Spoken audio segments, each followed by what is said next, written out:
Hello and welcome, or welcome back as I've been saying every morning, because I'm sure you've been watching these wheelchair rugby Euro Championships since we started on Wednesday. Here we are, next to the River Taff. Look at that wonderful venue that we are in, wonderful venue, and we have had some absolutely wonderful wheelchair rugby, not least of which has been coming from Great Britain. Stu Robinson, Aaron Phipps, how's about that for a combination of high pointers? Absolutely impossible to play against. Denmark have got some good high pointers themselves. They've got Jørgensen, they've got Fredriksson, they've got Peters. There's Fredriksson firing that ball out, and they have been matching Team GB. Neck and neck, win for win. And that is in Group B, but Group A, well, it's been France dominating. Jonathan Hivernat leading the way for the defending champions. Germany keeping pace with them, though. They've got a couple of wins in their pockets as well. So today, Friday, is when the group stages are going to be decided. Here's Pool A. France and Germany, the local rivals, with 2 wins apiece. Netherlands and the Czech Republic will be facing one another in a desperate attempt to finish third and make their way through to the playoffs, which will be very important in terms of ranking points. But France versus Germany, the rivals from either side of the Rhine, they're going to be going head to head a little bit later on at 3:30, in fact. Let's have a look at Pool B. That's the one that a lot of people are interested in here in the host nation. Well, Denmark and Britain, look at that, 2 wins plus 39 each. And they will be going head to head at 7:30, and the stadium's going to be absolutely packed for that one. And I'm sure people will be watching it all around the world and all around the UK as well, and in Denmark. And before that, well, we have Switzerland versus Israel. Both of those teams absolutely desperate to get their first win on the board. This is the format, this is how it works. Winners of Pool A, the runners up in Pool B, so it's vice versa in the other semi-final. They make it through to the final, the marquee at 3 o'clock on Sunday, but there's always plenty to play for.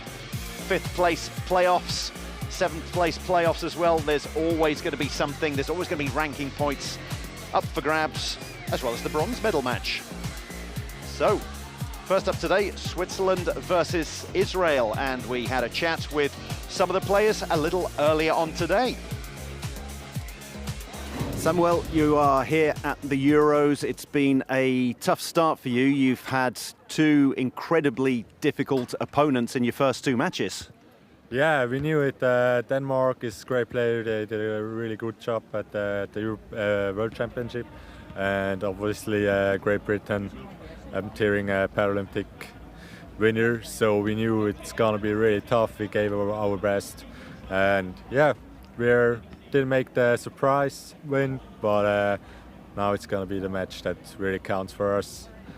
Yes, the match that really counts for you. You're now playing Israel.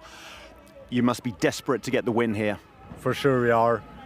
We know they are really tough opponents, but that's what we came here for. That's what we trained for. We trained really hard to get this win today, and yeah, we're ready for that. Just a last word about the facilities here. What's it like playing in such an incredible venue? It's really impressive. It's like this huge stadium. The organizers did a great job building all this up here, and yeah, it's really impressive. Olfert, you've had a very tough start to these championships, playing 2 incredibly difficult teams. How's it been? Yeah, I think the first match was very difficult. We were very excited. We weren't anticipating to win this. England, UK are a very strong team, and also Denmark. I think they're both gonna go competing for the first, second position. And I think for both teams, us and Switzerland, this is a very important game. Hopefully we'll give it our best, and we want to win this game. You came through the qualifying tournament in Norway to get here, and yes, you will be hoping today to beat Switzerland, finish third in the group. Are you confident that you can get the win? Yeah, I think we're coming in great shape. We had a great team meeting last night with the coach. We are very motivated, and we'll do it. And how have you found Wales and the facilities that we have here at the Principality Stadium? Yeah, I think it's an amazing place. It's overwhelming. All the players and the new players especially are really excited, and it's amazing. Thank you and good luck for later on. Thank you very much.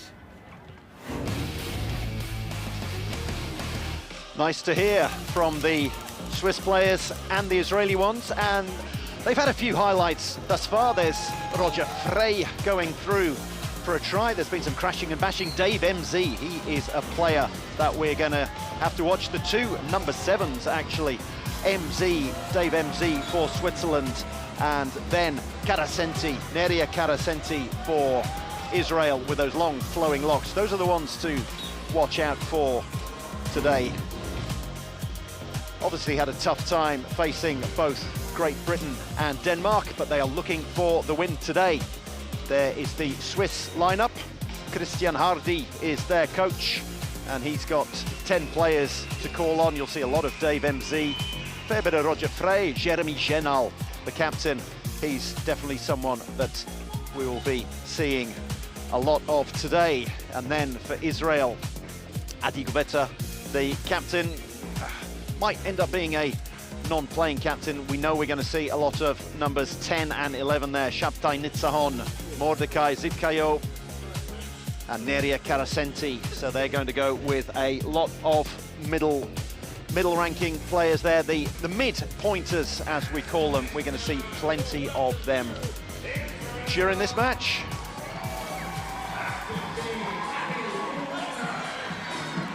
And out come the players. They are very keen to come out. Coming out, the Israel players first. Alon Nigri, number 2, number 3, Shir Teresa. Always a big smile on his face. Dan Lahat, three-pointer. Someone we heard from a little bit earlier, Offa Gibbs. He's a low pointer, you can see that from his chair. He's got a low pointers chair there. Josef Koren, also you can see that kind of blocking chair with the front, the casters coming out at the front. Neria Karasenti, he is going to be dashing left and right all the way through, trying to get through the Swiss defence. Shabtai Nitzahon, with those unmistakable eyebrows of his. Mordecai Zidkayu, a mid-pointer who is incredibly important for them. Out come Israel. Now are the Swiss going to keep them waiting?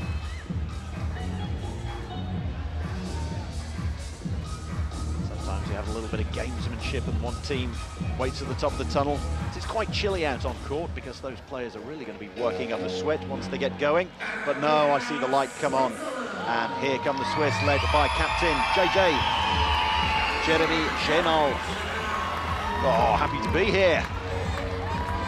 Swiss fans as well, out in numbers. Christian Harnell, Roger Frey. Certainly do look happy to be here. Very confident of getting the win today. Fabian Krauer, Dave MZ.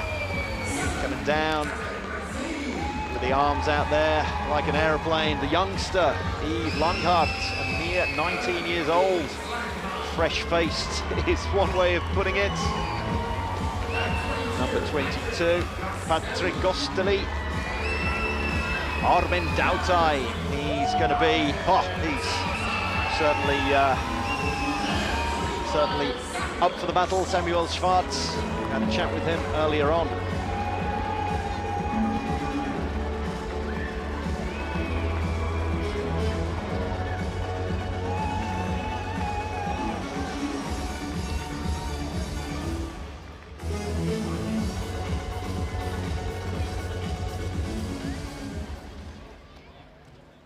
Please stand at your angle.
Hatikva, the hope, the Israeli national anthem, and that came after Morgen Rot, red sky in the morning for the Swiss.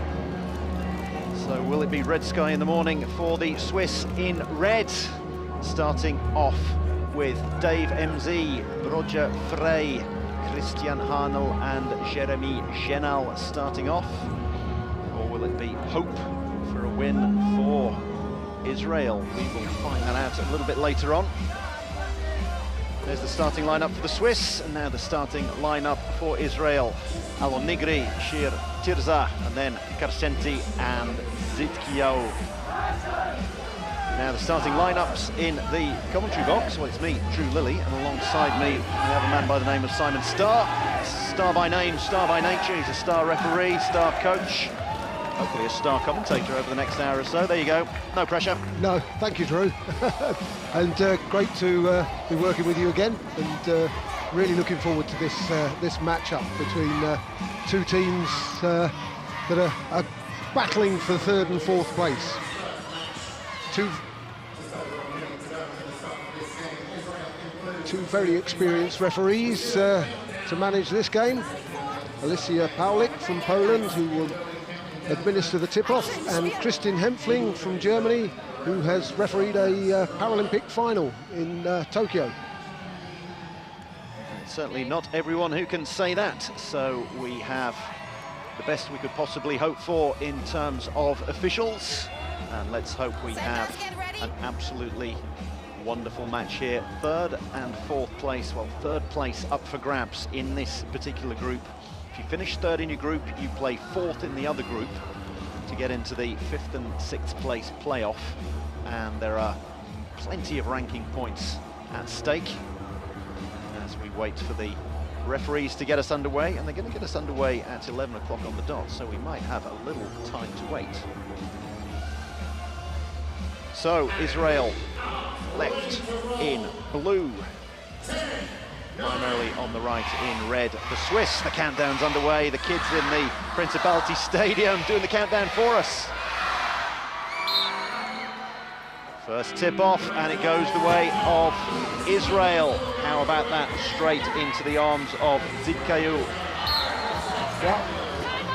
Timeout called before Karcenti crashed to the ground. If he'd taken that ball to the floor, he'd have lost possession.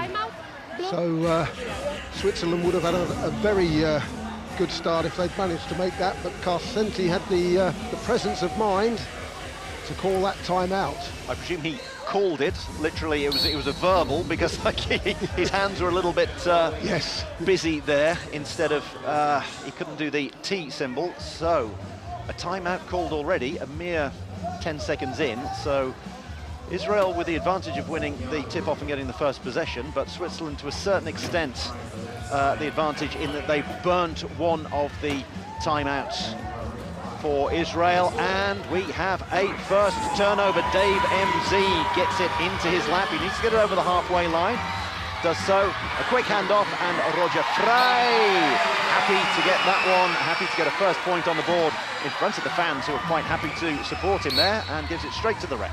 Little exchange there between David MZ and Alicia Paulik, the referee. There was a hand came in from one of the Israeli defenders, but MZ was still able to get his pass away, so the game didn't stop. One apiece. It's a quick try, a quick reply for Karcenti. So as you can see from the bars at the top of your screen, 4 goal bars for the Swiss and 3 for Israel, because they've used one of their 30-second timeouts. Frey gets it out to MZ, but no, he doesn't. It is picked off. Well, it's not exactly a coach's delight at the moment, is it? But it's one for the neutrals. One apiece on turnovers, and turnovers are going to be the key statistic. Each side is going to try and force the other into making errors by putting pressure on them. So expect to see some high presses in the early stages of the game.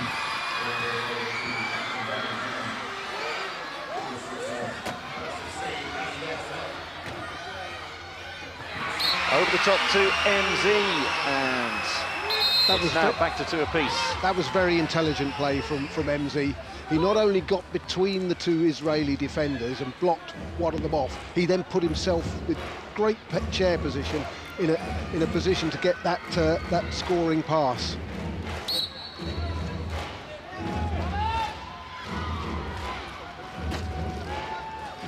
Zitkayo boxed in, fires it out to Carcenti, and there's a big hit, and Frey, and, well, I think I'm just going to make a recording of my voice saying, and it's another turnover.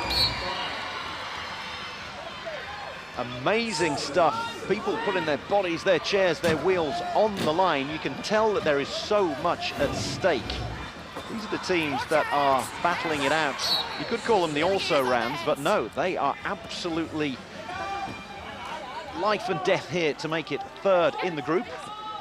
We can see how hotly contested this game is. There's hands flying in everywhere there, and referee Christian Hempfling calling Switzerland's captain Jeremy Janel for illegal use of hands there.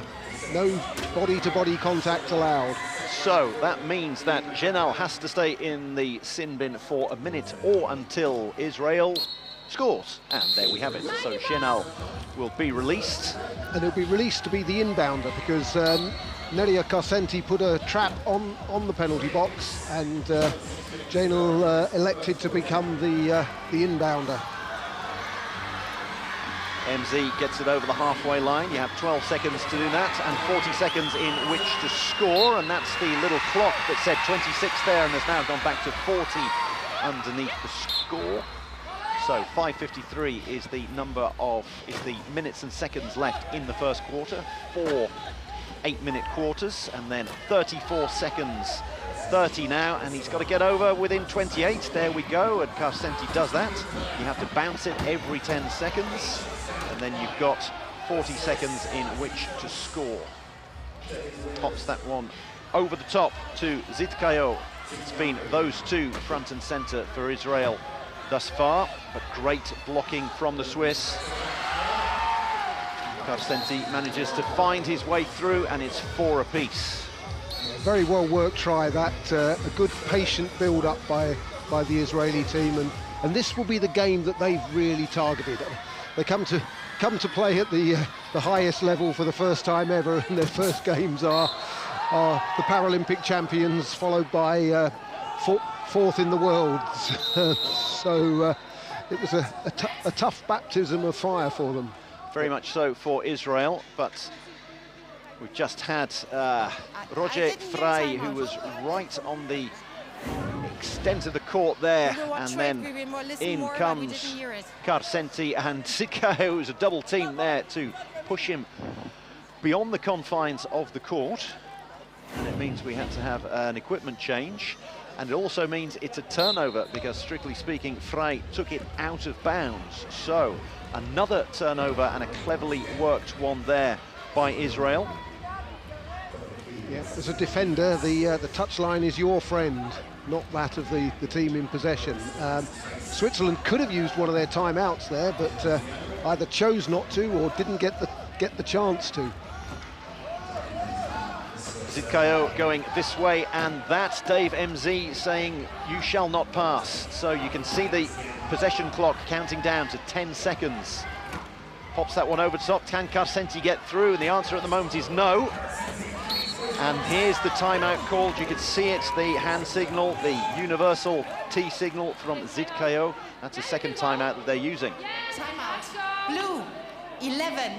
And because the possession clock was below 15 seconds when they called that timeout, they'll now get a reset to 15 seconds. So it's a second bite of the cherry for them in that attacking position. Yes, it resets the clock to 15, not to the initial 40.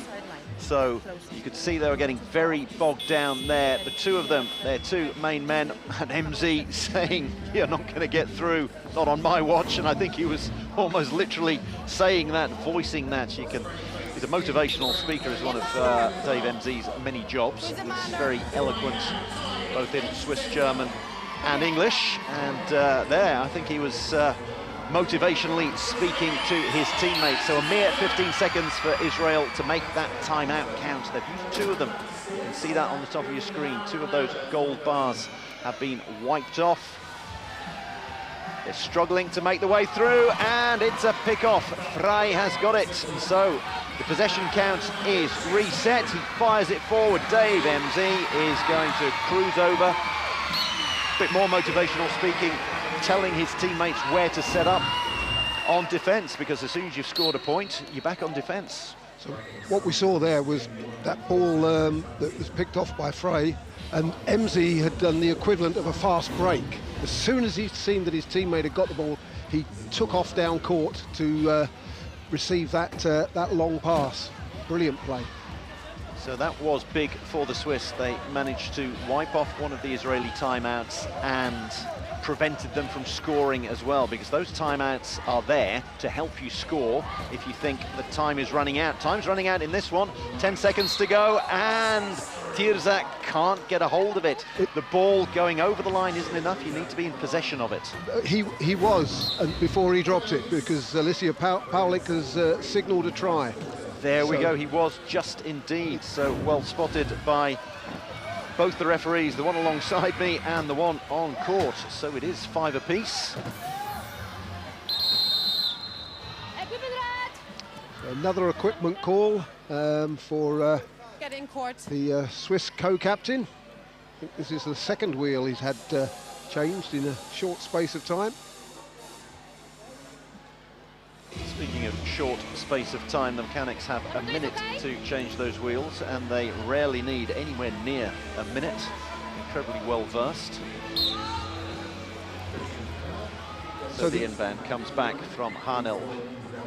Israel have gone into a key formation, 2 inside and 2 outside.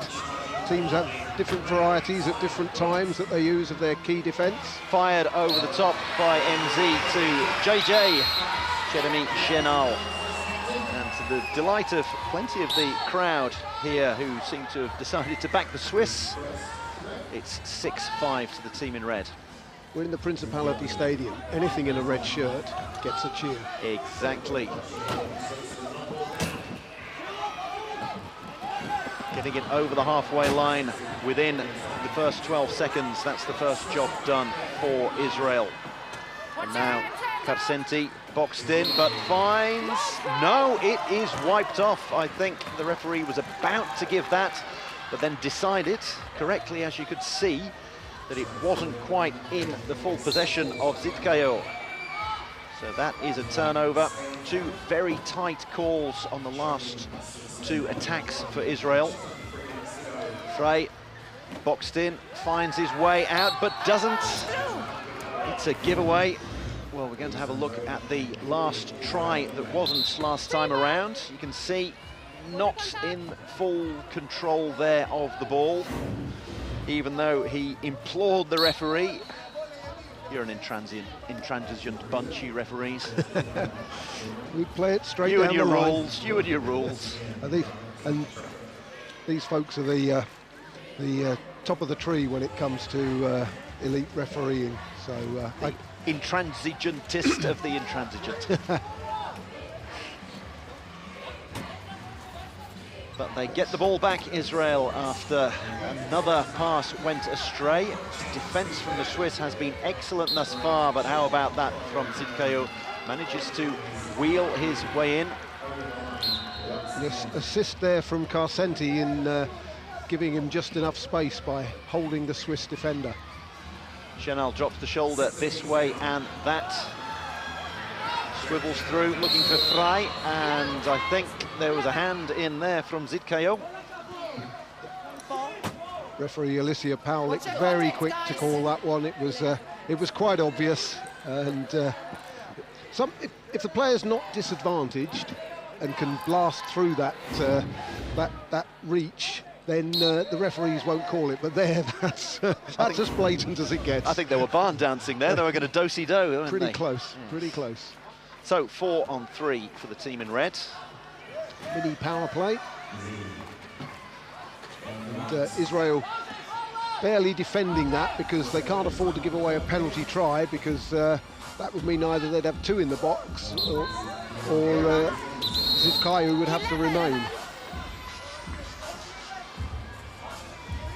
Yes, penalty tries can be given by the referees quite often when a defensive player goes out of play, out of bounds when attempting to defend. Now as you can see, that shot clock ticking down, but I was going to say no problem for Carcenti, and play is going to continue to allow the try to be scored. Fallen player called, no foul. We'll have a look at the replay here. He comes across, great hit. And you can see David Emsey really, he didn't put the hit on, but he was really pumped as well. So tremendous legal hit there. A tremendous legal hit, but it was a point for Israel. Now fired forward, Roger Frey, the man who scored the first try of the contest. Gets the 15th, he's 4 for him, to the delight of the school kids in the crowd who've got Friday morning off. There they are. And yes, delighted to be supporting the team in red. Some big hits from Dave Emsey again. And that means that Shir Tirza, the 2-pointer, is on his own up front. Matching one another, try for try, turnover for turnover. Shir Teresa's been quite quiet. He's just sitting out on the edges of this game, trying to be the outlet pass for his 2 main ball handlers. But yeah, he's working hard in defence there. Dave Emsey calling out to his teammates. He's saying, I need to hear where you are, you need to tell me where you are. To the last minute, the teams will be looking to manage the clock now. 4 on the key, number 7. As you could hear from the referee there, 4 in the key. Blue. So that's the key, 7, is the paint, key. if you will, right in front of the try line, in front of the cones. So that means number 7 was the offender, Carcenti, so he needs to go to the sin bin, and it's going to be 4 on 3. Switzerland are going to try to score as soon as possible. So 51.9 seconds left, 40 on the shot clock. So that means that Switzerland should be able to get another possession and hopefully, as far as they're concerned, get the final score. And that means that they will have the lead going into the second quarter as Tirza gets over the line. He tried to do it as quickly as possible to make sure, well, hope that now the Israel team are hoping that they might get a few seconds. It's going to be very difficult for Switzerland to take exactly 40 seconds off the clock, so maybe Israel will have 6, 7, 8 seconds left in which to score. Yeah, game management is absolutely key now, and yes, it's a dangerous game to hang on to that ball for almost the full 40 seconds. Try to score after 40 seconds, but the main thing is try to score and don't give it away. Good grief, it was there, it was back, it was lost. That's the thing when you're managing the clock. The clock can't score against you. Only your opponent can score against you. So make sure you score first and foremost. Switzerland did well to come up with that loose ball that was bouncing around, but immediately they did get their hands on the ball. They called a timeout because they knew they weren't going to get over in 12 seconds. To call a timeout, a team must be in actual possession of the ball. If the ball's on the floor, you can't call a timeout. Yes, so as you can see on the possession clock, yes, the timeout being called there from at least 2 players. 29 seconds to go. Within 28 seconds, you need to be over the halfway line. So it's started again, but they've got another 12 seconds to get it over. They've done that. First part of the job done. Second part of the job is to score. But in brackets, the third part of the job is to take some time off the clock. That's what they're trying to do. They've got 10 seconds in which to score. Popped over the top, Frey. Now that's an interesting one because there's 2 options there to the referee. But she awarded the penalty try there, but she could have put the player into the penalty box, which would have given Switzerland control of the ball for the last 8 seconds. Instead, Israel have had it, but they haven't been able to capitalise on it. So we finish the end of the first quarter with Switzerland leading by just a single try, 10-9. Israel have burnt 2 timeouts, and Switzerland just that one, which came at the end of that first quarter. So, well, what a quarter it was. It was hectic stuff, and you could tell that it was 2 teams absolutely desperate to get their first win, 2 teams desperate to finish 3rd in their group. Play the team that is 4th in the opposite group, hopefully get into the 5th and 6th place playoffs. There were some big hits there. Carcenti going up against Roger Frey, Dave MZ going up against Mordecai Zitkayo, and at the end of it, there was barely anything to choose between the 2 teams. So close, so many turnovers, which is exactly what the neutrals want to see, what the kids and the slightly older kids in the crowd want to see. And as you can see, there is a pretty healthy crowd in there, and they have seen the team in red take a 10-9 lead at the end of the first 8-minute quarter. The quarters, so there's obviously going to be 4 of them. Switzerland with a 1-point advantage, and I do believe they will have possession at the start of the second quarter as we have a look at Adi Moser there, the coach, one of the coaches. He's a player coach for the Swiss, but as you can see, he's got that Swiss Paralympic hoodie on. Adi in the hoodie, he is unlikely to come on, but he's there to dispense his words of wisdom. He has been a stalwart of that team for many a long year, as Adi Moser first played in the Euros in 2009. I shared a lift with... So we're going to have a quick word with, well, this is a quick word we had a little bit earlier with one of the Israel players, Shir Teresa, who has been front and center in that first quarter. How do you feel about the tournament so far? It's been great, new experience on the highest level, and all ready to give it all the best for the game now. And how proud do you feel representing your country? Oh, yeah, very proud. All of us are giving all we can for the country and for ourselves, for our families, and for all the people watching the game. Big match coming up against Switzerland. Any predictions? My prediction is only to win, but we'll see till the end. My prediction is to win, says Shir Teresa, and he's been definitely trying to ensure that win. A couple of tries for him already, but Switzerland with a 1-point advantage at the end of the first quarter and the possession, because they lost the opening tip, so Israel had the first possession, and then it swaps round either when there's a held ball or at the start of each quarter. So it was Switzerland's turn to inbound the ball, and so that's a 2-point advantage for them. Obviously, turnovers are going to come thick and fast, you would have thought, so that could change. Well, that's going to make it exciting, and yeah, your knowledge of the game is growing game by game. We'll make a referee out of you yet, Drew. Those that can do, those that can't coach or referee, and those that can't even do that, well, that's me. We sit here and talk about it. 4 tries for Shir Teresa. Desperate for the win, as he said in that interview that we had with him just before the match. Very kind of the players to give us a lot of time to give us some insights before the match. Jeremy Genal, he's up to 3 now. So no substitutions by either coach at the end of the first quarter. We're still seeing the 2 starting 4s. I wouldn't be surprised if we don't see any substitutions at all in this game.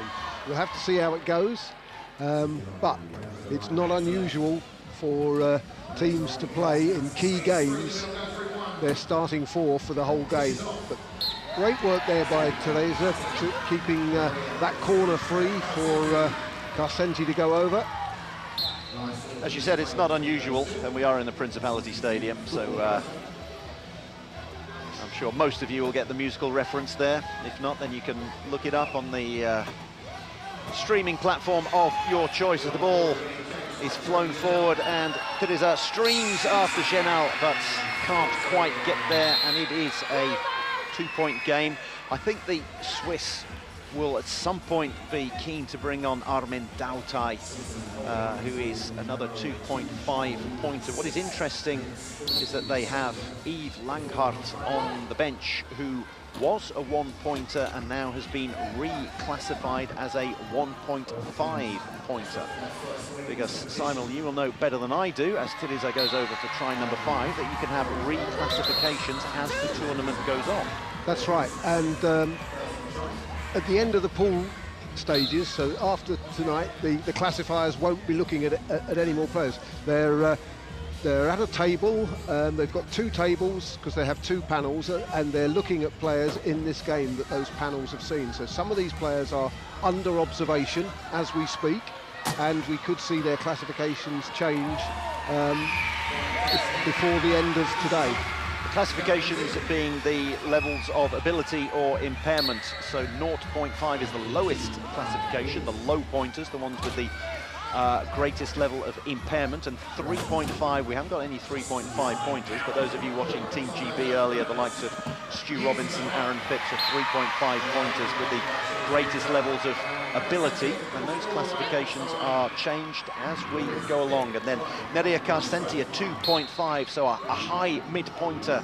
He cruises over for yet another try there. Ball is inbounded then by Christian Hanel, a 1.5 pointer, and then Jeremy Chenal, a 2.5 pointer. He's got quick enough wheels to reel that one in and gather the pass. Yeah, this is very much a mid-point versus mid-point lineup. The only high-point player on either roster is Dan Lahat from Israel, a 3-pointer, but he's quite new. This is his first major tournament, and the first time he'd actually been classified earlier this week. Teresa over for yet another try. So yes, a very balanced lineup for Israel at the moment. 2.5s, 2s and 1s in there. Chenal pops it over the top to Frey. Another balanced lineup. Lots of good mid-pointers for the Swiss. And they're maintaining, we haven't seen any turnovers in this quarter yet. Obviously, now that I've said that, the ball is going to go astray. But it's as if the coaches during the first break said, let's tighten things up a bit. So Switzerland's defence here is a really strange one to my mind. I've only ever seen the Swiss do it. They meet the opposition halfway into their own court. They don't try and hit them up halfway as they come in and try and force over and backs. They don't key up, but they sit there in mid-court. Yes, so there's no front court press, as it were, in basketball. No key defence where they're right in front of the key. You can't have 4 in the key. It's a half-court press for those of you watching the NBA. Lots of crashing and bashing. Dave MZ comes through with a raised eyebrow there, but another score for him. 6 tries for Dave MZ. And a little fist bump from him as well. Switzerland maintaining this 2-point gap. They got the last score of the first quarter and the first score of the second. And if you can manage that every time, if you can manage to do that somehow every time, then that's 8 points you're getting on the opposition. And when it's a very tight game, that kind of possession management and clock management is very important. Looking at the possession clock now, 20 seconds, halfway through. He thought he was through there, did Zitkayo, but he was almost bounced against the cone. And there's that turnover. Yep, you called it. The commentators curse. My apologies to Israel and the Israel fans out there, but in a match like this with such high stakes, big hits, big stakes is the tagline for this tournament, and there are big stakes in this match.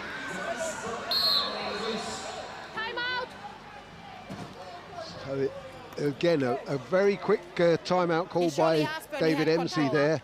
The ball was bouncing around. He must have just managed to clamp it to his wheel, because the ball immediately after went loose, but the referee still awarded that timeout. So he must have had full possession to have got that call. Well, let's watch it right here. Not quite in possession, gets it there, timeout, and Tirza trying to get in the referee's ears there and saying he wasn't in possession, but yes, he was, according to the only person that matters, and that's Alicia Paulik. So that means that possession is retained. They've still got to get the ball over the halfway line within another 12 seconds now.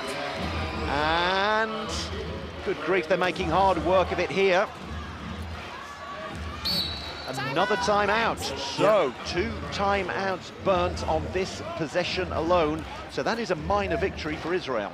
Yeah, they'll be delighted with that strong defence, and they know they've got to press for every single ball. They've got to fight the Swiss for every inch of court, particularly when the Swiss are in their own backcourt. So 2 timeouts for Switzerland here. It means they've got another 12 seconds to get it over the halfway line, but they've still only got 19 seconds in which to score. And they've used 21 seconds thus far, merely on timeouts and losing the ball. So the stakes really are high. They're huge on this possession alone. Chenal spinning, 360, 720. Gets it over the halfway line. He's got 10 seconds in which to score. How good's the blocking? Can he find MZ? The ball's been lost. Frey picks it up, 2 seconds. A third time out. It gives them another 15 seconds. Imagine if they don't score after all this and they've burnt 3 timeouts. How good are Israel going to feel about that? That will be a huge victory for the Israeli team. Switzerland now have no timeouts left. That could be a crucial factor in this game. Frey gets the ball with 12 seconds to go, loses the ball. Can't call a timeout. Tirza getting the hands in there. Chenal gets through, gets the point. Grits his teeth. 1 second left on that possession clock. How long was that possession in total? It was at least 2 minutes of actual playing time. Upper bodies in everywhere, and they get the point at the end, and they have a 3-point lead. And they get the ball back. Well, to a certain extent, it was worth it, therefore, taking all of those timeouts. Israel with the moral victory, but 2 points in a row. Well, that point was... Well, that was... Why didn't they just do that earlier? It's never that easy, is it? It's not. Not when you've got chairs flying at you from all angles. Huge amount of... And the pressure of the clock as well. Well, suddenly Israel haven't scored in what seems like about 5 minutes. Firing the ball forward. Can Tirza get there? It's a wheel race between the 2 number 3s. Frey, and Tirza gets that one and has a few words with Frey and Chenal, who are leaning over there and keeping him very close company. He's a very gritty competitor. One of only 2 people to be awarded a flagrant foul in the qualifying tournament in Norway. There was one game that Israel played that was very... And there's a spinning foul there by Harnell on Zidkayo. Prior to that, we had a pick-off. There was a pass fired forward and absolutely picked off by Zidkayo. Zidkayo looking for a pick-6, as we say in the NFL. A pick-off and a touchdown, but then it was a spinning foul. So he was hit behind the axle by Christian Harnell, and he is in the sin bin. All of a sudden, well, it was a clear 4-point lead for Switzerland, and now they can get it back, Israel can, to just 2 points. This match is going this way and that.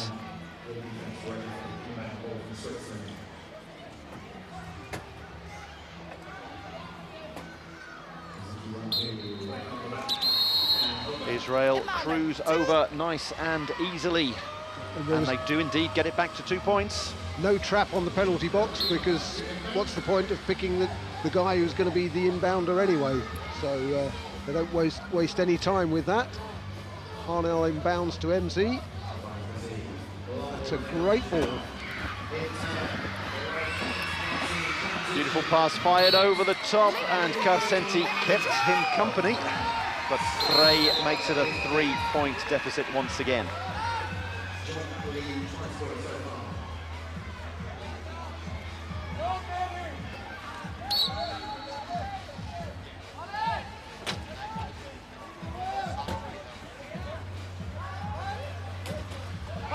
So, well, trying to catch our breath here in the commentary box, let alone the players out there, and it's yet another pick-off. Well, we were thinking that the coaches had told the players to tighten things up, and it's easy to say that, and they did that for about 4 minutes. Then we had all of those timeouts used, and it was absolutely nip and tuck as to whether Switzerland were going to score after those timeouts. They did, and now we've had turnovers left, right and centre. Switzerland were 4 clear, it was back to 2, now they are 4 clear with 2 minutes to go. Yeah, Israel electing not to use timeouts, and instead Carcenti sending a couple of speculative long balls that haven't come off, and that Nigri's not able to pull that one in. There's another one, and Genal wants that one to go out of play. He wants to make sure he didn't touch it because it went off the chair of Tiriza. So it's going to be an inbound for the Swiss. There we can see it came just off the chair of Nigri, and Genal making sure that he didn't touch it. So he was playing the chair. He was keeping Teresa away from it to make sure he couldn't get it. Dave MZ goes coast to coast, and it's a 5-point deficit. And if Switzerland can get the last possession again as MZ goes to ground, and we'll have a little bit of a break. So we saw MZ being shepherded there by Carcenti, but because Carcenti's chair made contact for a second time once MZ's wheel was in the air, then that's a technical foul. Very seldom see that. So there, he's gone up, and then he's pushed him again. He's pushed him again there, you see, to make him fall. So, but he did stretch out an arm afterwards and go, no, was it me? So no, and tried to help him back up. So yes, and trying to pull the wool over referee Paulik's eyes, and getting absolutely no change out of her whatsoever. So he is in the bin. Switzerland can A, score, B, time manage, and that is going to be critical in the context of this match. So this is a difficult situation for Israel. They've got their main ball receiver in the penalty box, and Zidkayu had to take the inbound. But Teresa's done brilliantly to get. Got to get the ball over the halfway line, though. He's trying to use Nigri. Worth taking a timeout because they need to get the ball over the halfway line, and it's also time management as far as they're concerned. It's going to be interesting in the second half because they have 1 timeout between them. So there's going to be no T symbols coming at any point whatsoever.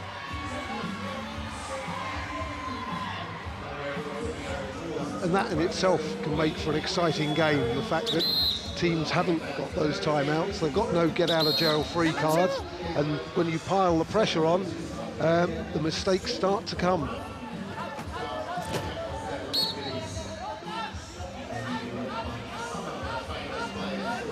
Ball yet to be inbounded, so the shot clock remains at, well, the time. Another timeout's been called. So Nigri had 10 seconds in which to inbound that ball from the sideline. He wasn't going to get it in. No one to inbound to. No, both players double-teamed. So really difficult situation because of Carcenti. Well, you've got 1 in the bin, 1 inbounding, so it's 4 on 2. It's a double power play. Yep. But both the receivers are a long way from the ball. They've done very well there to get that in, but they're still deep in their own half. Ball has got to get over the halfway line. It does. And it lands in the lap of Jeremy Genal, who is likely going to want to score. Gives it to MZ. He says, how long's to go? Let's score with 55 seconds to go. They're probably going to want to get another possession out of it. 50 instead of 55, but there we go. Carcenti now has to be the inbounder because Switzerland put that trap on the penalty box. And you don't want a high pointer, which is what he is for them, even though he's only a mid-pointer, inbounding. You want him receiving, you want them, male or female, receiving the ball. So, again, Israel rather hamstrung by this.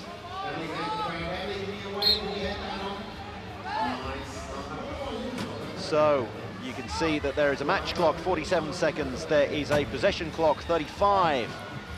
First job done, over the line. Second job done. He's going to be bounced the ball every 10 seconds, or pass it. Carcenti living on the edge. There's the bounce. He's going to want to take up as much time as possible and score. There it is. So, we're back to a 6-point game, a 5-point game, and Switzerland now with 23.6 seconds to get the final score of the half.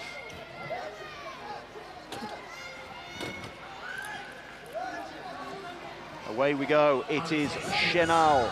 You can see the clock. She'll hear the kids counting down. It's a pick-off.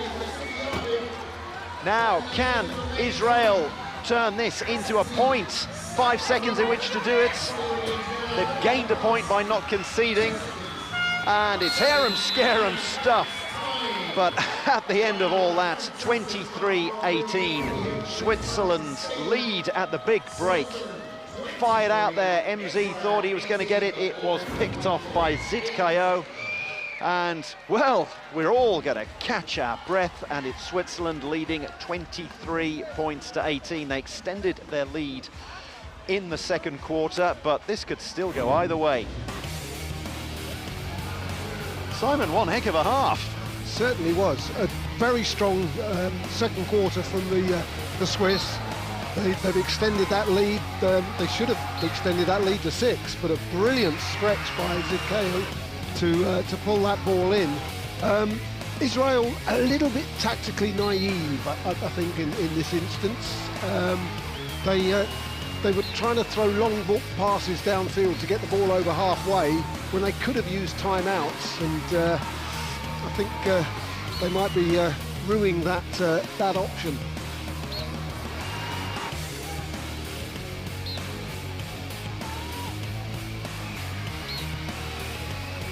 Tries aplenty for MZ. Zitkayo, Chirtiriza, Jeremy Genal. Some excellent defense from both teams as well. Plenty of turnovers. This has been an absolute cracker for spectators both in the stadium and for you watching at home. And after all that, it is 23-18 at the big break. And now, lucky us, we have Jim Roberts, Paralympic gold medalist and ambassador for wheelchair rugby European Championship. Let's hear from him now. So Jim, how impressed have you been about the quality of teams in this competition? So it's my first day down today actually watching the tournament, but I've been catching a bit on the YouTube channel, and Channel 4 are doing a great job. So the competition's really going to start hotting up now. I think we've seen what the teams can bring. They've run some lines, but now the tournament really will start hotting up. There's a big game tonight, Team GB against Denmark. How do you fancy their chances? Obviously, I'm going to be rooting for my mates in GB. I think they've got enough to get it done. Obviously, Denmark are a really strong team, really experienced team, so it'll be good. Hopefully, we'll have a lot of crowd in, and we'll make the big cheers for some GB boys. As a former gold medalist from these neck of the woods, how impressed have you been about the atmosphere and the facilities, and would you have liked to play in a Principality Stadium? I'm absolutely amazed by what we've been able to put together. So I've been on the delivery board to deliver this tournament in Cardiff, and it's, as an ex-player, I'm just so gutted as a Welshman that I never got to play for GB in this stadium. I'm hopeful that all the teams here really appreciate how special a place this is for rugby, and as a Welshman, how special it is for me. And there's a celebrity match later on. Will you be taking part? Yeah, so I've been roped into that. A little bit worried about it. I've not been in my rugby chair in probably over a year now. So hopefully it still fits, and yeah, we'll have a good game. Okay, thank you very much, Jim Roberts. I'm back to you in the studio. Well, will we see Jim Roberts back in the chair a bit later on? Rather him than me. Well, Simon, this is Pool B action that we're watching at the moment, and this is the biggest match today in Pool B, isn't it? Or is there another one? There is another one, yes. Refresh my memory. GB versus Denmark, so the Pool B games bookending today's action. And yeah, I think that GB had a choice of which pool they wanted to go in to as hosts. So they chose to face Denmark rather than France in the pool, in the hope that they could avoid France in the semi-final.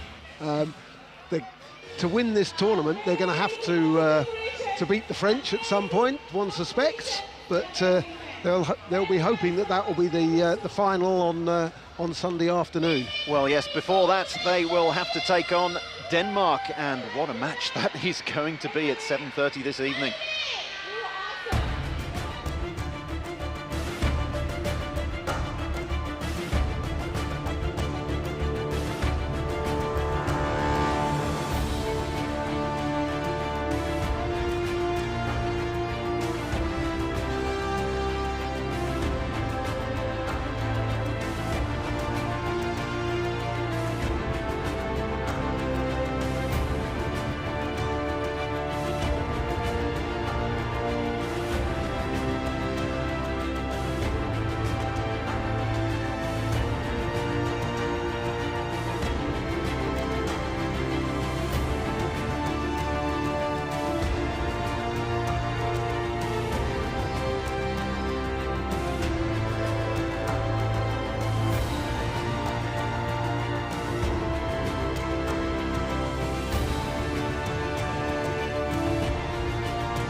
What a match that promises to be. The tip-off is at 7:30 local time. We will be on air at 7:15.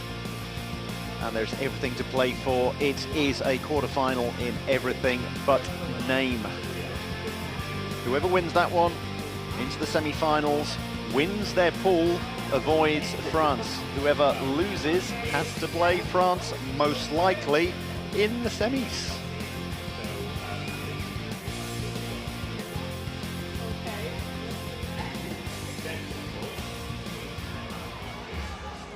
Now we are going to have a quick word with Darren Carew, who is the Welsh Rugby Union National Inclusion Manager, who's here today as well. What's it like seeing the sport played at such a big stage? Oh, it makes a massive difference to us. Personally, you know, to play on such an iconic stadium as it is. I was here last week, we had our inclusion day, and literally we were on the pitch, had the pitch pulled up by the tractors, knowing that this was going to be set up. It's extremely exciting, and a big 12 months for us as the Welsh Rugby Union supporting this event. It's massive. How important is an event like this for engagement? Oh, it's huge. I mean, like, it's not just the touch point, but it's the legacy around it. You can hear in the background, you know, no doubt everyone can, the kids screaming and shouting. The majority of the kids that are here today and have been over the last couple of days have all been engaged and had an opportunity to play wheelchair rugby. Some of them even so on the court. That's why I'm a bit sweaty right now. And what do you think about raising awareness for disability through this event? Well, again, I mean, I know we've spoken about this. It's about changing perceptions, isn't it? People are always telling people like us with disabilities what we can and can't do. When you witness the level of intensity that's going on out there, and you can see that elite level sport, not only does it change people's perceptions, but also there are people at home that are watching it that have disabilities, that is challenging their perceptions about what they can and can't do. So for me, it's massively important. Thank you so much. No, you're welcome. Darren Carew there, the Welsh Rugby Union National Inclusion Manager, doing a wonderful job. He was out there at around 9:30 this morning with school kids, getting them in chairs, teaching them the basics of wheelchair rugby. Absolutely wonderful to see, and they were having an absolutely cracking time, and hopefully those school kids are still here watching the action. They are going to see some Group A action a little bit later on. France versus Germany. We've been saying, oh yes, you're trying to avoid France in the semis. Who knows, maybe Germany can create an upset in that local derby. And then Netherlands, Czech Republic. That is another battle for third in the group. So see who can finish third, you'll play. So the winners of Netherlands, Czech Republic will play the losers of the match that we are watching now between Israel and Switzerland. And here is Pool B. Pool B, GB. Denmark and Great Britain. You might as well say first equal rather than 1 and 2. I think Denmark are only ahead on alphabetical order. Whoever wins this evening tops the pool. Switzerland and Israel, as you can see, 23-18 at half time.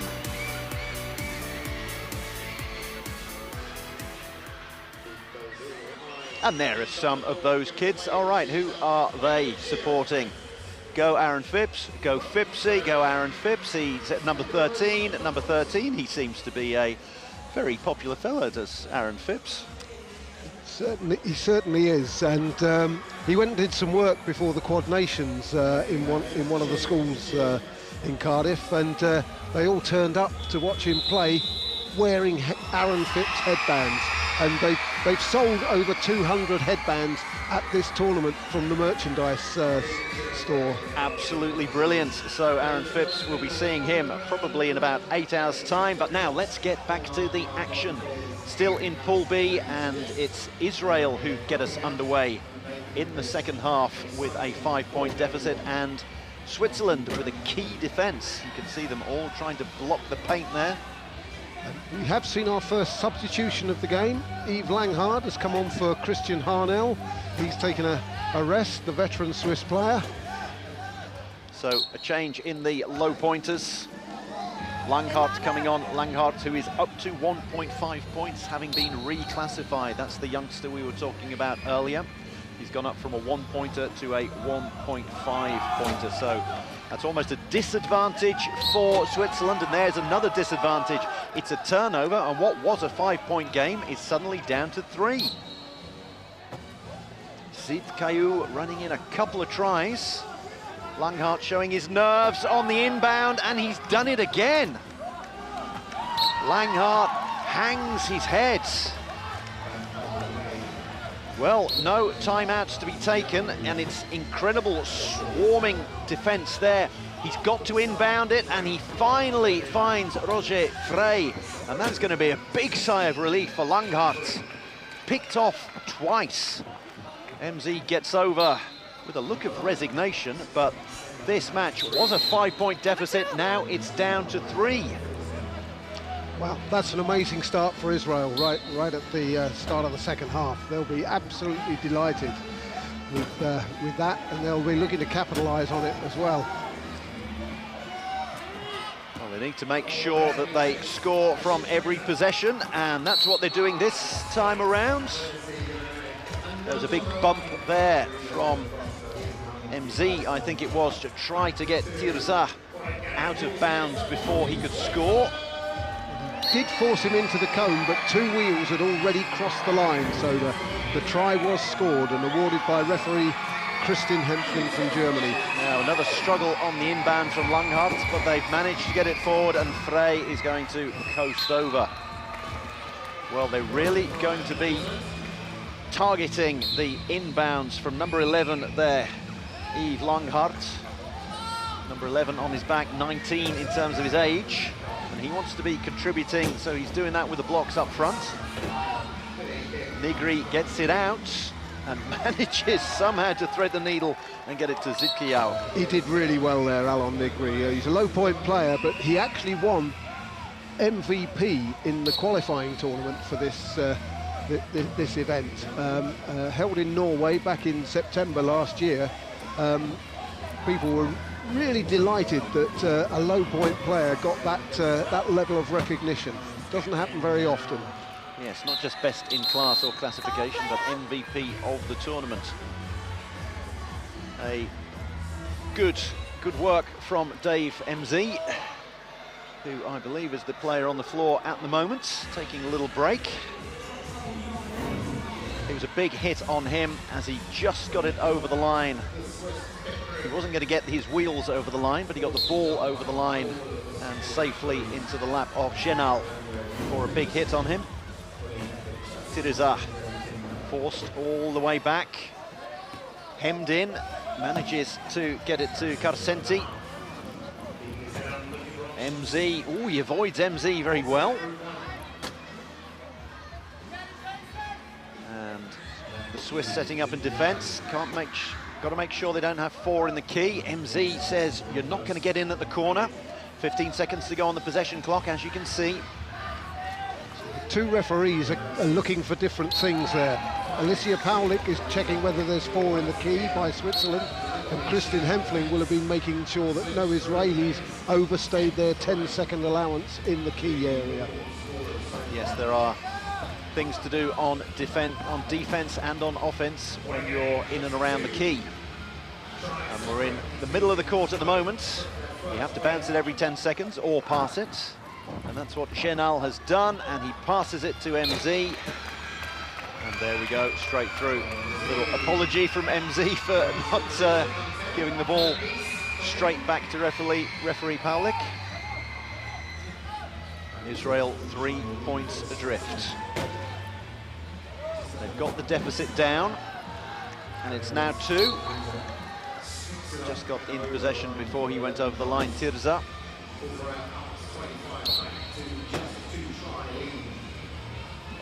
So what was a 5-point game is now 3 points. The inbounds at the moment are a struggle for Switzerland. 1 minute.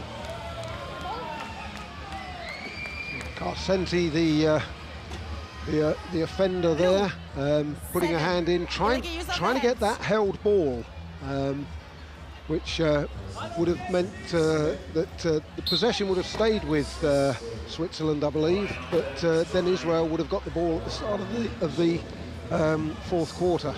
Yes, possessions change at the start of every quarter and with every held ball. Along the lines of basketball, a held ball, you alternate possession if it really is a 50-50 held ball. So that's an easy try for the Swiss, 4 on 3. And they will take every point they can get at the moment, having seen their lead shrink from 5 points to 2, or almost 2. I spoke a little bit too soon. There it is.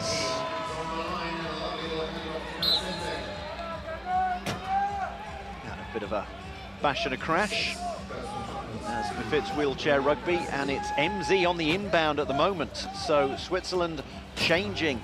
They've decided that they would rather not trust. Ooh, that was a close, but ended up being a lovely pass, but they're not trusting Langhart with the inbounds after he gave away 2 in a row. And they've decided rather than Langhart inbounding it to MZ, who then gets boxed in, they're going to try to do it the other way round. Israel now into, oh, that's coast to coast there from Carcenti, racking up the tries.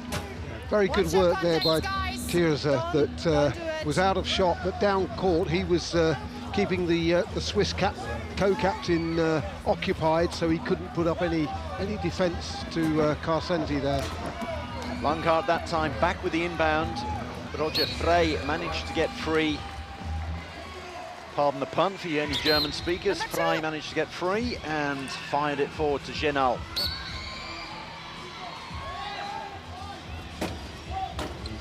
Nigri with the inbound for Israel, and they need to get the ball over the halfway line, as you know, before it gets down to 28, and they've done that.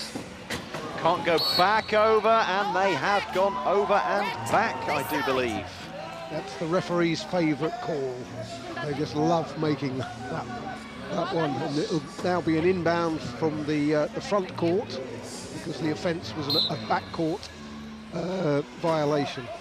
So that was number 7, Carcenti, who received the ball in what was the front court for Israel, but his back wheel was in the back court, so it's the equivalent of a backcourt violation in basketball, and over and back. So that is a crucial turnover for Switzerland.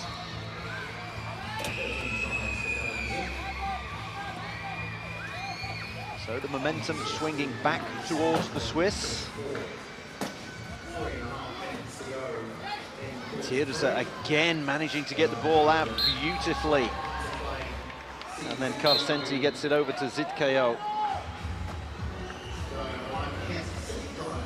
Israel keeping pace with them, and they know that they are capable of getting turnovers, and there are no timeouts to be used. They know they can target Langhart on the inbound, and the Swiss managed to get the point out of that one. But Israel know that there is an opportunity around every corner.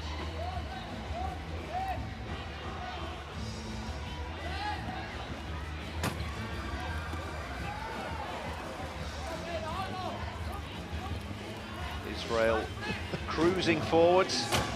You probably couldn't see it there, but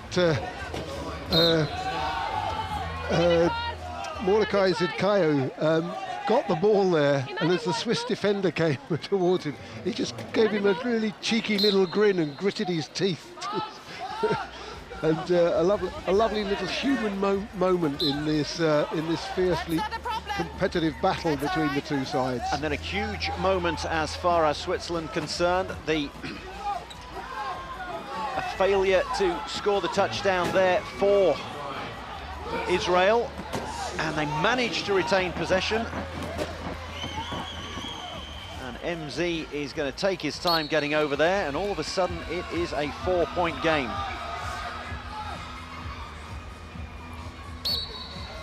Well, how quickly things can change here. It was a 2-point game. Israel about to make it back to a 2-point game.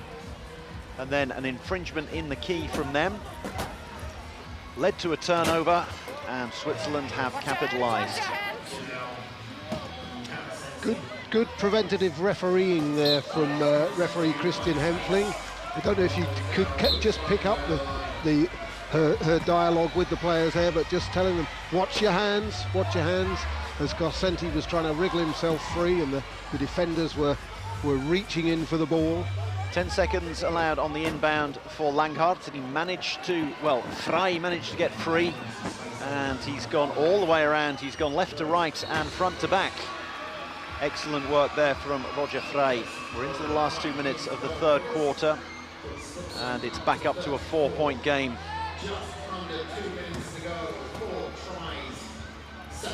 Pass fired forward, MZ is there and almost gets, yes he does. So that is a turnover.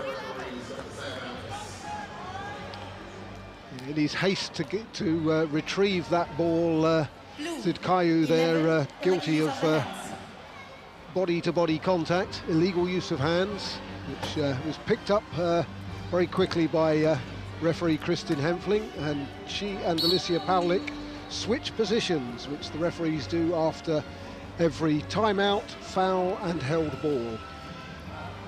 So it's a turnover, it's a penalty against Israel, and it's going to be a try whenever they choose to score it for Switzerland.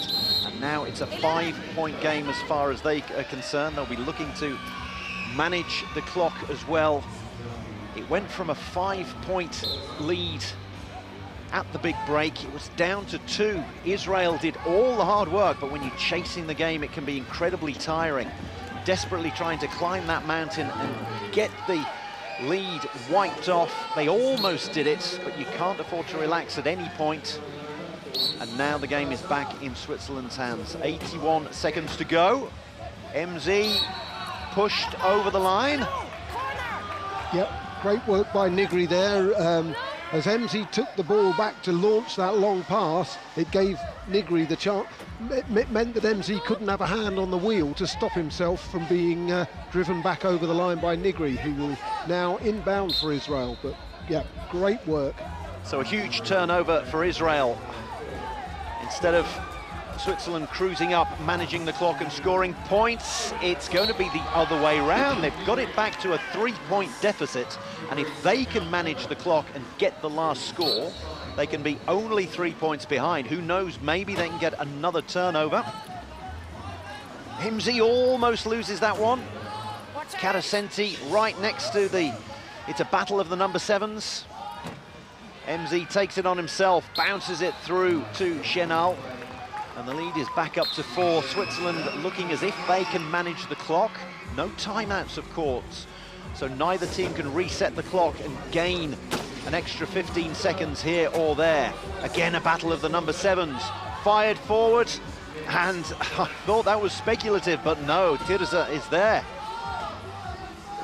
The score isn't there yet. This is wonderful defense from Switzerland. 20 seconds left on the possession clock. Israel need to manage the time, but they really need to score the point, and they're going to do it through Carasenti. They've got to within 3 seconds, and now can they prevent Switzerland from scoring?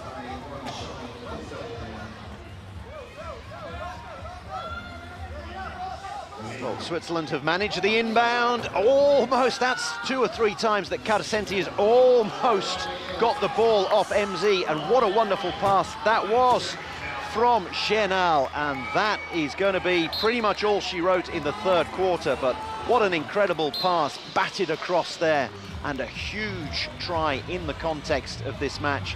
Gives Switzerland a 4-point lead that they are going to take into the final break. Breathless stuff here. Switzerland leading by 4 points. Yeah, Israel cut the deficit by 1, but it could have been even better than that. They really did start the quarter really well, pulling back a couple of tries, but they couldn't sustain it. Those 4 players have been on court for 3 quarters of the game. My suspicion is we'll see them see the whole game out. Equally, Switzerland have only made 1 change. Harnell taking a rest, and young Langhard entering the fray. But we'll have to see if they do bring on Armen Dotai in the fourth quarter. 37-33 at the end of the third quarter. Yes, it was a substitution that perhaps didn't pay off for Switzerland. Langhard coming on instead of Harnell, and it was something that could have bitten them, come back to bite them there. We're seeing the youngster, there he is, number 11, and Israel certainly targeted him at the start of the third quarter. Him on the inbound, obviously you can see his upper body strength, his arm strength, that's where a lot of his impairment is. That's why he's only a 1 or now a 1.5 pointer, having been classified up, but it's difficult for him to get the inbounds, and there was some wonderful defense from Israel, meaning that there was no one for him to inbound to, and he gave up a couple of turnovers, and they put real pressure on him, got the deficit down to 2, but then Switzerland with their persistence, and they just did not give up. And as you say, Simon, yes, they've run that top 4 all the way through, and it could be that they tire in the fourth quarter, but you don't want to die wondering. This is a huge match for them, it's a final for them, and that's why they're running their starting 4. Yeah, this will be the game that they've targeted out of their 3 pool games. Yes, they've got 2 more bites of the cherry in the crossover games and then the placing games, but this game and the next one will be absolutely crucial for Team Israel.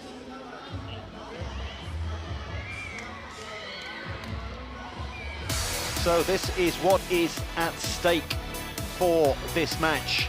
If you can finish 3rd in Pool B, you will face the team that finishes 4th in Pool A. So if you can win this match, you will take on a team that has played 3, lost 3. So that'll be the 5th place semi-final, and then the winner of that goes through to the 5th and 6th place playoff. So if you win this match, you are in with a shout of finishing 5th in this tournament and getting the ranking points that go with it. So 8 minutes to go. Switzerland with possession and crucially with a 4-point lead. Great pick there from Yves Langhard, making up for those earlier errors at the start of the third quarter, but he put a fabulous pick in there to free up the space. Frey then gets it over to Dave MZ, who is in double figures in terms of tries, and they make it a 5-point lead. Carcenti needs to get it over the halfway line. Does so, and well, that was picked up nicely by Zitkayo, but that was, they're going to have to play low percentage, high risk wheelchair rugby. Israel, they're going to have to take absolutely every risk they can in order to eat into this deficit. Huge inbound forward, and there we go. MZ had got himself free. They're just going to keep on racking up the points. The difficulty for Israel is if they pile pressure on the inbound at the Swiss try line end, they've then got very little defence behind that. So if Switzerland do manage to get the ball ahead of the play, then they're unchallenged as they go for the line. Swarming defence, and once again Carcenti just gets it over the halfway line and just into the lap of one of his teammates. And it's another point for Israel, but they are walking a tightrope at the moment. MZ gets it to Frey, and Frey tries to show a clean set of wheels. It's the battle of the number 3s this time around. We've seen 7 going versus 7, 3 going versus 3, and this time it's the man in red, Roger Frey, who wins that particular one.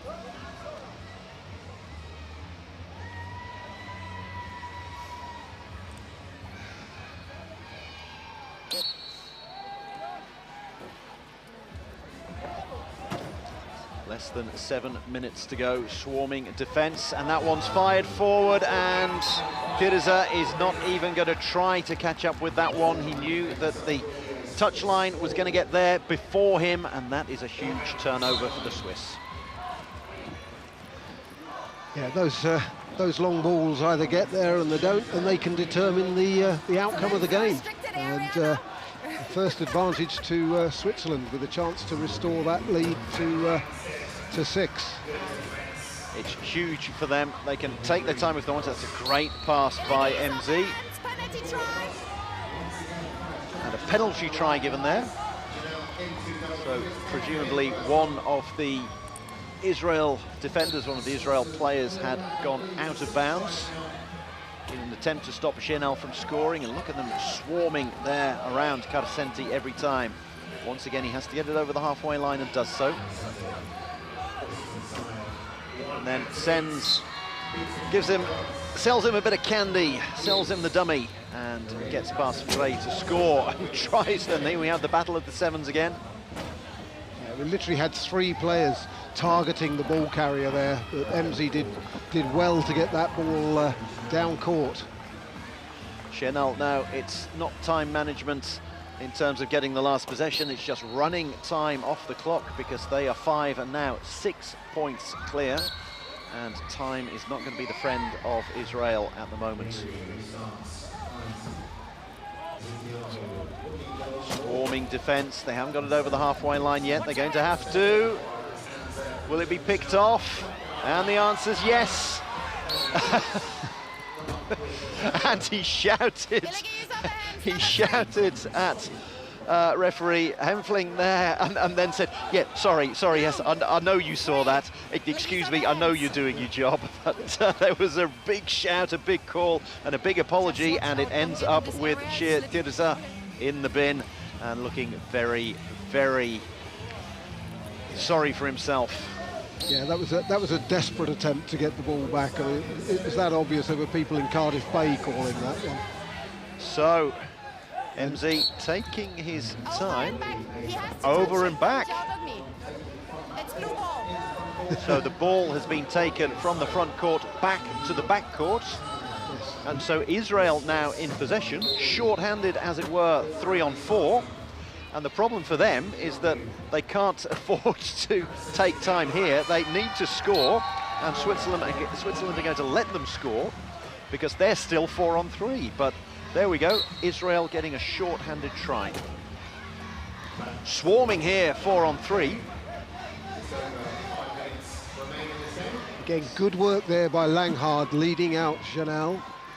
And He was getting his chair between Janel's and Zidkayu's. Number 2. A lot of good work happening off the ball as Tirza is able to return to the fray. Number 2. And he's called number 2 is going to be inbounding. So back comes, you could hear the call there. So back comes Alon Nigri. And after all that, so we had a turnover, we had a sin bin, we had a short-handed try, and the gap is still 6 and it's down to 5 minutes. So absolutely brave play from Israel, but they haven't eaten into the deficit.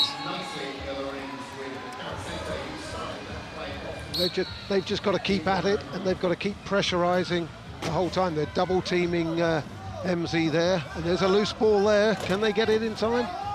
But Janel trying to get it out, and he does to Dave MZ, and he's the one playing as the high pointer who's free, and he's saying, I can't quite hear what you're saying to the bench, but now he's going to take his time because a lot of the Israel players out of screen were being blocked, so he's going to run that clock down. Give us space here, please. And yes, you can see Langhart trying to block, and they're going to push MZ over the line, the Israel players, to stop him taking any more time off the clock, but it's still a 6-point lead.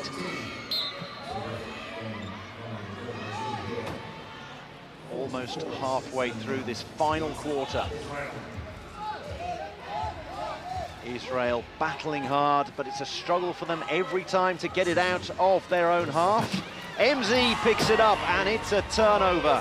So the shot clock is reset. He's still got 12 seconds to get it over the halfway line, which he does. Frey fires it forward. Janel is going to put it in his lap. And there's going to be plenty of blocking. And then, about to appear on your screen, they're going to try to push. Well, they're going to try and steal the ball off Janel. And Frey comes in free at the far post and scores another one. And it's all getting away from Israel now.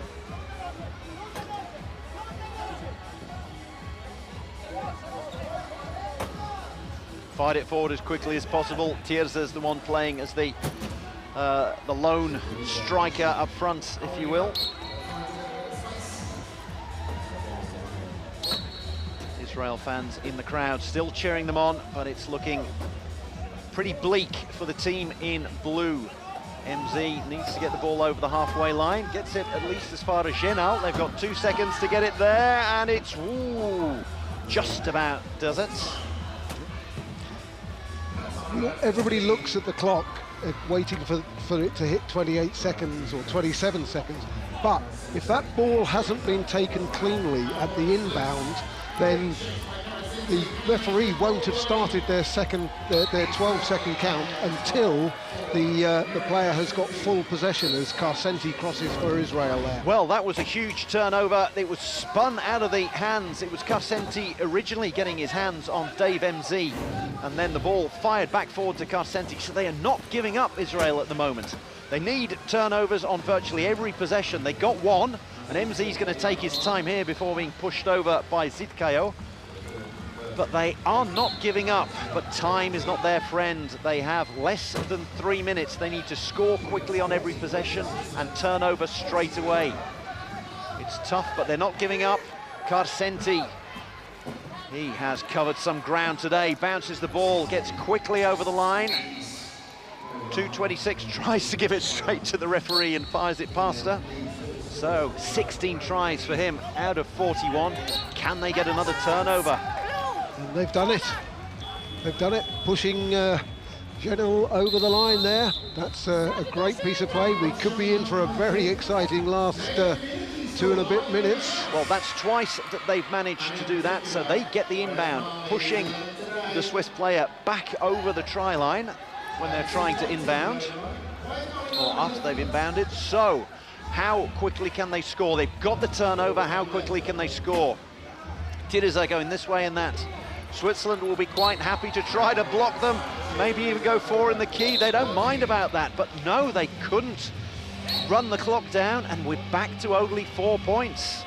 The clock stops until the inbound has been caught, so now every second that ticks off is going to help the Swiss.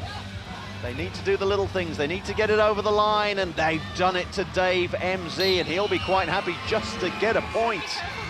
Back up to a 5-point lead. It's surely too big a deficit for Israel, but boy, have they struggled hard and have they given it their all in this fourth quarter. They've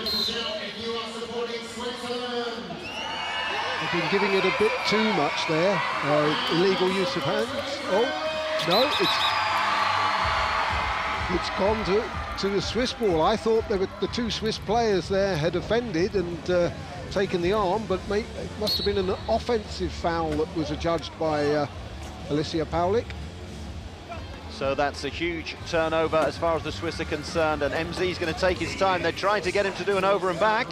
They're trying to push him back into the backcourt, and every second that goes off the clock is fine as far as the Swiss are concerned. MZ squeezes in, and that's the icing on the cake as far as they are concerned. They get the turnover, they take 30 seconds off the clock, and now they've got the point. A minute and a half to go for Israel. They need to score, and they need to score quickly. A huge hit. Tirza scores. That was an absolutely massive hit there, but the ball got forward to Tirza, and it was a perfectly legal hit. Timeout! A coach's timeout has been called. Timeout. 60 seconds timeout. Red. Substitution. Adrian Moser making substitutions, so we're going to see Dotai come into the game. You did say you thought we might see him at some point, but they've left it right until the last 89 seconds before he gets on. But and he's a combative player. He spent more time in the penalty box than he did on the court yesterday. And also the introduction of Fabian Krauer. So a couple of substitutions for the Swiss with a minute and a half to go, and Adi Moser presuming that the game is in the bag, and well, Dautai almost gets the ball picked out of his hands. Gosteli is on as well, and he has lost the ball, and Israel not giving up, saying if you're going to put your B team on, then we're going to pick your pocket and make you pay for it. So 80 seconds to go. They need turnovers. They've already got one. They need another 4 basically. Can they do it? Genal, the captain, saying I'm going to stick it in my pocket and then fire it as far forward as I can. It's bounced off an Israel chair, and there was no timeouts for them to take as Zidkayo goes flying into the boards, putting everything on the line. Israel not giving up. Very difficult for players to come off the bench, having sat there for 95% of the entire game, and suddenly you're thrown into this cauldron and expected to play brilliantly right from the word go. Dautai backs over the line and gets a crucial point. It's a 5-point deficit with less than a minute to go. It's surely too late for Israel, but they're not going to give up. Every point crucial for them. Tirza backing his way around. 360, 540 degrees, he's gone. Arms going in everywhere. Tirza, what, that's almost try of the match there with less than a minute to go. And it's not going to count in the final, well, it's counting, and it's not going to help them in the final reckoning, but what a try that was. Just an absolutely beautiful pass. Genal now with the ball in his lap with 30 seconds to go, 20 seconds on the clock. Dautai is going to run the clock down. Every point counts now. A 5-point deficit with 24 seconds to go. It's going to be heartbreak for Israel, but they have given everything, and they have given us one of the matches of the tournament. As they inbound, and will it be picked up? Yes, it is, just about by Zidkao. That's not quite going to go adrift. It is going to go adrift. The ball goes out of play. It's going to be an inbound for Israel, but a mere 16 seconds to go, and they're going to have the pleasure of getting the last score of the competition. And there they go. And sadly, it's not last try the winner. As it's we not play in the school playground. So 3.4 seconds to go. Switzerland are going to inbound and then keep it in the lap. And there we go. Genal gets it out of harm's reach and arms aloft for him. Switzerland have won an absolutely epic contest. Coach Adi Moser applauds his team. They have won 50-46. They finish third in the group. They get their first win of the tournament. Yeah, that really was a cracker, wasn't it? Yeah, brilliant play. So many turnovers, more than the local bakery. That's the one. Tough for Israel, but what a match it was. First tip-off won by Israel, and we had some absolutely wonderful tries. We had great turnovers, and that's what you see when you're seeing the team that is ranked 12th in the world against one that is 23rd in the world, making their debut at the highest level. Dave MZ running in the tries for Switzerland and combining well with Fabian Genal, the captain, a real captain's knock from him. Quite often it was 7 versus 7 with Nera Carcenti going up against him, and then Shir Tirza going up against Roger Frey, the number 3 for Switzerland. And neither team gave an inch all the way through. Switzerland getting 6 points clear, 5 clear at the big break. Israel getting it back to 2, but both teams had used their timeouts so early, and it meant that in the second half it really was one-out wheelchair rugby all the way through, throwing out speculative passes, hoping that people would be able to corral them in, and we had some wonderful tries, but in the end, Switzerland backing over the line and winning by 4 points. So that means that Switzerland are guaranteed to finish third in Pool B, and they will play the team that comes bottom of Pool A, with a place in the 5th and 6th place playoff up for grabs for them. So they are hoping to finish 5th overall. And so now they will get to face the team that comes 4th in Pool A, and that will be either the Netherlands or the Czech Republic. Netherlands versus Czech Republic is the match that is coming up next. It's coming up in just over half an hour's time. So Switzerland will face the loser of that match, and then Israel will face the winners of it in the 5th and 6th place semi-finals. And now we're going to go down courtside and speak to one of the players that has just come off having given their all. That look good? Nail biter against Israel. How do you feel about getting the first win? We're feeling great. I mean, our first game wasn't our best. The second game we improved, and now in this game we could show what we can. And yeah, we loved it. Beautiful fans here, and the crowd is cheering. A very cool moment, and important for us, because we wanted to finish third at least. We succeeded, and now we're looking forward to tomorrow's game, so we stay in the A-League. Could you share more about the team mentality in this tournament? Sorry, I didn't understand. The team mentality in this tournament. The team mentality is really nice. I mean, we have some rookies here. We tried to let everyone play. That's what we did. And I mean, the bench is supporting us like hell. It's loud in here, so sometimes we don't hear the bench counting. But they're doing their best and going all out, so it's super cool being here. Best of luck in the next game. Thanks a lot. Dave MZ, what an eloquent man he is. And yes, well, Switzerland will face the loser of the match coming up here. Czech Republic versus Netherlands. It's a similar scenario. Whoever wins this match will finish third in their group. Everything to play for between the Czech Republic and the Netherlands, and we will be on air, back on air in 20 minutes time, so don't miss that one.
Good afternoon. We have reached the middle day of the 2023 European Wheelchair Rugby Championships.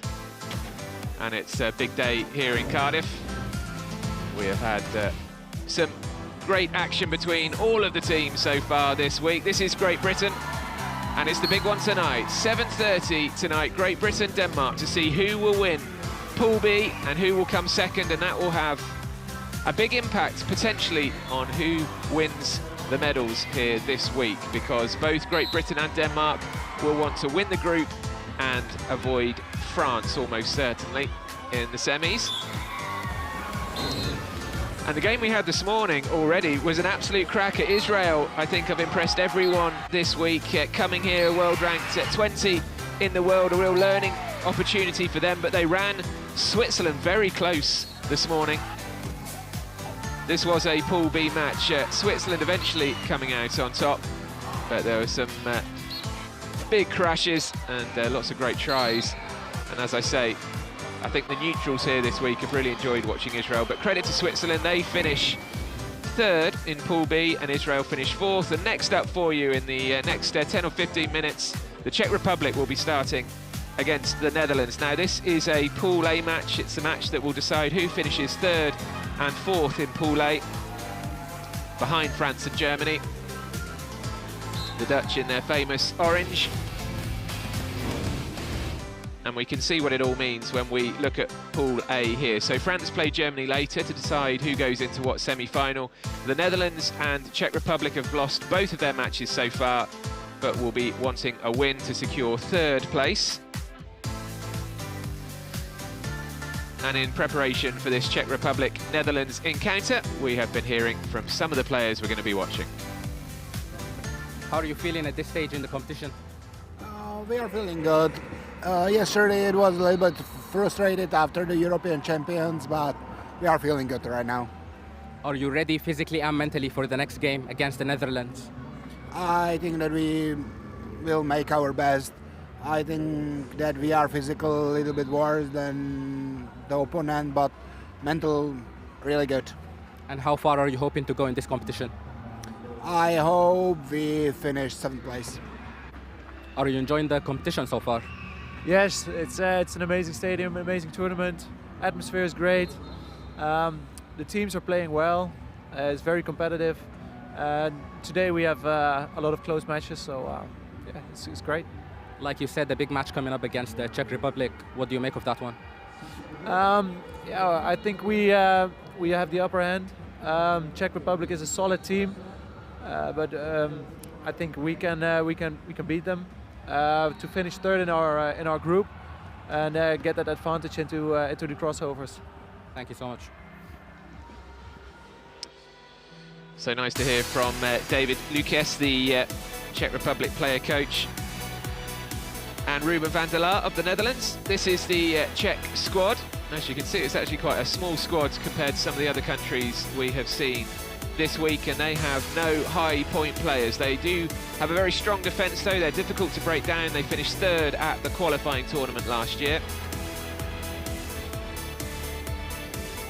And the Netherlands, they've had 2 defeats this week, but they've both been reasonably narrow defeats. 52-43 to France, 54-48 to Germany, so they've acquitted themselves well.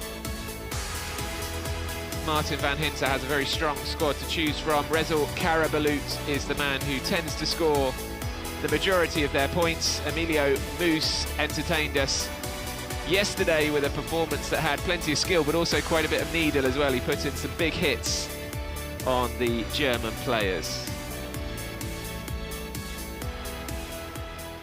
But there's a reasonably healthy crowd in. And we've got plenty of Dutch supporters, in fact sat right next to me actually in the commentary box. This is the Czech squad we are looking at. It includes Philip Varton, who wears number 8. He was actually a former non-disabled rugby union player, so to play here in the home of Welsh rugby is going to be pretty special for him. You can see the Czechs looking pretty relaxed. I think everybody in here this morning accepts that Netherlands are going to be the favourites. They won the qualifying tournament last year in Norway, did the Dutch, and the players will do their final warm-ups before heading back to the changing rooms for a few minutes, and we'll be underway at 1 o'clock local time. But that Great Britain-Denmark match we mentioned just now, if you are watching us in the UK on YouTube, it is going to be live for you on Channel 4 YouTube page this evening, and then Britain's semi-final, if they get through, will be live tomorrow afternoon on Channel 4 television, as well as the final. So that is going to be a big, big match tonight.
Well, that is later on tonight. Do not miss that one. Our coverage starts at 7:15. The match itself starts at 7:30. We'll take another look at the pool table for Pool A, because this is what we're going to be concentrating on for the next hour and a half or so. So France top the table, 2 wins out of 2 and a big, big points differential. Germany also 2 wins out of 2. And then the Netherlands and Czech Republic, 2 defeats in their 2 matches so far. But as I said, the Netherlands haven't lost those matches by too many points, and they are looking good to finish 3rd. The team that finished 3rd in this Pool A will go through to the match tomorrow against Israel, who finished 4th in Pool B. And the loser of this match we're about to watch will play against Switzerland tomorrow. But Netherlands yesterday looked pretty strong in all areas. Emilio Moos, as I mentioned, put himself about. Ruben van der Laar, Joop van der Laan actually scored a lot of points yesterday. We've had a couple of reclassifications as well in the Dutch squad. Rezul Karabalut has been changed from a 3-pointer to a 3.5, and Joop van der Laan from a 2-pointer to a 2.5. That will have an impact on the coach's options and their selections for the match, because the 4 players on court can't total more than 8 points. So Karabalut going up to a 3.5, you can see straight away that takes almost half of the quartet's points straight away. The players are just still warming up. It's a pretty grey old day outside in Cardiff. We do have the roof closed here at the Principality Stadium, thank goodness.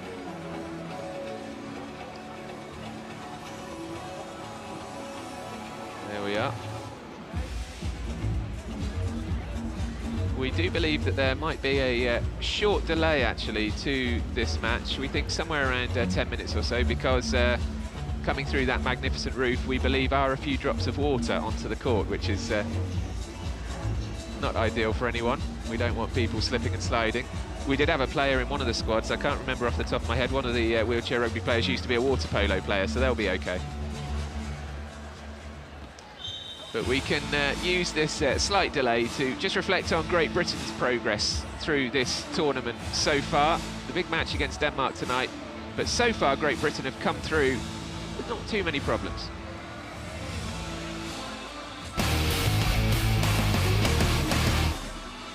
Here we go then for the first match of the European Championships. Nigri holds onto the ball, scores for Israel. Robinson, look at him go. Long pass from Israel this time. Karasenti, can he get on the end of it? Karasenti, can he pick the ball up before the try line? He can't. Israel again looking for the long pass. It goes loose, and Aaron Phipps gets there. Robinson has been running the show so far for Great Britain. And look at the strength here from Stuart Robinson. Passes inside, easy as you like. Aaron Phipps again. Robinson going all the way himself this time. Israel on the attack with Carasenti. Oh, that's a nice turn inside. Carasenti has been superb so far. Out on the wing. Inside to Zidkiao. Zidkiao, easy. Oh, this time Zidkiao can't make it. Long ball again, this time to Carasenti. Another try for him. David Ross takes it wide. Round the outside, David Ross all the way. That's a great steal from Kieran Flynn to Jamie Stead. Great Britain on the attack again. Stead, oh, he gets through two of them. Brilliant score. Zidkiao blocked in all directions, surely. No, to Carasenti, and he's over. Robinson, what's he going to do this time? He's going to do that. Brilliant again from Stuart Robinson. Phipps on the charge. Is he going to go all the way? Has time to bounce the ball, and an easy score. Great Britain looking dominant now. Here's Kieran Flynn. The easiest of tries for Kieran Flynn.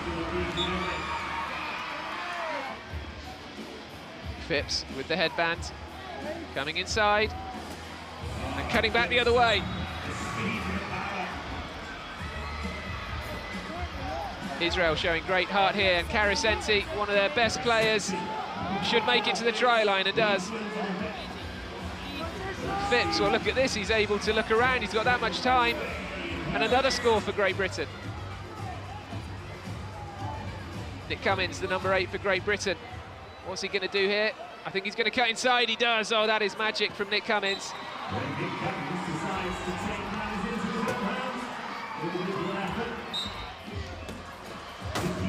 Israel still trying, still attacking, still showing great spirit. Oh, nice shimmy from Robinson. Back the other way, Stuart Robinson, superb. Oh, he has had a great game, and Great Britain beat Israel 55 points to 32. So that was day one, back on Wednesday. A relatively straightforward win for Great Britain against a plucky Israel side. And then yesterday, it was a more difficult proposition on paper, at least, against Switzerland. But again, Great Britain did what they had to do.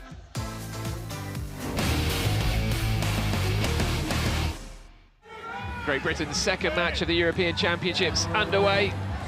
And what a tip that is from Stuart Robinson to Aaron Phipps. Janau for Switzerland, showing great strength to get past the first block to MZ, and MZ makes no mistake. Robinson deep in his own half, cuts inside MZ, and now puts the afterburners on. Look at him go, Stuart Robinson. Long looping pass up to MZ, big hit from Robinson, but MZ has Langhart there, and Langhart just squeezes in over the line.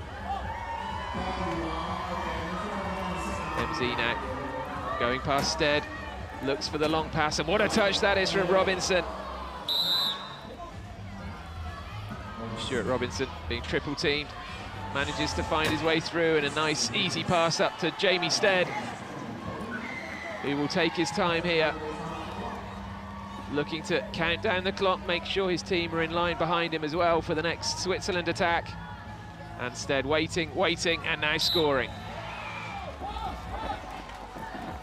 Doughty for Switzerland, making it look easy.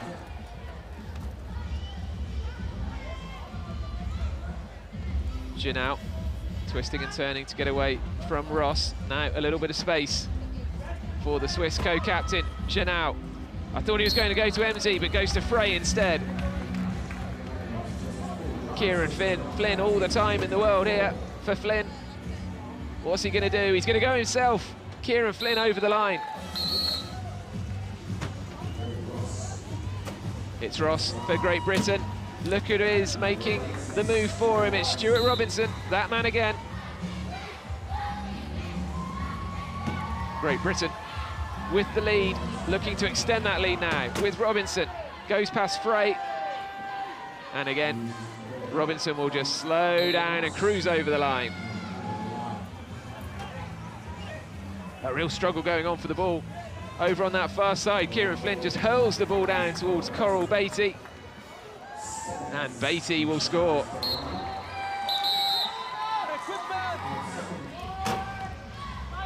Robinson over by that far corner. What a pass that is, like an NFL quarterback to Aaron Phipps. Phipps again will just turn back and count down the clock as much as he can. The man with the famous headband will wait right on the line until now when he crosses over.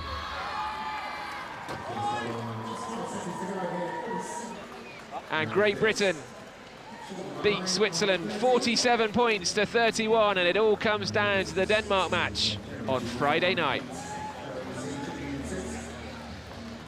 So that's Great Britain's progress through the tournament so far, and we're all looking forward to their match against Denmark tonight, which will determine which semi-finals GB and Denmark go into. So some interesting goings on here inside the Principality Stadium this afternoon. It is a pretty horrible day outside weather-wise in Cardiff today, and the roof is closed at the Principality, but I'm afraid we've got some drips of rainwater coming down. I think that one just hit the chap there in the red t-shirt. He felt it on the back of his head.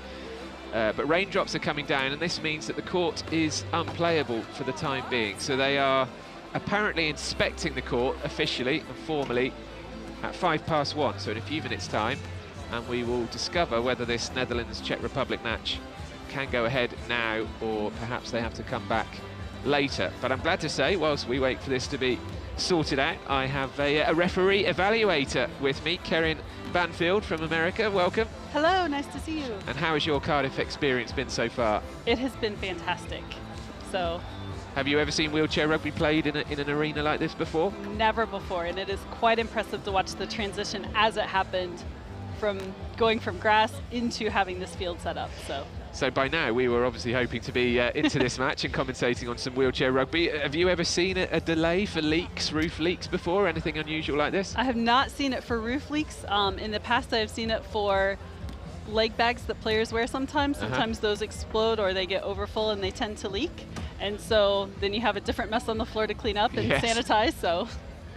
And what is everybody going to do in this situation? I mean, do you think the players? I mean, we're obviously all going to wait for this decision and the the formal inspection, but we can see the players out there just still doing, I would say, pretty gentle warm-ups, and I guess the officials, like everyone else, are just waiting to see what's going to happen here. Waiting, trying to stay warm.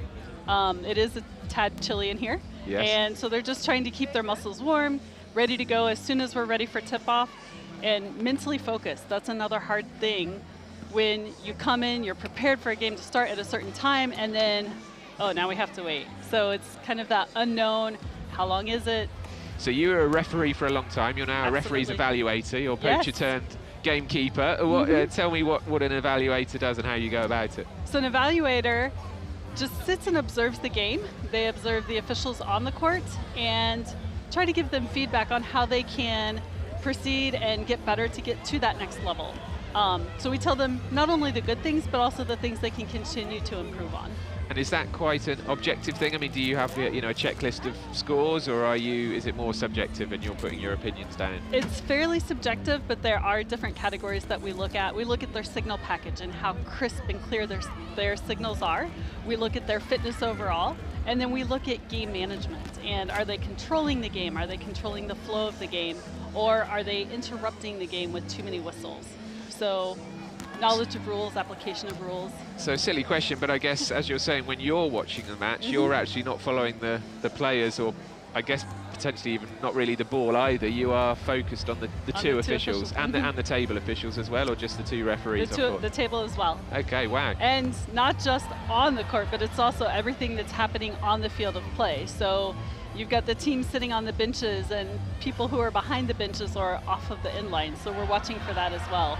Because being here this week, and we've had a couple of referees with us as co-commentators, I've been staggered by the amount of things you have to look out for, and there's clocks running everywhere. There are infringements to look out for. The referee is timing the 12-second count to get across the halfway line by using their arm to count. It's extraordinary. I was completely bowled over by the sheer sort of number of things that are going on, and that must be very difficult to learn when you're starting out as a referee, and it must be quite difficult to kind of keep track of and evaluate as well. It is, and that's one of the things we talk about when you're trying to move to that next level. Is when you first start out, a lot of things are very black and white, because you need to have just that finite information so you can work within it.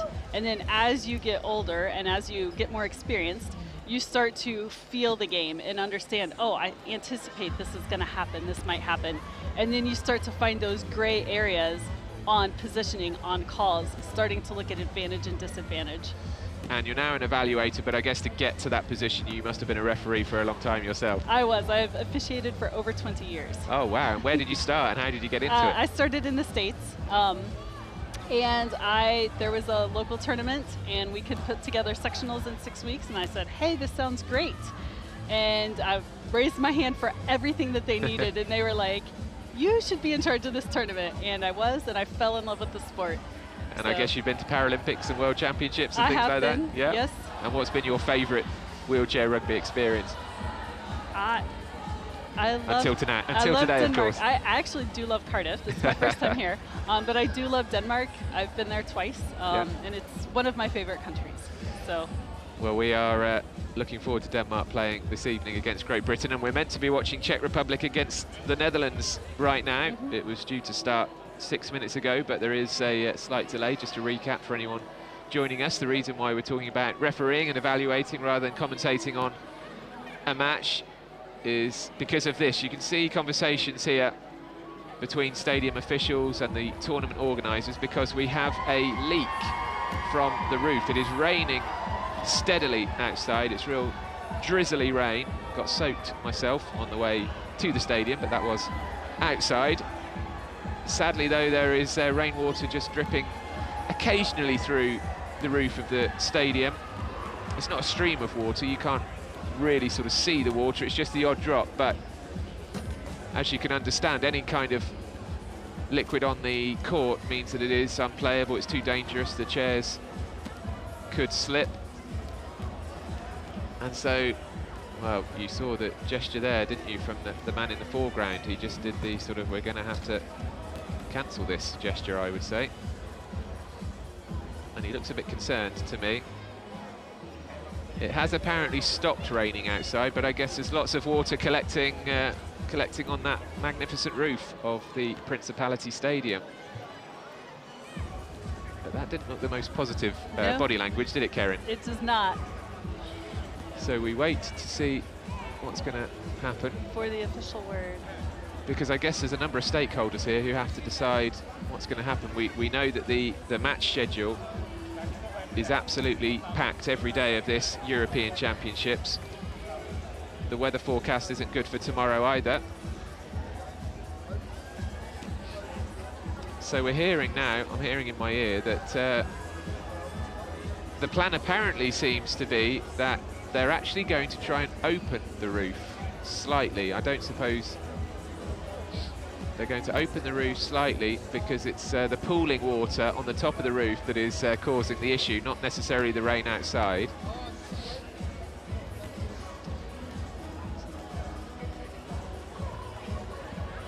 Seems like a slightly risky Yes, it does. move given because that means that the rain outside has to stop, I would have thought, for them to open the roof. So I'm sure they're speaking to weather forecasters and meteorologists. There is a practice court over behind the stand here. I mean, at least they could get the game played on that, but the problem with that is that the crowd wouldn't be able to see that match. Correct. And I don't know that it's completely marked off either. No. So you can see that there's suddenly a lot of concerned faces around the place, to be honest, because the roof doesn't just, you can imagine it's an absolutely huge, heavy roof. It doesn't just open with the click of a finger. It does not. And they are pulling the teams back to the benches. So it looks like they are deciding whether they're going to stay here or they are going to move back to the practice courts. And I think that announcement's just being made. I'm just going to take my headphone off one side to hear the tannoy announcement. I think the crowd are being told of the issue. So it's 1:10 now. They're telling us that there's going to be at least another delay of 5 minutes, so taking us through to 1:15 local time. The two teams are just being introduced to the crowd just to try and keep everybody's spirits up, but there's no doubt that this is a problem and a real shame for everyone involved.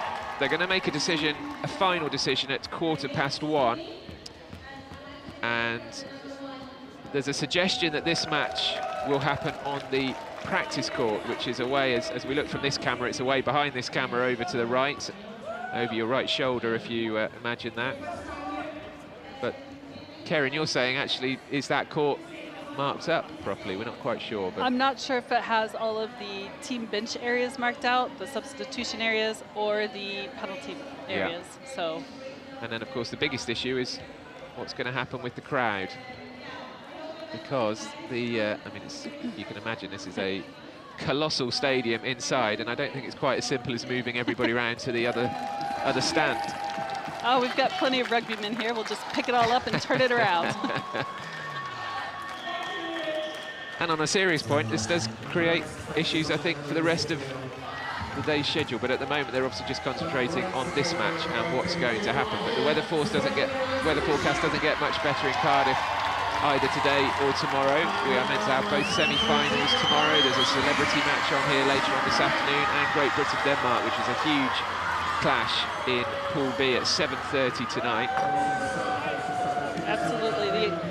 The one thing we do have in our favor is there is a full hour built in between this match and the next match, so that does give us a little bit of wiggle room. Yeah, no, you're absolutely right. There's a bit of time, but you can see this is a combination of tournament organisers and also representatives from the Principality Stadium, I'm sure, as well, who obviously know how long the roof takes to open, what the mechanism is, and all of that kind of thing. But the suggestion, just to remind you, is that they're actually going to try to open the roof slightly because they think it's standing water causing the problem. But as Karen and I mentioned a few moments ago, the problem with opening the roof is you are relying on it not raining outside.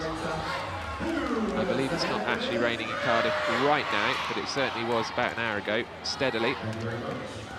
And they have moved some of the crowd back, looks like to prepare for maybe opening the roof a little bit and keeping them dry in the process.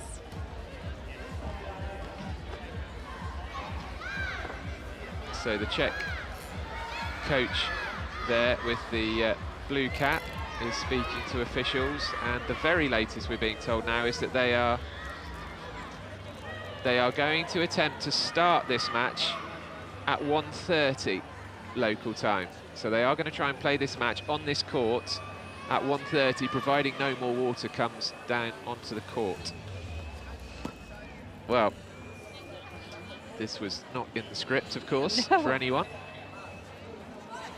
The Dutch team on the left there, you can see on the picture we're showing you there, the head coach Martin van Hinter passing the messages on to the players, and I guess coming up with a plan as to how they're going to spend this next 15 or 16 minutes. Because I guess, Karen, I mean, like any sports people, they have to decide here how much to keep on practicing and warming up, and whether to go back into the dressing room and just sort of chill out for a bit. Exactly, and you also have to think about nutrition, and you know, it's lunchtime here, so did the players just have a small snack to get them through, or do they have enough to give them energy for the entire match? You know, players also have got to think about comfort breaks and things like that, so that's now the time to go and do that if they need to. But a bit of a shame, but we're going to have a slight delay until 1:30 for this match. But it has been a magnificent week so far, and of course everybody in Wales and in Cardiff thrilled to be hosting this European Championships, and it has, let's remember, been a great week so far. Oh, it has been. It's been gorgeous outside. Euro 2023, it's the 14th tournament and the first time Great Britain has hosted the European Championships. To have the opportunity to come and play at such an iconic stadium such as the Principality is going to be absolutely amazing. It's a competition GB have won 7 times. We're coming into the tournament really strong, you know, athletes are performing really well, so everything's in place. It's a key tournament for all 8 teams, as the 2 highest ranked nations will earn automatic qualification for the Paris 2024 Paralympics. Ambition is, qualify for Paralympics is the primary goal. Great Britain won gold in Tokyo 2 years ago, and they'll want to make sure of their place in Paris. Being Paralympic champions does have it's precious, but we're just going to embrace that. But this week is about European glory, and there are some big hitters looking to be crowned champions on Sunday afternoon. France are the defending champions, and with the home Paralympics round the corner, they'll be looking for back-to-back titles. We're going to do our best to keep the title, and we know that it will be really hard because we are going to face amazing teams. And Denmark made it to the last 4 of the World Championships last year. They've been to 2 European finals and will be hoping it's 3rd time lucky as they go for gold here in Cardiff. I think we have the experience to compete and get the gold this time. 8 teams, 1 goal, a gold medal. It's really amazing to play in this place. So yeah, I'm really impatient to fight. You just never know with sport. You know, anything can happen on the day. We're going to prepare to make it our day. Well, now look at this, just in the top of your picture there, can you see the roof just gradually opening up? It is opening from left to right, if you like. And there's some blue sky up there, I'm delighted to say, and some sunshine. So this was meant to be an indoor tournament, but it's, I guess we could say it's becoming an outdoor tournament. Absolutely. And just to recap, we are meant to be watching the Czech Republic against Netherlands at the moment. It was due to start at 1 p.m, but there was standing water on the top of the roof, and as I speak to you, the roof is closing again. Now, I guess what they've done there is they've been opening it up to try and let standing water out, and now they are closing the roof again. So no water, I think, no extra water came down, I don't think, as they opened the roof. Here we go, 3, 2, 1. It's like a shuttle launch, isn't it? The roof closing. So we opened it, no water came down. They're closing it again. The plan is that we are going to start this match on this court at 1:30. But for the time being, we are all just waiting, and that includes the players. The players are out there milling around on the court. It's a big day here in Cardiff. Great Britain, Denmark later at 7:30, so the officials will desperately want to try and stick to the schedule as closely as they can, of course. We're already running a bit late, but as Kerry mentioned, we do have a bit of wiggle room in the schedule later on. The good news, I would say, I'm not a weatherman, but the good news appears to be that opening the roof didn't result in a whole load of water coming down onto the court. So it's only a couple of drops, which they've cleared up. Let's get some reaction to all of this now. We can go down to courtside and hear from one of the French coaches and see what he makes of all of this. Okay, so how impressed have you been about the quality of teams in the competition? I think there have been a very good level of playing since the beginning. First day wasn't that well because no one knew the gym and needed some time to adapt. But since I think it has been very good level of game so far. Okay, you have a massive game later on against Germany.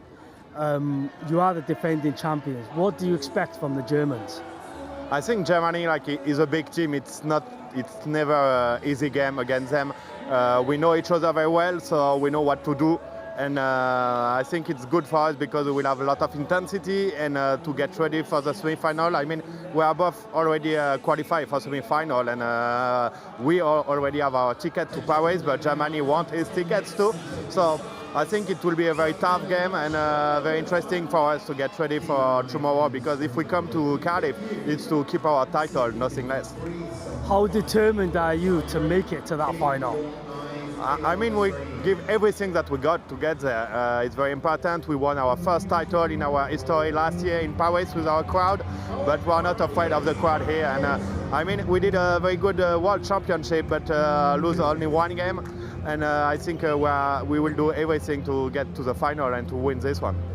And how big is this competition to wheelchair rugby? I think it's amazing. Like this stadium is just so famous, and especially for French rugby team, just they play some incredible game here. So we are so proud to be here. The organization is very, very good, and I think it's very good with World Wheelchair Rugby working together to do something like this. I think it's very good for the future of our sport, really. Thank you very much. Back to the studio. So that was William Ibel, one of the French coaches, as we wait for this Czech Republic-Netherlands match to get underway, we hope, in 10 minutes' time now. So if you're just joining us, we have had a slight leak from the roof here at the Principality Stadium. You can see the black bin there with the cluster of people standing around it. That's where the drops fell, but we think that situation has been resolved, and this match will be able to take place in 10 minutes or so on this court. While we wait, let's just take another look at Great Britain's progress through this tournament, because it's the big match against Denmark this evening to decide who will finish first and second in Pool B. But let's see how Great Britain have been doing so far.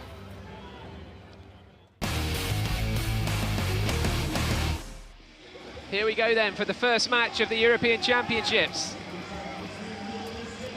Nigri holds onto the ball, scores for Israel.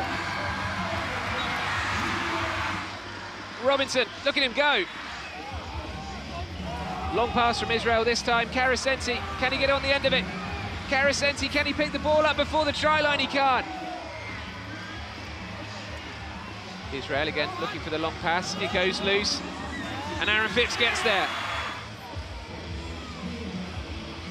Robinson has been running the show so far for Great Britain, and look at the strength here from Stuart Robinson. Passes inside, easy as you like. Aaron Phipps again. Robinson going all the way himself this time. Israel on the attack with Karasenti. Oh, that's a nice turn inside. Karasenti has been superb so far. Out on the wing. Inside to Zinkiao. Zinkiao, easy. Oh, this time Zinkiao can't make it. Long ball again, this time to Karasenti. Another try for him. David Ross takes it wide. Round the outside, David Ross all the way. That's a great steal from Kieran Flynn to Jamie Stead. Great Britain on the attack again. Stead, oh, he gets through two of them. Brilliant score. Zinkiao blocked in all directions, surely. No, to Karasenti, and he's over. Robinson, what's he going to do this time? He's going to do that. Brilliant again from Stuart Robinson. Phipps on the charge. Is he going to go all the way? Has time to bounce the ball, and an easy score. Great Britain looking dominant now. Here's Kieran Flynn. The easiest of tries for Kieran Flynn. Phipps with the headband, coming inside and cutting back the other way. Israel showing great heart here, and Karasenti, one of their best players, should make it to the try line, and does. Phipps, well, look at this, he's able to look around, he's got that much time, and another score for Great Britain. Nick Cummins, the number 8 for Great Britain. What's he going to do here? I think he's going to cut inside, he does. Oh, that is magic from Nick Cummins.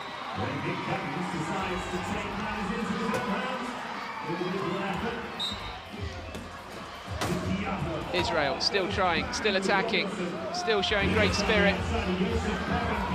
Oh, nice shimmy from Robinson. Back the other way, Stuart Robinson, superb. Oh, he has had a great game, and Great Britain beat Israel 55 points to 32.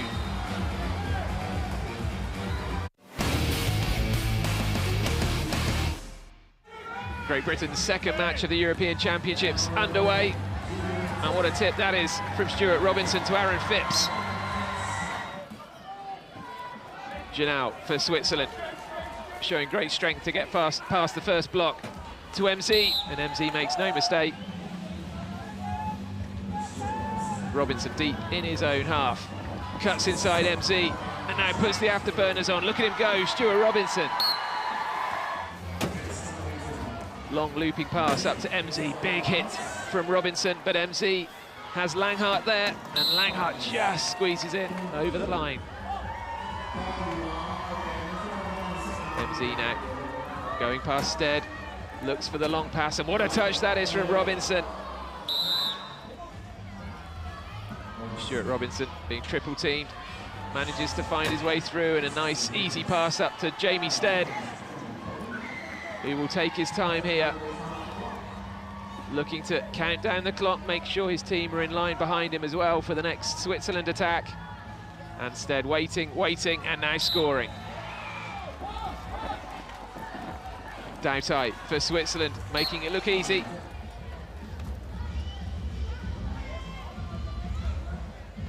Janau twisting and turning to get away from Ross. Now a little bit of space for the Swiss co-captain, Janau. I thought he was going to go to MZ, but goes to Frey instead. Kieran Flynn all the time in the world here for Flynn.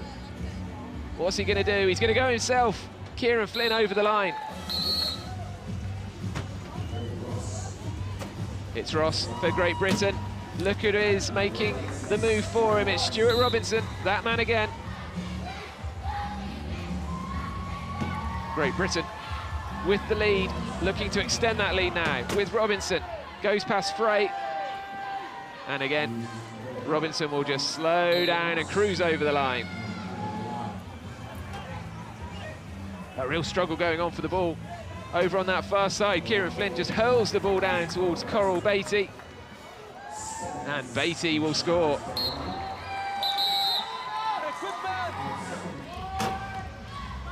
Robinson over by that far corner. What a pass that is, like an NFL quarterback to Aaron Phipps. Phipps again will just turn back and count down the clock as much as he can. The man with the famous headband will wait right on the line until now when he crosses over.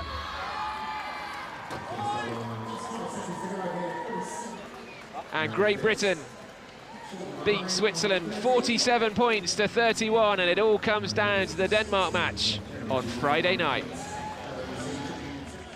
And we have reached Friday, so that is now tonight, Great Britain, Denmark.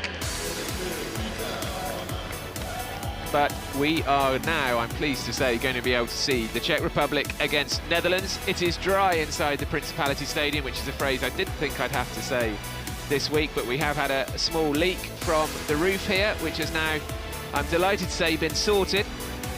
So this match is going to get underway in 2 minutes' time. The players are already out on the court. We're not going to have the roll-ons through the tunnel. We will have a quick look at the team graphics. This is the Czech Republic squad. The 4 players highlighted there are the quartet that will start.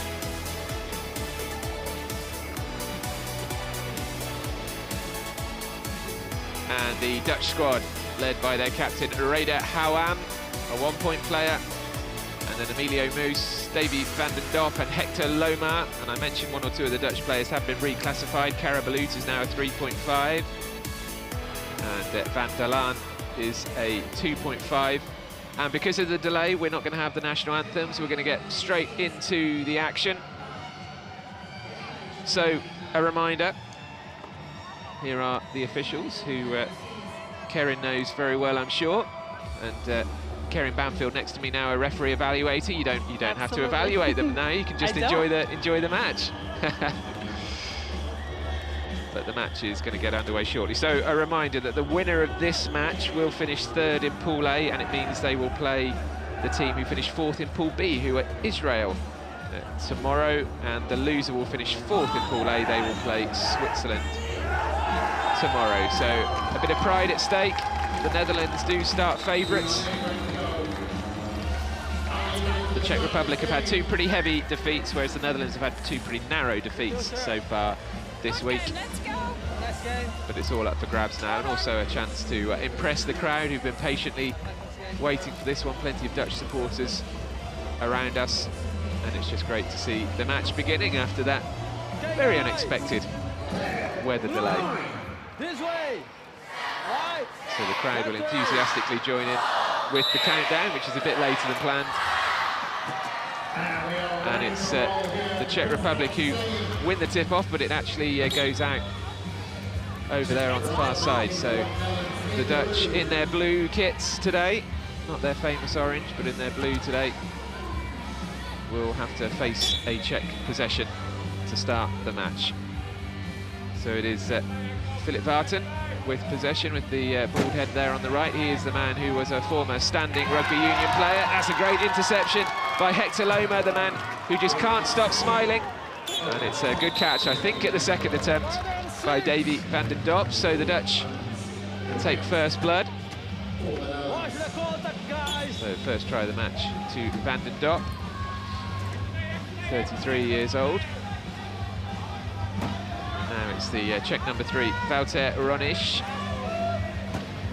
And he has Marek Vasa going through the centre. Vasa took that nicely, and he knocks it on towards Oppenheimer, who reaches out those long arms. Very tall player, Oppenheimer. He's a defensive player usually, but he plays in an attacking chair. Very, very experienced, Oppenheimer. And as I always say this week, don't just keep your eyes on the ball here. It's good to watch a lot of the action that's going on off the ball, because some of these more defensive players will be doing a lot of their best work off the ball, defensive blocks and that kind of thing. So second try for Van den Dop. Karen, you're enjoying just being able to watch the match and not have to evaluate anyone. It is very nice to sit back and almost relax for a minute and enjoy it, yes.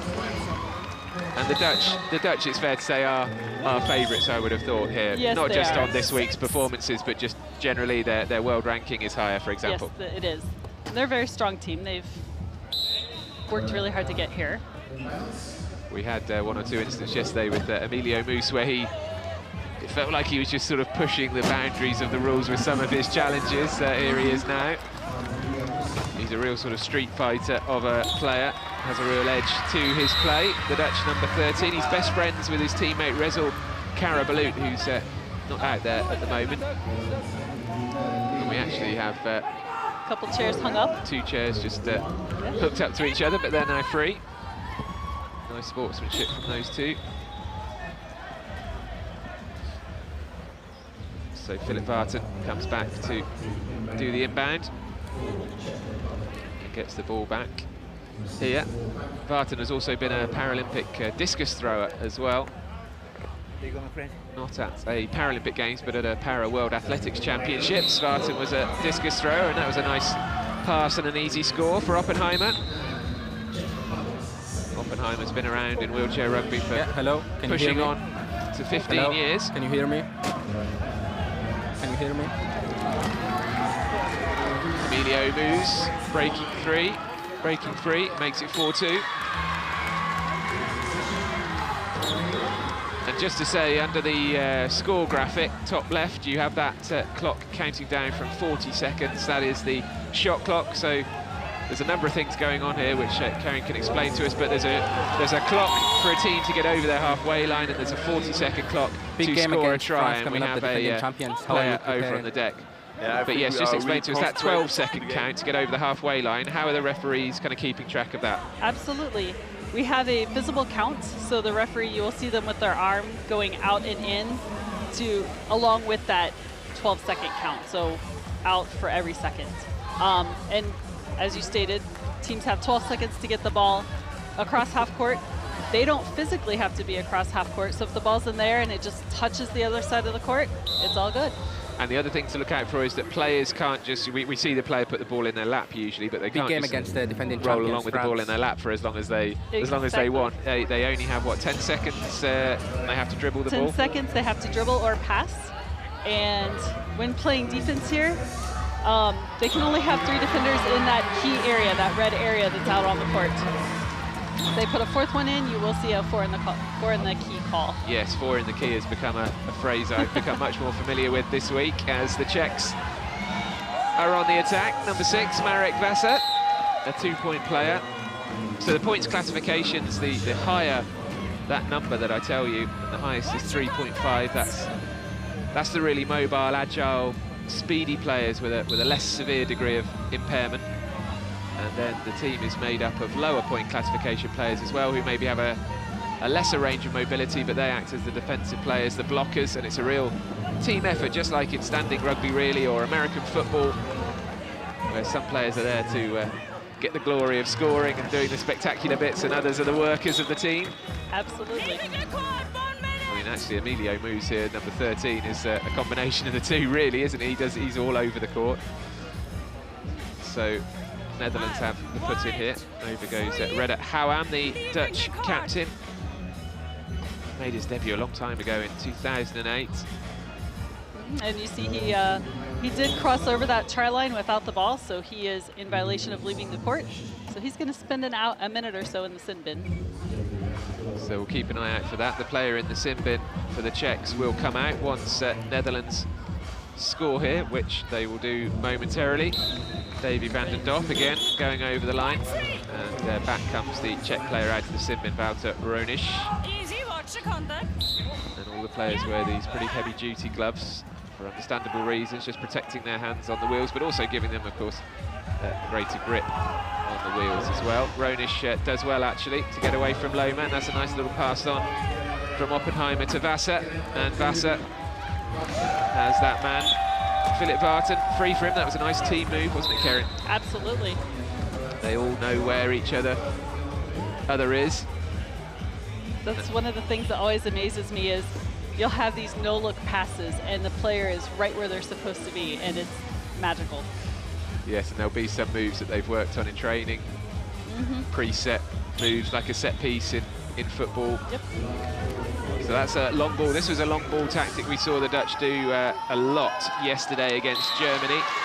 And Moose goes over the line.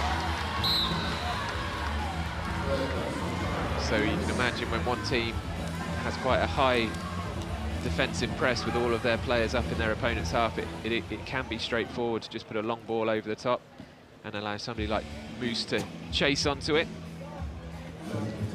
So Vartan doesn't really have anywhere to go there, so he puts the ball into the centre and allows Wasser to score the try. So the Czechs back within 2 points. And everybody just relieved this match is on. If you're just joining us, we had a bit of a delay, around about half an hour in the end, whilst the officials here dealt with some raindrops dropping onto the court from underneath the roof. But we're underway now, and hopefully the day's schedule can continue unaffected. And the chairs are quite something, aren't they, Karen? I bet when you're out there as an official, actually, there are times where you have to kind of leap out of the way and make sure you don't get your shins hit. If you get your shins hit, you're probably in the wrong position. Now there speaks an evaluator, a referee evaluator. Don't be in the wrong position. Exactly. But yeah, I wouldn't fancy your shins' chances up against one of these chairs, particularly these ones that are built up at the front. Absolutely, and they are built for full contact and not to be damaged, so they're pretty sturdy chairs. So Wasser, with the ball in his own key, needs to be careful not to go over his own try line, but he doesn't, and he manages to get it up to Vartan. Vartan has Ronisch behind him. If he can flick the ball over his head, decides instead to turn and go down the wing himself. You'll see lots of hands in there trying to knock the ball out of possession. You're not allowed to make bodily contact with the player's hands or arms, but you are allowed to knock the ball clean out. Oh, and the pass has gone awry. I'm not sure Wasser was expecting that, really, certainly not that high. Feels like the blame should be attached to the player passing that rather than Wasser trying to reach it. But Houwam, sorry, the Dutch captain, starts us off again, gives it to Van den Dop. Oh, he's twisting and turning brilliantly there. He's got two players ahead of him, and it's this man again, Emilio Moose. The finish is straightforward, but to get there was really good play from the Dutch. 5 tries already for him. 5 of the 9 tries the Netherlands have scored so far. So 3 minutes 20 left in this quarter. 4 quarters of 8 minutes, but you would have spotted already that the clock stops every time the ball goes out of play. Vartan tries to go into reverse. You can see 3 Dutch players in their own key there, lining up to try and block Barton, and that gives the space to Oppenheimer to score the try. And you can see the 40-second shot clock begins to count down here. And actually, that's great defensive play this time, isn't it? Yep. From Barton, he's forced moves off into touch. Touch the sideline and go out of bounds. Turnover. So the Czechs take the turnover ball, 6 points to 9 down. And any turnover is so significant in this sport. Possession is absolutely precious. Another good try, this time for Ronish. The Czechs passing the ball around nicely. It feels like the Dutch are more direct. They have, because they have the higher point players, they are more direct, exactly as is being illustrated here. They have a player like Moose who can effectively sprint on and jump out and get on the end of a ball, whereas the Czechs are having to throw the ball around a lot more, Karen. Absolutely. Different styles of play. You'll see the press on here too. Yeah, so the Dutch pressing high. Pressing high end. Nice Can Oppenheimer get onto it? So in a way, the defence there forcing that long pass, which Oppenheimer couldn't get onto. You can see how high his knees are bent up under him. That's how tall he is.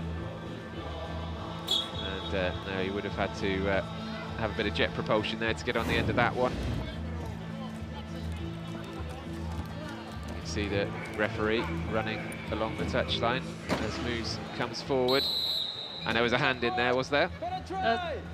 Leaving the court on defense.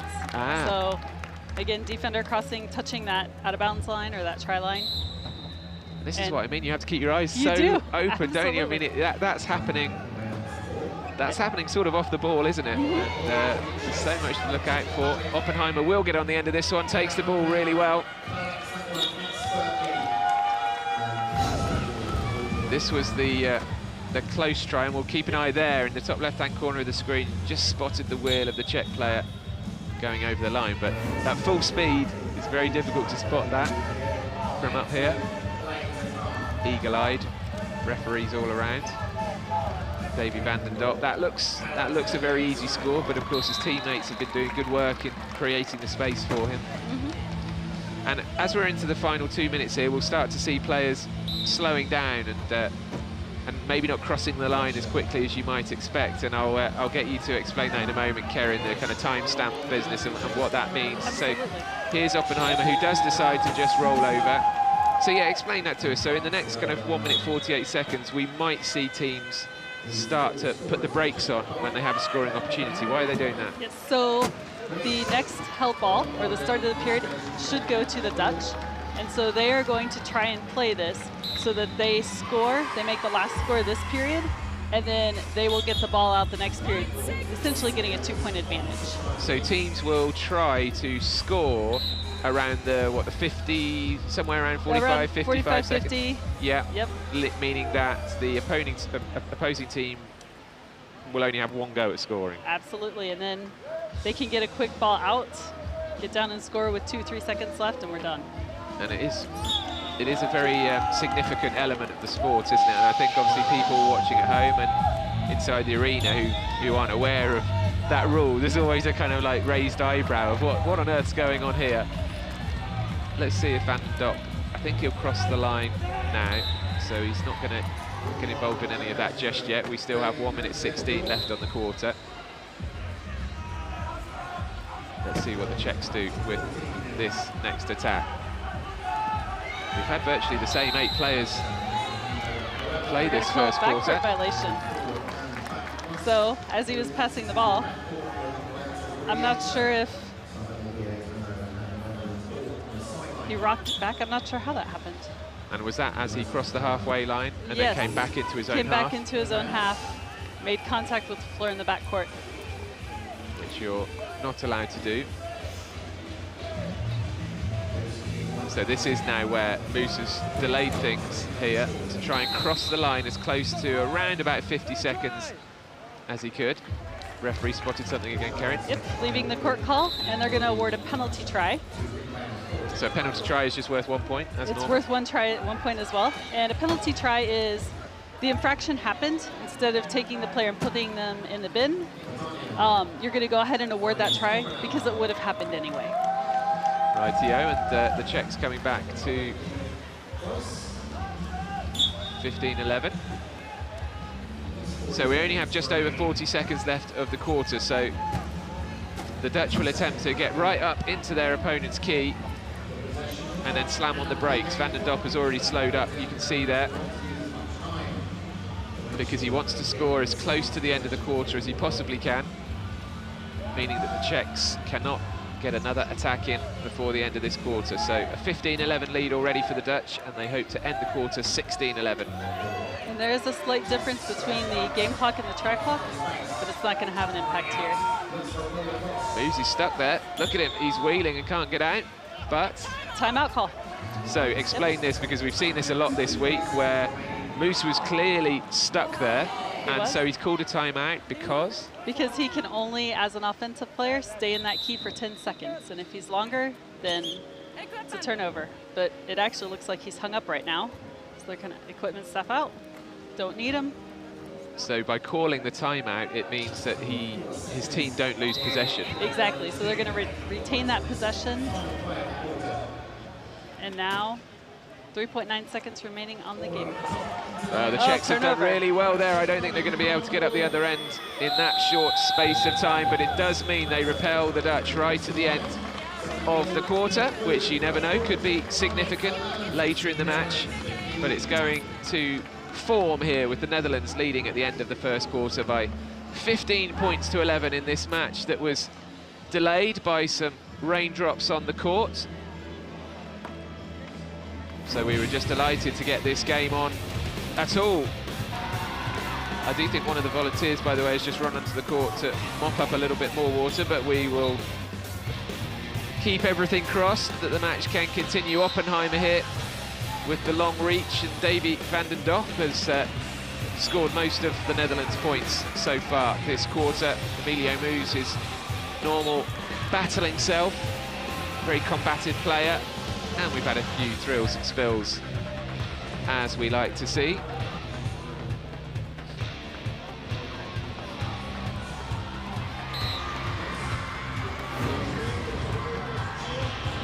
So 15-11, the Netherlands lead.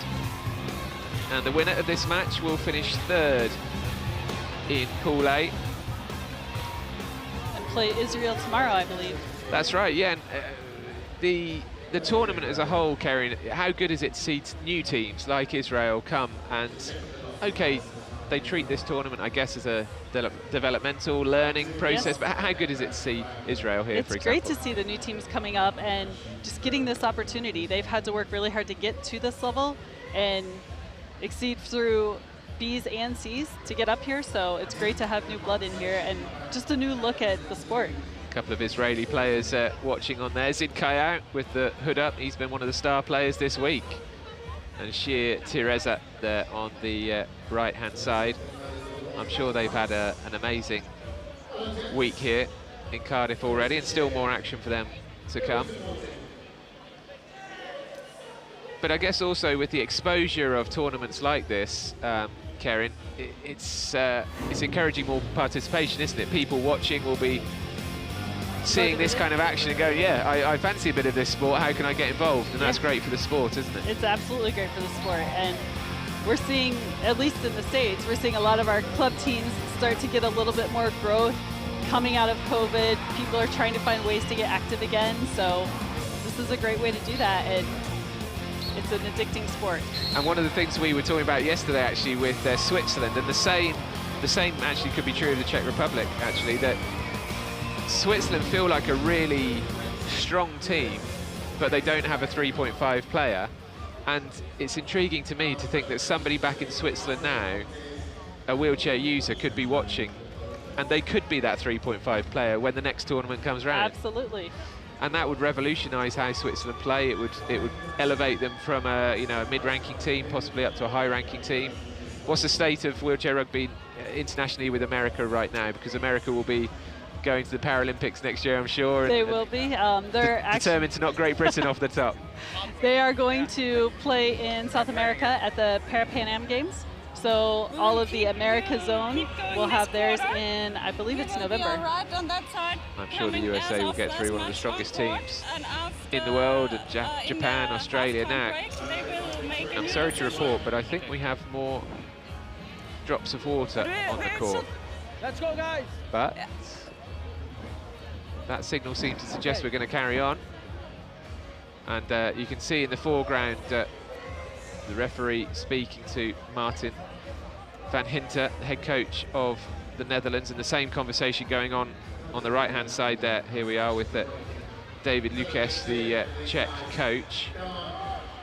I suppose the question is, are we happy to continue? And if both coaches and both sets of players are happy to carry on, then I guess we do. And it looks like we're going to at least start this second quarter. Get things rolling.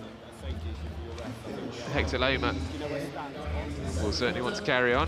He hasn't stopped smiling since he got here to Wales. So second quarter underway. And it's 15-11 to the Netherlands, looking to finish third in Pool A.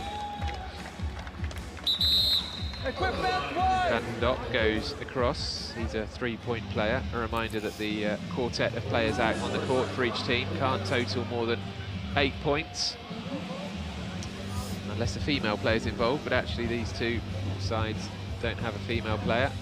One interesting thing actually about the Dutch side is that they have more players with cerebral palsy than with spinal injuries, which is actually quite unusual. I mean, this whole sport developed out of players with spinal injuries. It did, and through its development and evolution, we've brought in more players into the sport. So, and a lot of the players actually aren't wheelchair users in daily life. You know, they can walk around with certain other aids, and you have amputees, and as I say, players with cerebral palsy who can walk around without the use of a wheelchair. Emilio Moos in possession to Davy van den Dop, and he will buzz down that left-hand wing. Loma blocking for him in the centre. And it goes to 17-11 in the first minute of this second quarter. And it's pretty much the same sets of four that are out there. As we saw in the first quarter, the Czechs actually have a very, very small squad here comparatively to the other countries. 1, 2, 3, 4, 5, 8 players in the Czech Republic squad.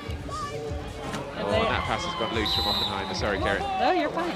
And they are allowed up to 12 players on the team. So yeah, eight is pretty short, isn't it? And again, it comes back to the participation thing we've just been talking about. Hopefully there'll be people in the Czech Republic watching this YouTube feed and watching the action here and thinking, okay, I'm going to go and try and find my local club. And there are plenty of clubs in the Czech Republic. Jiří Plesko, for example, the Czech captain, who we've not actually seen this morning yet, plays for the Prague Robots. There's the Sitting Eagles as well. SK Ostrava have a team as well. But the Dutch just extending their lead slightly here to 6-point margin. And this match certainly not matching the intensity of Netherlands versus Germany yesterday, which felt like a real grudge match. This all a bit more friendly today. Loma tries to reach the Czech player, but can't quite get there, and it enables Philip Vartan, the former discus thrower and standing rugby union player, to burst on through. That's a poor inbound from Emilio Moos. And he gets lucky. Tipped out by the Czech. He called for it. Yeah, he's fortunate to get another go here. In fact, it'll come over to the side touchline, won't it? Yeah. So Loma giving van den Dop a distant option, and he calls a timeout. Doesn't see any possibilities out there, I guess. I think he was explaining. He's actually explaining to the coach why he called the timeout. I think the timeout kind of questioning that decision. It's one of those things that I guess the experienced players particularly can make those calls themselves. Absolutely. Out on the court, he couldn't see any options. So the clock stops at 6:35 left in this second quarter. And the players taking an opportunity to have a drink and a breather. We've not seen many substitutions in this match so far, and again a volunteer comes out to wipe the court. So there's definitely still the occasional drop coming down from the roof, I think. But we press on. It's Van den Dop wearing number 14. Who comes forward with Emilio Moos charging through ahead of them, and that was almost a perfect demonstration there. He gets across eventually, but that was almost a perfect demonstration of Moos as the battering ram ahead of Van den Dop, and it's all perfectly legal. Those collisions between the chairs absolutely allowed and encouraged,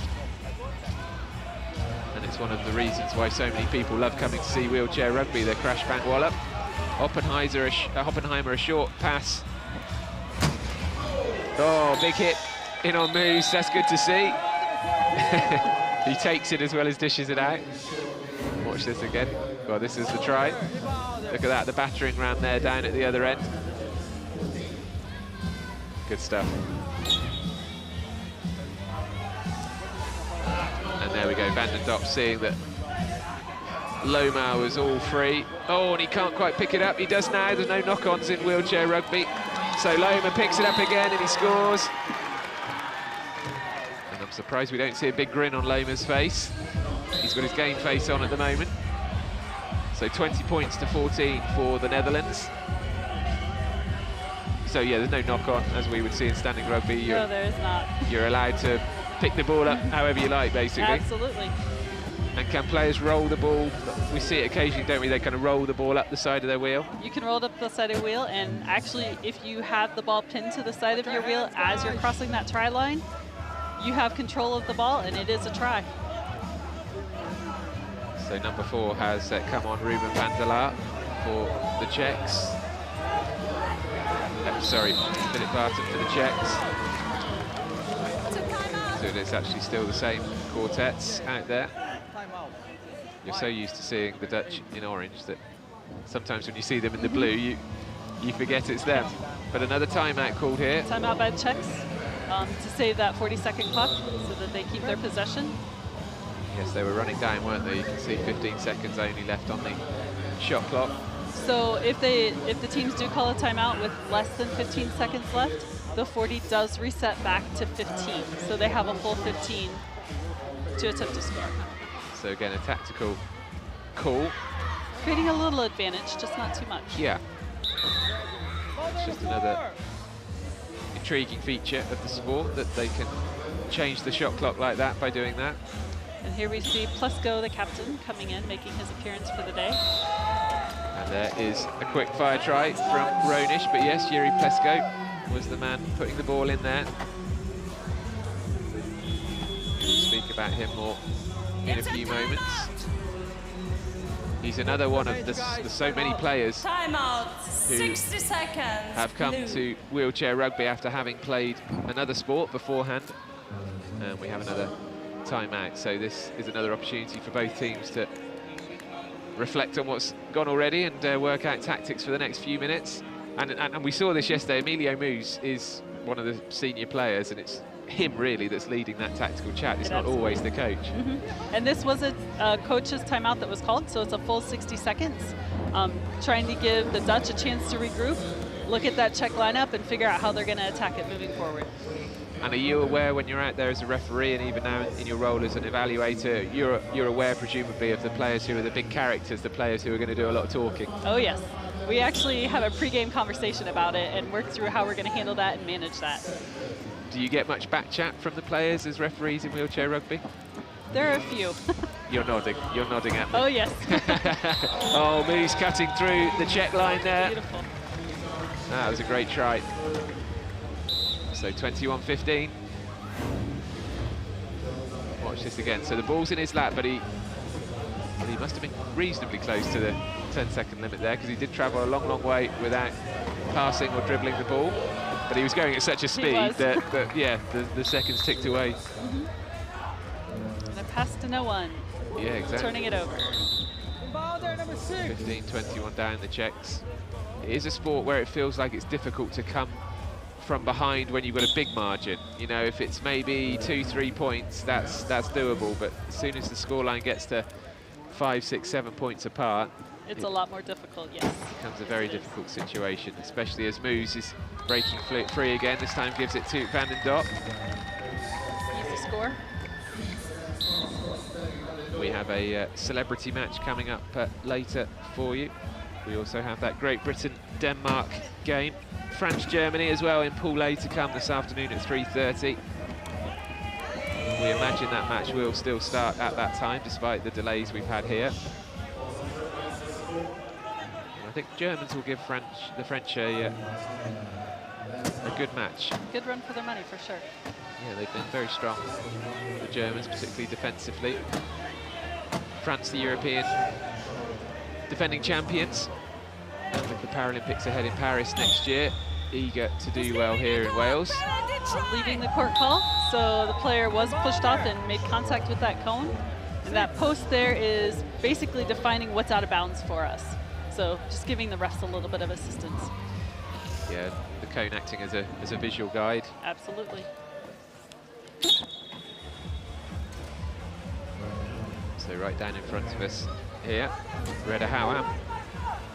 He's actually had a cancer scare recently, so he's back after that, which we're pleased to say. See? Oh, the hold. And over goes Oppenauer. Absolutely a hold. Come on, Clark. So we'll see this again. So talk us through what's happened here then, Karen. So Oppenheim, yeah, he goes up and then rests his hands on the wheels of number 14, Van den Dop, and prevents him from being able to move forward and move his chair. Casebook, hold. He's going to go sit in the bin. So yeah, an infringement against the Dutch. Yep. Spend some quality time over there. Old Howam there, the Dutch captain, was best in class. Move to the box, please. It wasn't Best in his class at the qualifying tournament. He's been around a long, long time, one of the most familiar wheelchair rugby players around.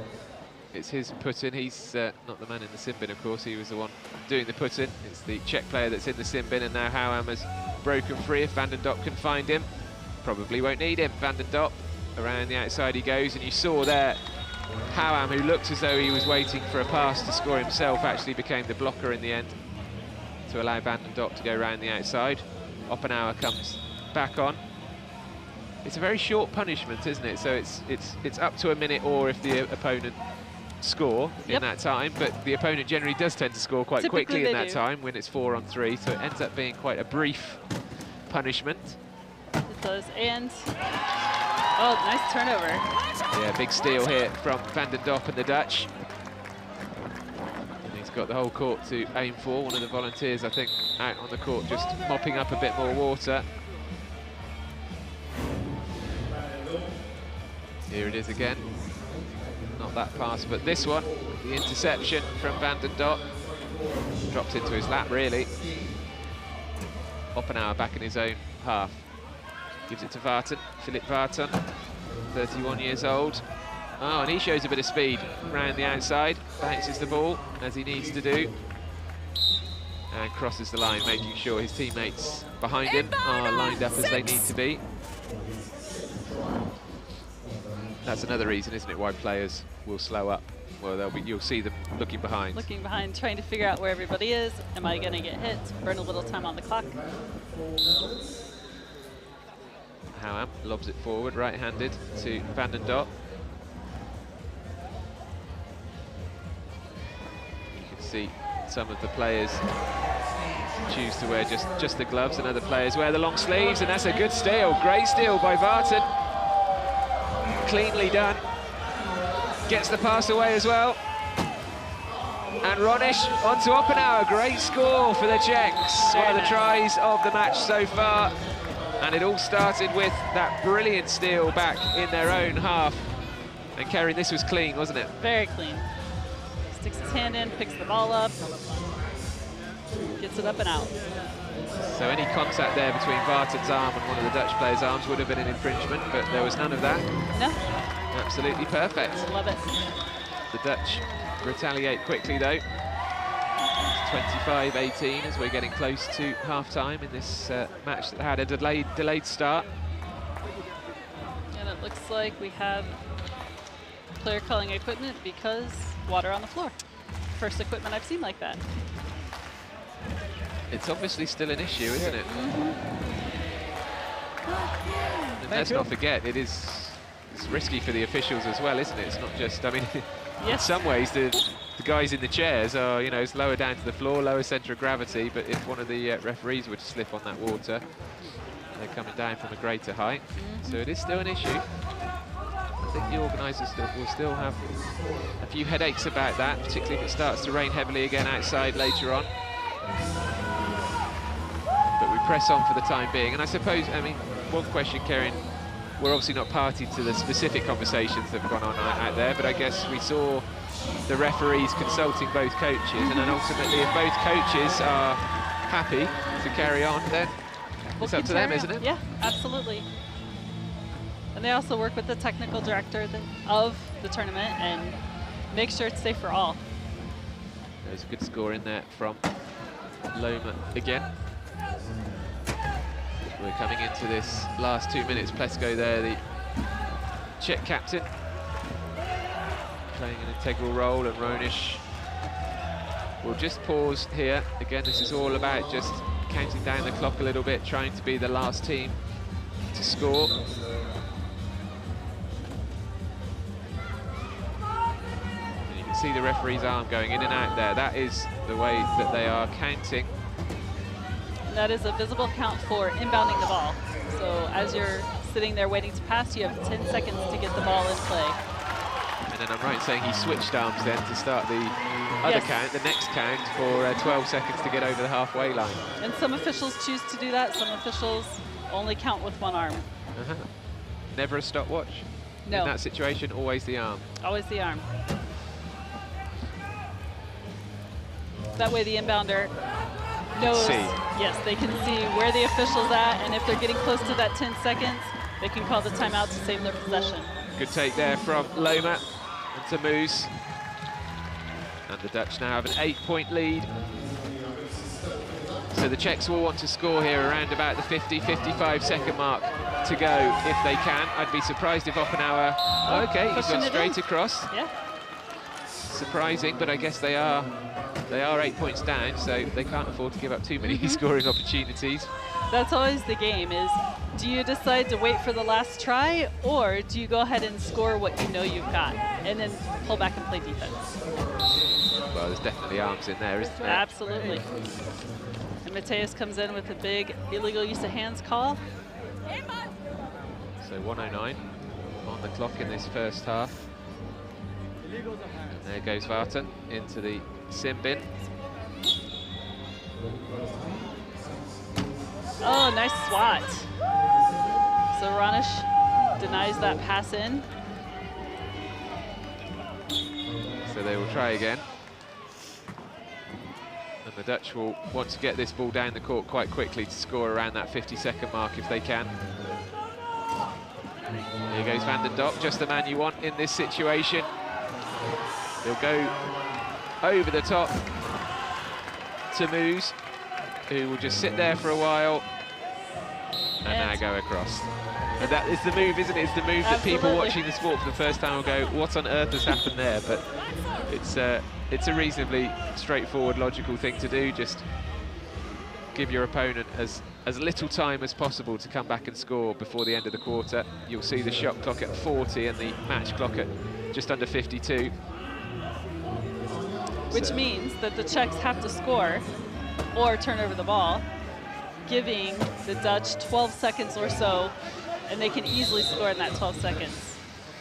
Czech have called timeout. Yeah, timeout has been called because they were worried, I think, about not getting out of their half in time.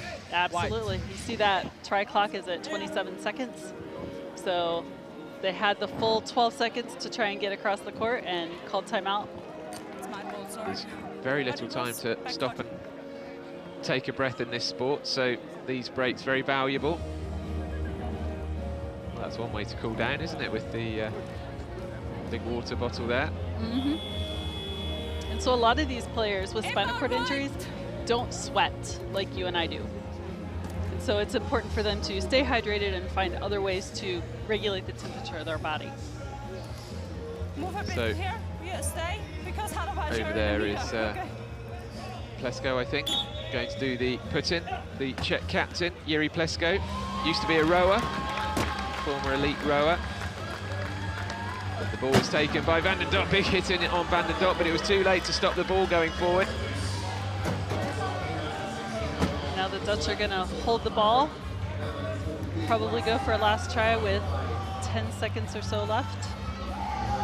He's got the space here, moves could potentially reverse it. No, he's going to turn.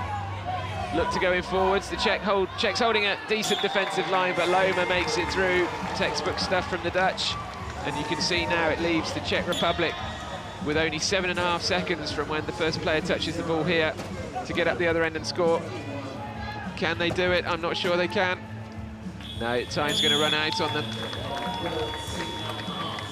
So that is the end of the first half in this delayed encounter between Czech Republic and the Netherlands. At the moment, it's the Dutch in pole position to finish third in Pool A. 30 points to 21, the Dutch lead.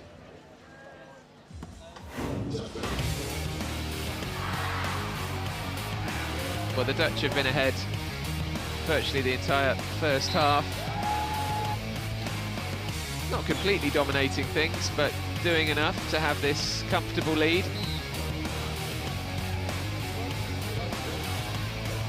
And we've had some dramatic moments as well. As I say, not quite as aggressive, the Dutch today, as they were against the Germans, but that's no surprise, really. Trying to conserve energy for the next rounds. Very true, very true. It does look like the Dutch are going to go through to play Israel tomorrow, and the winner of that match would then go into the 5th, 6th place playoff. And it's all valuable world ranking points. The loser of this match will play Switzerland tomorrow.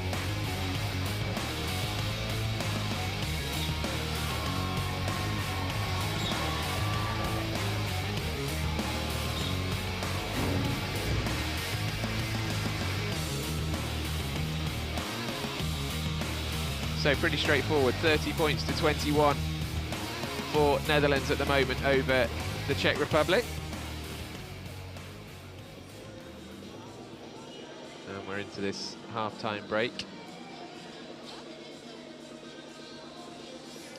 you think, Kerin, do you think they'll be happy, the Dutch, with their performance? So scoreline's obviously looking good, but do you think they'll be happy that they're getting what they need to get out of this game, if you know what I mean? I think overall they will. Having a slightly easier competition for them against the Czech gives the Dutch the opportunity to run some different lineups and also to rest some of their key players so that they are ready to perform when they need to. Yeah, we haven't seen Rezel Karabalut there on the left, have we, at all? No, we have so not. far. Will be interesting to see if he comes on later on. Joop van der Laan there as well, talking to his teammates, the number 8. We haven't seen him yet either. Those two were brilliant yesterday against Germany, so it does feel as though the Dutch taking the opportunity to play some of their other players and give their, let's say, top players a bit of a break today. Czech Republic don't have that luxury, really. Only 8 of them here. But they'll take plenty away from this tournament as well. And as we were discussing earlier, just anybody back in the Czech Republic watching this, if they're here playing in a tournament in a couple of years' time, then this has all been well worth it. But plenty more action to come today here. Rain delays permitting. France play Germany at 3:30. We have a celebrity match, which is going to be really intriguing and entertaining, I'm sure, at around about 5 o'clock, I think. But the big match here today, which everybody, I think, has been looking forward to, not just this week, actually, but as soon as the draw was made, I think this match was the one that people wanted to see on a Friday night. 7:30 tonight. It is Great Britain against Denmark.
Well, hopefully that's got the pulse racing for Great Britain versus Denmark this evening at 7:15. Our coverage starts 7:30.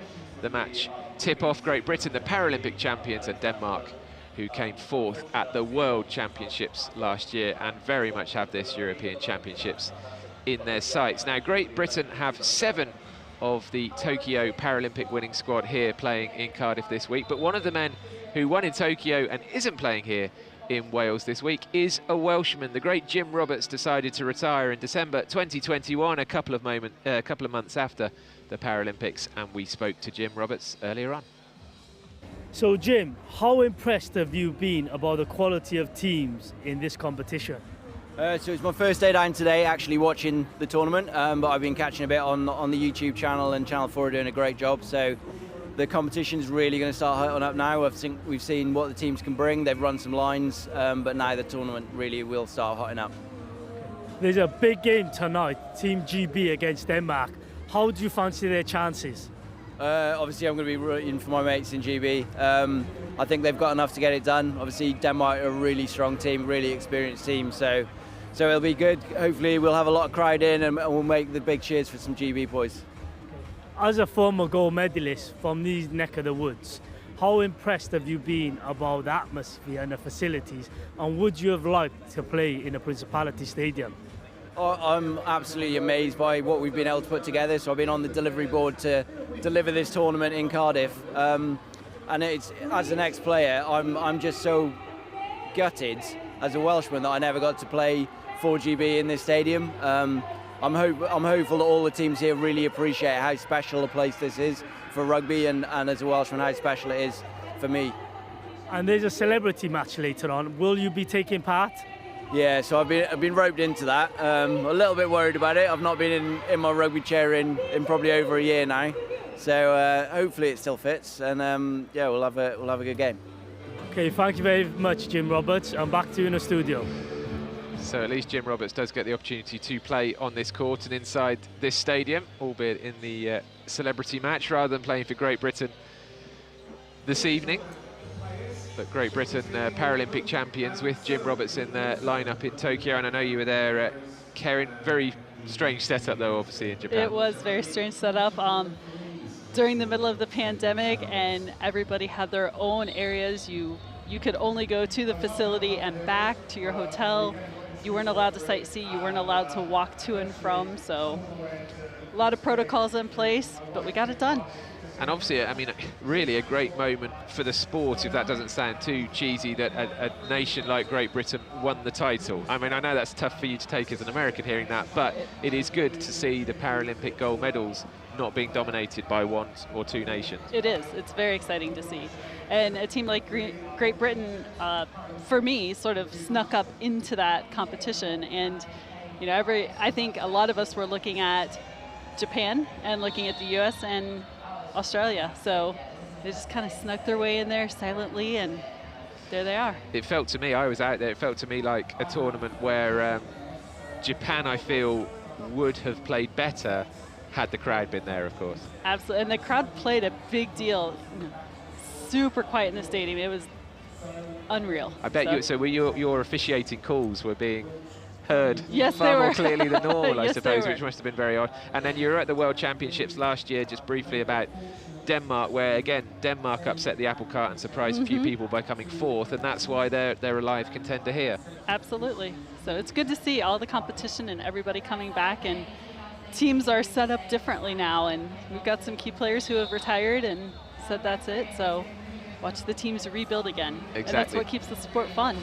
Very exciting to see the young players come through. It's one of the great things about this sport, that the age gap is, or can be, so big between the youngest player on your team and the oldest player on your team. We've had a 56-year-old I've been commentating on here. We've had a 19-year-old. I think there's even a 17-year-old here playing. It's fantastic, isn't it, that it's a sport that all ages can play. Absolutely, and all genders. Yes, yeah, exactly. So there's no obligation on teams to have a female player, but it is designed to be a mixed sport. Germany have 2 female players, for example. Great Britain have Coral Beatty out there. We'll be watching her later on. And there is the tactical element to it as well, because a female player gives you an extra 0.5 total on the classification Are you slightly surprised that actually more female players haven't come through? Some of the female players are starting to. There's been a big push for it lately. So I think we'll see more and more in the sport. And there is a Women's World Cup as well, isn't there? There is. It happened in March, so we're underway. Yeah. We're underway again in the third quarter. And it's the Czech Republic in the white, attacking left to right. And the Dutch in their change kit of all blue with the orange piping. Marek Vasa, the number 6, is stopped, I assume, because one of the players had gone over the try line. Karen? Timeout. Ah, timeout. Timeout right before he did. Timeout. So. White 8. The referee tells the table officials, but in a sense also tells the crowd who's called the timeout. Yep. Now they're going to go back at it. I think he was trapped in that key for about 10 seconds, and instead of the turnover, opted for the timeout. And that does leave the Czechs with 1 timeout left. So the Czechs need to try desperately to put a few tries in a row together here. It's easier said than done, and that's a loose pass, maybe a bit too ambitious pass. But I guess if the Czechs are going to get back into it, they do have to maybe take a few more risks like that. That they do. Coach, can you please get inside of the part after? Thank you. So it's put in. Well, the referee spotted a bit more water, I think, on the court here. The Volunteers comes on with the trusty towel.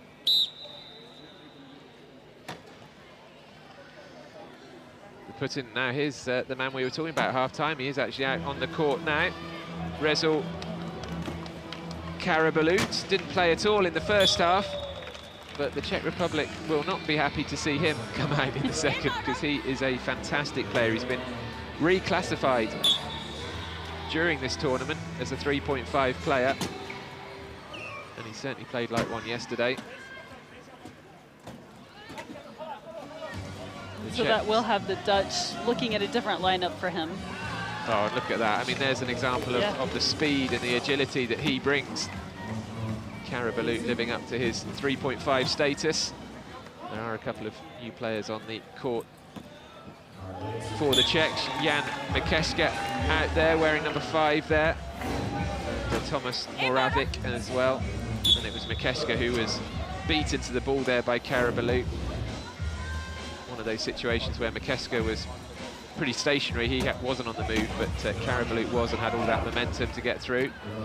Long ball looking forward to Marek Vasa, but he can't quite pick the ball up. We were talking about how players can use their wheel to roll the ball up the wheel.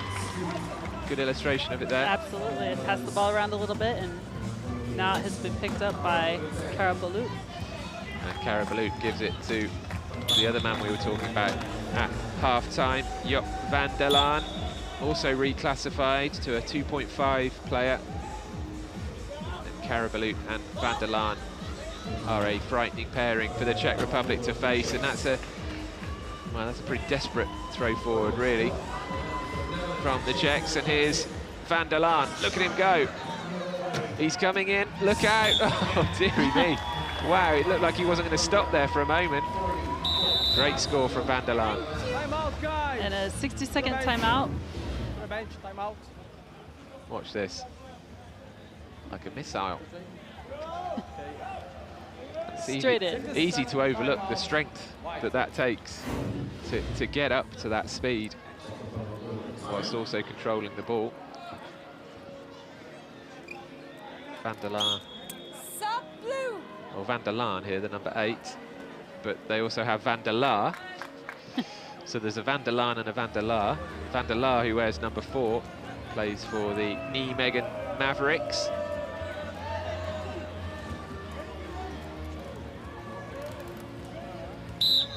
But at this far left end, it is Jan Mikeska to get us back underway. Mikeska to Vartan. Vartan goes into reverse, does really well to get away from a couple of challenges. And stopped. Now he turns around, goes forward, but I was about to say he's given the ball away, and he has. He's given it to his coach, actually, but his coach isn't allowed to get involved in the play, sadly, for him. Watch that, look at that. reverse for quite a distance there. But then the pass goes astray and he flailed his arms up in the air in frustration. Not sure whether it was with himself or with his teammates there. But here comes Van der Laan, twisting inside. And you have to say, looking at the lineups that are out there now, you sort of fear for the Czech Republic here. I feel like the Dutch are going to extend their lead in this period of play with the players they have out on the court at the moment. Vassar to Vartan, but there is Van der Laan. You see the difference in the speed and the agility. Vartan had no chance to beat Van der Laan there. And Van der Laan up to Karabalut. And round the outside he goes. And it's another easy score for the Netherlands. And suddenly they have a 15-point margin here. Out of nothing, really. Yeah. And this is the difference that the point scoring makes, isn't it, Karen? Absolutely. You put a couple strong players in, and without even batting an eye, we now have it, like you said, 15-point turnover. Yeah, so it's Karabalut at 3.5, Van der Laan at 2.5. Hugo van Ursel is out there as well, wearing number 9, who's only a 1-pointer. And then I think that's Ben Bazan as well out there, wearing number 7 ahead, who is also a 1-pointer. So you can see how the scores all add up to 8.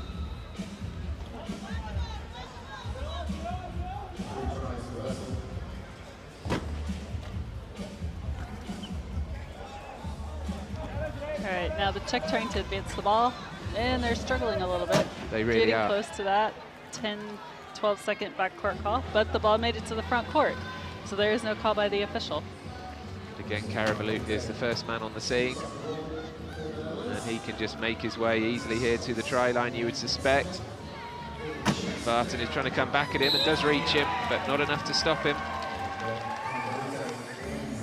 Now, a fascinating story here about the number 9 playing for the Netherlands, Hugo van Ursel. Now, him and his captain, Raider Houwam, in the Dutch team, they were both competitive swimmers in their younger days, and they were both paralysed when they were 17 years old. They were both paralysed on the same date, but 12 years apart. It's quite extraordinary, really, that they're now ending up... They didn't know each other, of course, at that time, and they are now competing in the same Netherlands team in wheelchair rugby.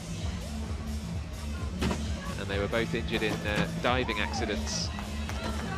Karabalut is forced over.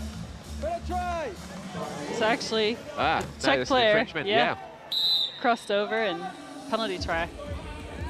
So penalty try to the Dutch. And the Czechs are under the cosh here. Vartan needs to be careful because Van Ursel was trying to push him over the try line, and no choice there, but with the clock counting down to get over the halfway line, no choice there but to call a timeout. And that is their last timeout. So moving forward, it's going to be interesting to see what happens. I think the Dutch will be able to run away with it. I think so. Very good point there from Karen, that they're out of timeouts now. You can see the little gold squares above the flag have disappeared completely in the top left of your picture. It feels like this could become a little bit one-way traffic now for the Dutch. Number 11 for the Czechs, Thomas Moravec, has come on wearing the glasses. A little bit more clearing up being done in that area where I'm assuming we are still getting the odd drop of rain coming down on that spot. Coming out again here. The volunteers have been doing a fantastic job in all sorts of ways this week, but I don't suppose they're expecting to be mopping up rainwater. A little extra duty for them. Yes, yeah. They are waiting expectantly to be just called on. Anyway, we're back underway into the last 4 minutes of this quarter. Vartan going backwards again. That's a better pass this time to Vassar. Vassar back to Vartan, but a good hand in there from the Dutch. I think that was our man Van Ursel. Yep. And he's got the ball to Van der Laan. Vartan turned him away from the try line. So he has to bounce the ball. He's still in possession, and that's a good pass to Karabalut, who gave him a good option, and Karabalut could force his way through here. A block in from Van Ursel, but Karabalut is almost stopped on the line. He manages to get across eventually. Just his strength and momentum helped him over. And that scoreline is really ticking over now. The Czechs haven't scored for, well, they haven't put a string of 2 tries together for quite some time at least. And it's a real problem for them now. And again, like the Swiss yesterday, and in fact we saw the Swiss this morning as well, they're crying out for a 3 or a 3.5 player, aren't they? Yes. The Czech Republic. They're really missing something. It would be like a high pointer that can help with handling the ball, and it would be like a football team not having a, you know, a star striker or a forward without any pace. It really does have that much of an effect. They're relying on their defensive unit staying strong and then sort of nicking tries at the other end, whereas the Dutch here can be a lot more dynamic.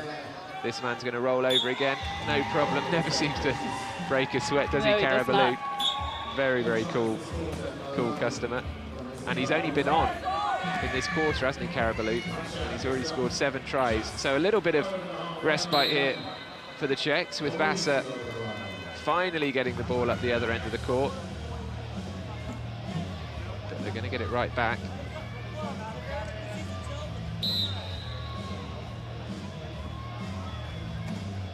And to Carabaloot. Opts for the pass instead, and it's all getting very easy for the Dutch. Van der Laan.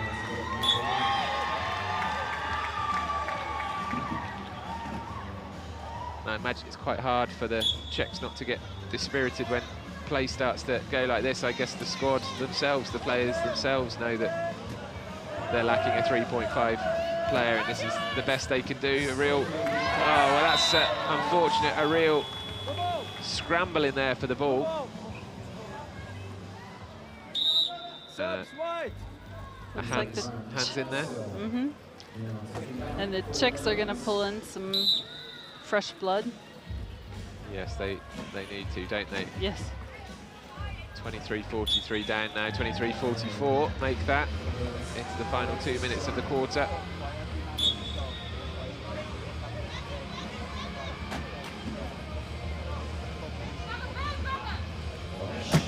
Ronish doing well. Well, that's a good moment for the Czechs. Ronish to Vartan.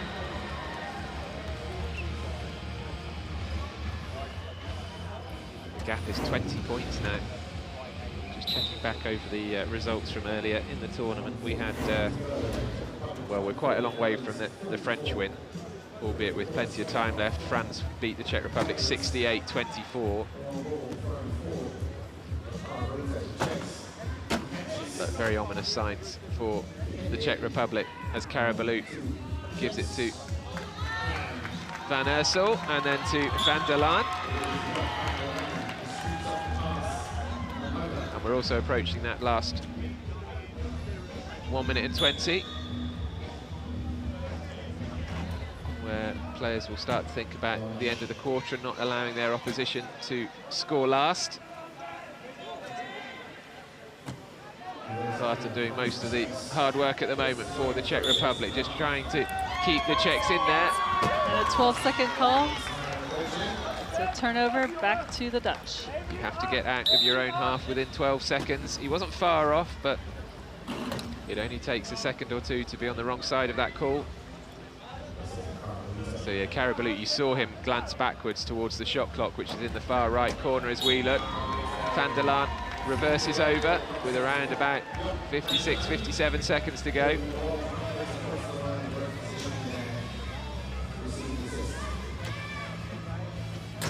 The Czechs also, with the lower point players, they don't necessarily have the strength to pass the ball a huge distance, as we've seen a couple of times from the Netherlands, so they have to go for this short passing style a bit more. But this is an opportunity for them. Can he pick it up, Ronish? He can. So over he goes. So we only have 35 seconds left in the quarter. And I imagine the Dutch will use all of those 35 seconds up here. That's what they'll try to do at least. So big long pass to Van der Laan, but he won't cross the line, surely. I think he was asking his bench, shall I just go over and score? It's that easy at the moment. But the bench told him to be a bit more sensible and do what they're doing now, which is counting down the clock and trying to score with as little time left in this quarter as possible. Down to the last 10 seconds. And he can just sit there for as long as he wants until... He could until, unfortunately, the Czechs hit the line, hit that try line, and it was a penalty try. So the Czechs slightly ruining things there for the Netherlands. But can that be done deliberately? Can that be done deliberately too? It can be, but yes. It's not meant to be? It's not meant to be. Okay. Well, we'll trust that the Czech player did that accidentally then, in that case. The Netherlands lead.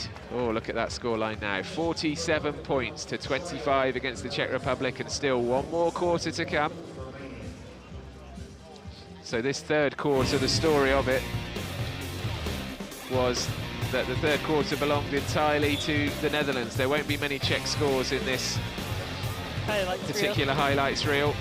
Carabaloot and Van der Laan came on and have been dominating things as high point scorers.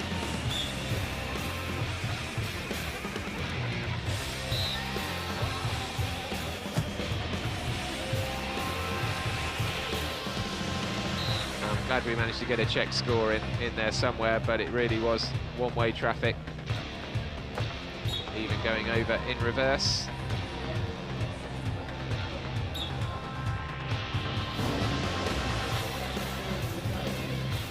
So I think we could say with some degree of certainty that the Netherlands will be finishing third in Pool A, and that means they'll play Israel tomorrow, and it will be the Czech Republic against Switzerland tomorrow as well. And actually that should be a much closer contest, the Czechs against Switzerland, because neither of them have the high point player that we keep talking about. That is correct, so it should be a really good game to watch. I'm told that last quarter, we were watching the domination of the Dutch there in terms of the highlights. It was 17 points to 4. Oh, wow. To Holland in that quarter, so that tells its own story. And that's a big difference of putting your key players in, letting them take control, stretch the lead out. So now you can rest them if you choose and give others the opportunity. I guess some people watching, Kerry, might say, well, why aren't teams obliged to have a player from every single scoring category? But I guess then that would mean that a country like the Czech Republic, who obviously can't find one, wouldn't be able to be here at all. Yep. And the other thing is your point values change. So the classifiers go through and they have this whole manual when they evaluate every player, and sometimes they put different classifications in there for if you've got some trunk ability, or they change the definition of what hand function is and the points assigned to that. And we have had some changes just this morning, haven't we? We've been mentioning Carabaloot goes from a 3 to a 3.5. So it's a constantly evolving process, as you say, but I don't know, maybe I'm being too soft, but I feel sorry for the teams who don't have the 3.5, because it makes a massive difference to how far they can go in these tournaments, but hopefully they can find one at some point. And the Czechs do have plenty of spirit, so they will keep fighting here. And there are tournaments, aren't there, Karen, where they are described as low point championship, so it's only low point players that play, and I guess you get a very different style of wheelchair rugby in those. And you can play up to 4.5 points on the court, so it is designed for those lower point players. It actually had the low point games in Birmingham the past summer. And is there an equivalent high point championship, or would that sort of, I mean, because that would be that would be just non-stop scoring, I imagine. Would be. It would be an absolute free-for-all on the scoring front, so but the hits would be fantastic. That's true. But very much a team game. I mean, a bit like the standing rugby that this sport is loosely based on, certainly named after. Oh, as Van der Laan goes out, but a timeout's called just before he goes over the line, which again is perfectly legal. Yes, in tandem with the running game, where you have backs and you have forwards and you have players with completely different physiques, completely different skill sets. That's what this sport is about as well. So we've quite played a minute of this final quarter. You can see number 5 there. Sorry, number 15, Arne van Egmond for the Dutch. Breathing heavily. It's a sport that really does take an immense amount of effort and energy out of you, and I think we're going to see with the celebrity match when, in inverted commas, some ordinary, everyday, non-wheelchair rugby playing people have a go at the sport, you will see how tired they get and how hard it is to manoeuvre the chairs around. That's going to be really intriguing to see later on. It's always an eye-opening experience. I've jumped in a chair a couple times. Have you? Whew, yes. What was your abiding memories of having a go at wheelchair rugby? I regretted not having better gloves. Right. Were you a defensive player or an attacking player, would you say? I tried to be the attacking player. Yes. And scored lots of tries? No, I was too slow. So that celebrity match is 5 o'clock this afternoon. Any big celebrity names we might know? Well, I suppose in some ways the most familiar player in terms of like their global stature as a Paralympian would be Ellie Simmonds, one of our great Paralympic swimmers. She won 5 gold medals at the Paralympics as a swimmer, has dwarfism, or short stature as they call it in the Paralympics, and she's been one reason I think lots of people will look forward to seeing Ellie later on this afternoon here is that she was a contestant on our Strictly Come Dancing, our kind of Dancing with the Stars back in the autumn, so lots of people will be looking forward to seeing her here. But back to this one, and the Netherlands are beating the Czech Republic 50 points to 27 here, make that 51. With an easy score. Yeah, we've seen lots of those easy scores in the last quarter or two. That's Arne van Egmond getting his name on the score sheet. 6 minutes to go. 6 minutes of torture probably for the Czech Republic, really. They know the game is gone. And they'll be desperate not to let this scoreline get out of hand. The highest score so far in the tournament, he says, looking down at his notes, has been 68. France scored 68 against the Czechs. Denmark scored 68 against Israel. So the Dutch on course for that, or something approaching it. I guess a scoreline of 70 is pretty extraordinary. It is. I've seen up into the 90s. Really? In an international match or a club match? International. Wow, yes. Okay. Over in the Asia-Oceania zone.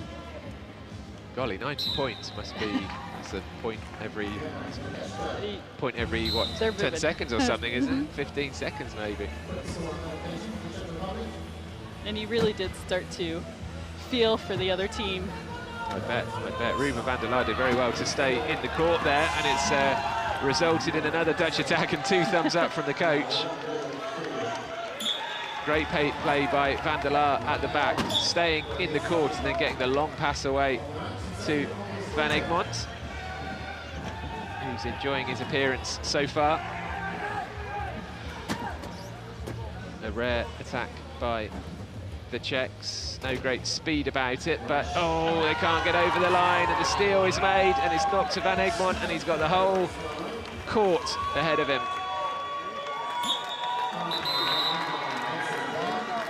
So an easy try, again created from some good defensive play, and there is the opportunity here not to just try out different combinations of players, but also different strategic approaches to the match for later on in the tournament.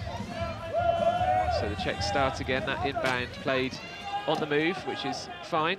And again, the Dutch take possession. And it's Ruben van der Laar with the hair tied back, who gives it to van der Laan. There's the van der Laar to van der Laan combination.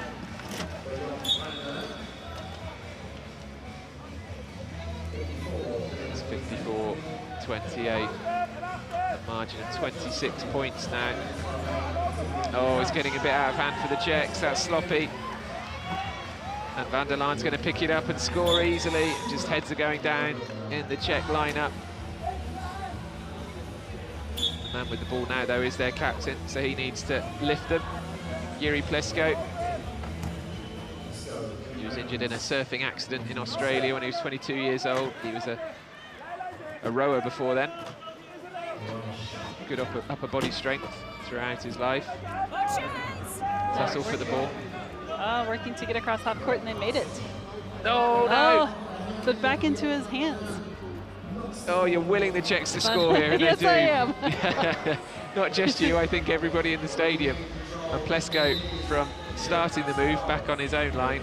ends up scoring the try. That second pass got across to him, having been blocked the first time. And I'm seeing right under our commentary box, the bad news for the Czechs is that Karabalut and Emilio Moos are both coming on. Timeout.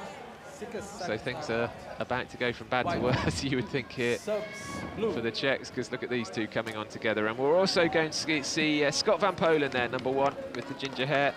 Haven't seen much of him in the tournament so far, a 0.5 player, so very much out there for blocking and defensive abilities. And Hector Loma out there too. No, it's white ball. He looks uncannily like Ed Sheeran, does Scott Van Polen. Yes, he does. So what combination do the Czechs put out against this Dutch quartet? Looks like Plesko's coming back out again, the captain. Oppenauer's out there. And more rainwater is being wiped off the court, so Vasa, Plesko, Ronish and Oppenauer, as we enter the last 4 maybe painful minutes here for the Czech Republic.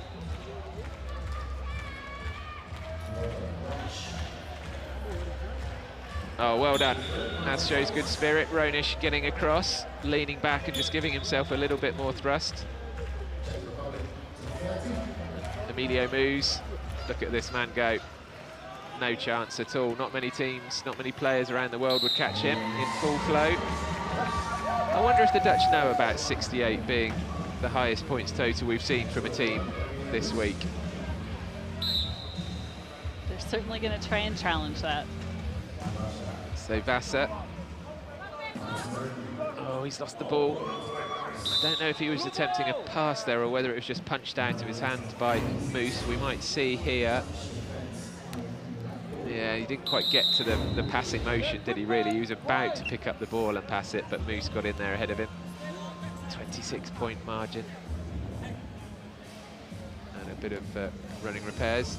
A bit of tape, I think, tape on the glove. hand. Yeah. Oh, and he dropped the tape.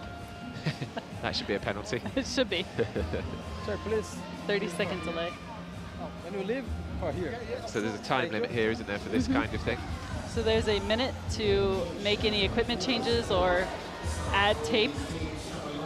And if you cannot repair a chair, so if there's a flat tire or a back bar breaks on the chair, if you cannot repair that in the minute, then you can sub, but that's the only time you can sub on equipment. I hope Yuri Plesko's dentist wasn't watching that as he tore the masking tape off with his teeth. Or maybe his dentist should have been watching that, because he's obviously got very strong teeth. Here is Emilio Moos. Oh, big hit on him from Oppenauer, but no problem for Moos. The momentum carried him over the line. And they move to 57. And that scoreline is just going to keep growing for the Dutch. Here's Vasa. He holds on to it this time, plays it wide. Good reach from Ronish. And Ronish through. Yes, I thought he was going to collide with the cone there, but he managed to get in just in the corner.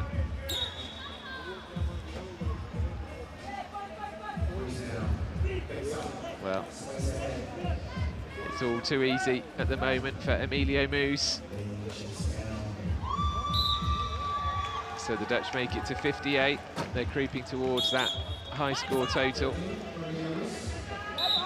I mean, the Czechs can't really win here. I don't mean that literally. They're obviously not going to win, but they can't win in that they could just keep all their players back and just try and sort of stop the rot, but they need to commit players forward as well.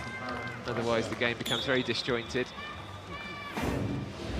But as they throw players forward, the Dutch are just picking them off at the other end. But good to see Vasa. Nice flick on, actually, from Plesko, I think it was. And actually a nice bit of sportsmanship there from Karabalut. I think he was clapping the Czech play there. So the Czechs put all that effort into scoring, and the Dutch have to put hardly any effort into scoring at the other end. Moos almost embarrassed to cross the line there, I think.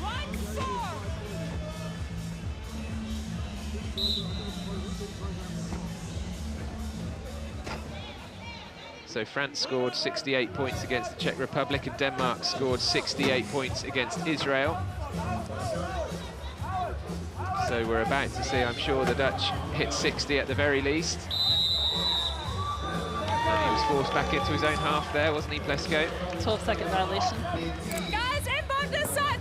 He actually didn't quite get out, did he? It was a 12-second violation, rather than the and you'll see that because they're taking the ball in the front court.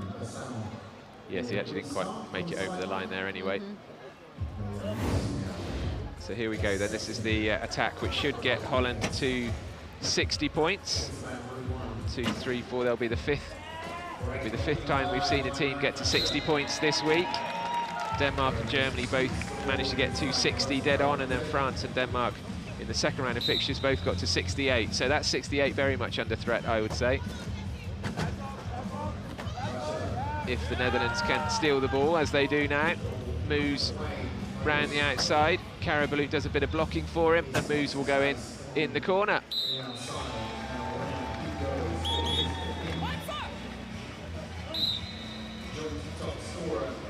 Plesko trying to turn it around. See if they can pull out another score. Yeah, and the crowd are willing them on. I think any crowd would be willing them on, but us Brits, we do love an underdog, and it's getting a bit harsh on the Czech Republics now. Carabaloot goes across for 62.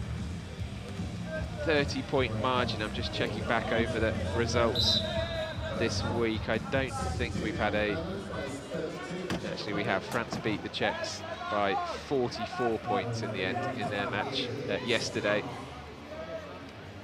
So in some ways, if you're the Czechs, you've actually held the Dutch to fewer, a smaller margin than the French did over you. But Moose is going to make it 63. And I'm sure, really, I mean, the Czechs are showing good spirit here, and they're going to keep fighting, but I'm sure they want the referee to just blow the final whistle at this stage, really. Oppenauer knocks it forward nicely. Oh, that's a good take. That's a really good take by Ronish, leaning right back in his chair, and it just shows the balance on the chair, well, the balance of the person, of course, but also the centre of gravity on the chair, in that it didn't tip backwards there.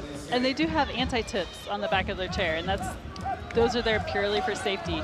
They have nothing to do with your spot on the court, backcourt violations, or tries even. So a popular score for Loma. He's a very popular player within the squad, and we love to see him the other day coming out with a big smile on his face for the anthems.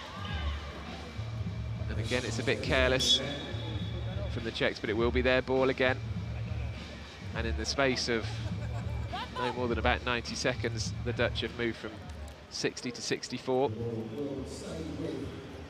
But we are approaching the final minute now, and the Czechs should probably just put this up their jumper. But let's have one more go at it. One more glorious moment in this match for the Czechs, if they can. Where's the ball gone? It's gone over there to Vasa. That was a good pick-up by Vasa. Also a decent take by Ronish, and a nice backwards pass to Oppenauer. Well done, Czech Republic, getting back to 34 points. So a 30-point margin. Huge pass from Loma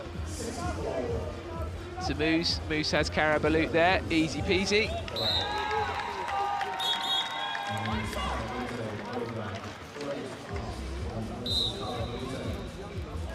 So now the shot clock and the match clock virtually identical.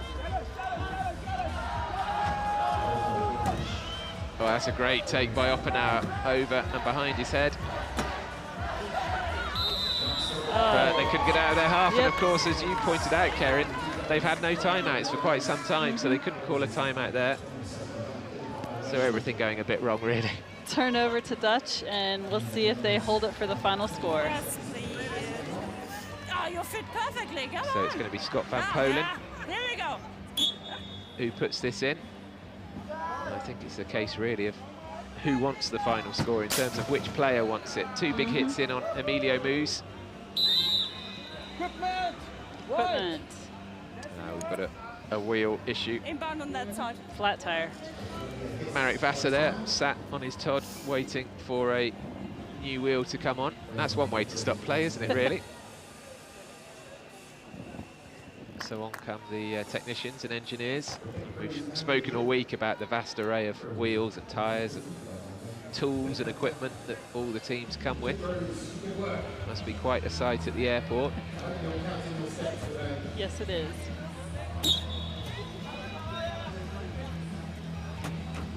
So final 15 seconds, and Emilio Moose puts on the brakes. He'll wait as long as he possibly can.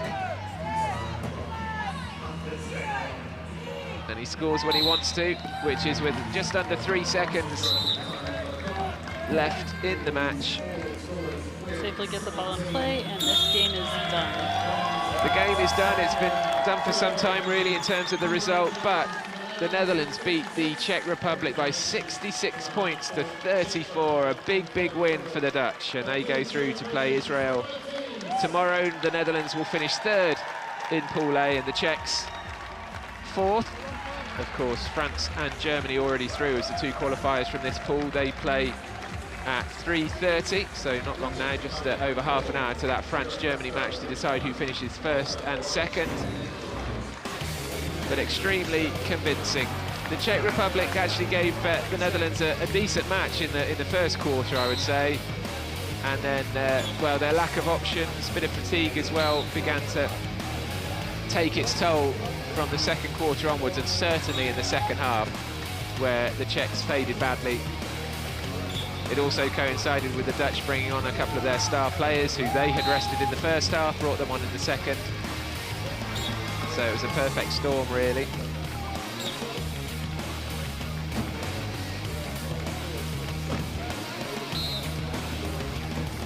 But it certainly kept the crowd here entertained at the Principality Stadium, and we had that big long delay. We weren't even sure if this match was going to go ahead back at sort of 1 o'clock. But it is now just about to turn 3 o'clock local time, and the match has been completed, which everybody will be very relieved about, given the problems with the rainwater dripping off the roof. And we will see what is to come for the next match. We certainly will. I've really enjoyed having you next to me, Karen. Yes, thank you so very, much. very much, and enjoy the rest of your time here All in right, Cardiff. we will. We might well hear from you again at some point over the coming days, but yeah, enjoy your day, and I'm sure, like everyone, you'll really enjoy Great Britain-Denmark tonight. Sure to be a great absolutely. atmosphere. And that's when I get to sit back and relax for as Exactly. well. Yeah, you don't even have to commentate then. All right, thank you so much. Thanks, Karen. So the Netherlands beat the Czech Republic 66-34, a big, big win for the Dutch. And it means that Pool A looks like this, with the Netherlands securing their third place slot. 1 win and 2 defeats for the Dutch here. And France and Germany, as we know, will begin in around about half an hour's time to decide who's going to go through as group winners. You would fancy the French, but Germany will give them a tough old match, I'm sure. And hopefully no more rain delays. Let's go down to courtside and hear from the Dutch camp. That was a convincing win. What do you think about the team's performance? Today the team performance was great. We did a fantastic job. Just some great scores, and hope we can do it tomorrow as well. Okay, that was the team's first win. What do you think that win does for the morale of the team? Yeah, it's great. It gives a great boost, and hopefully we can take it on for tomorrow. And how does it feel for the Netherlands playing in such an iconic arena for the European Rugby Championships? Yeah, it's lovely. It's just a great stadium, and it's great. They give it a great organizer, and we love it. Yes, for sure. Thank you very much, and enjoy the rest of the competition. So the Dutch have a match against Israel to look forward to tomorrow. But here's your next match for you. Don't go too far away, because in 15 minutes' time we'll be back on air for you on the Channel 4 Sport YouTube channel with this mouth-watering clash between France, the defending champions, and Germany, who will give them a game, I am sure. So be back with us shortly for France-Germany, and don't forget Great Britain-Denmark tonight at 7:30 as well.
Hello and welcome back to the Principality Stadium. I'm sure you've been watching all day and indeed all week here at the Euro Wheelchair Rugby Championships 2023. We're showing you the view from inside this time around because outside it's chucking it down with rain. So you are far better off being inside with us on this, the third day of the championships, and we've had plenty of action already.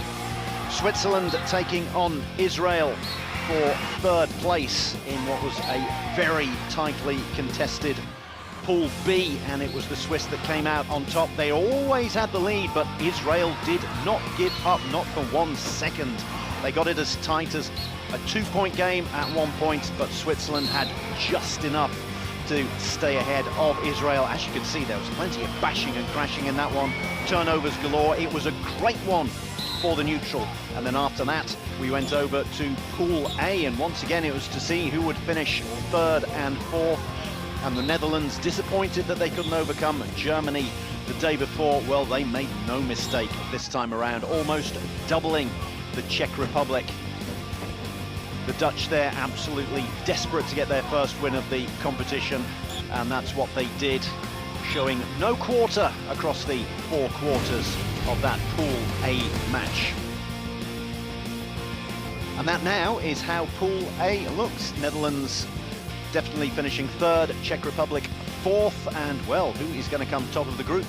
You would expect it to be France, but Germany, their neighbours from across the Rhine, they are going to have something to say about that one. And then over in Pool B, well, this is what you've got to look forward to this evening. Great Britain versus Denmark. They are 1 and 1A at the moment, pretty much first equal. Look at that, 39 points, the difference. 4 points each, plus 39 in terms of the touchdowns. It could not be any tighter between those two, and we can't have a draw when they play. We will go to overtime if we have to see who comes top of Pool B.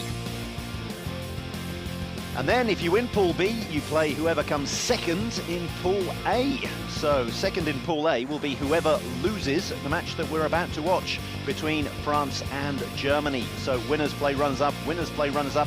As you can see, we've got the 5th and 7th place matches. Netherlands, Israel and Switzerland versus Czech Republic, and that will all boil down to semi-finals on Saturday, finals, bronze medal matches, playoffs on the Sunday.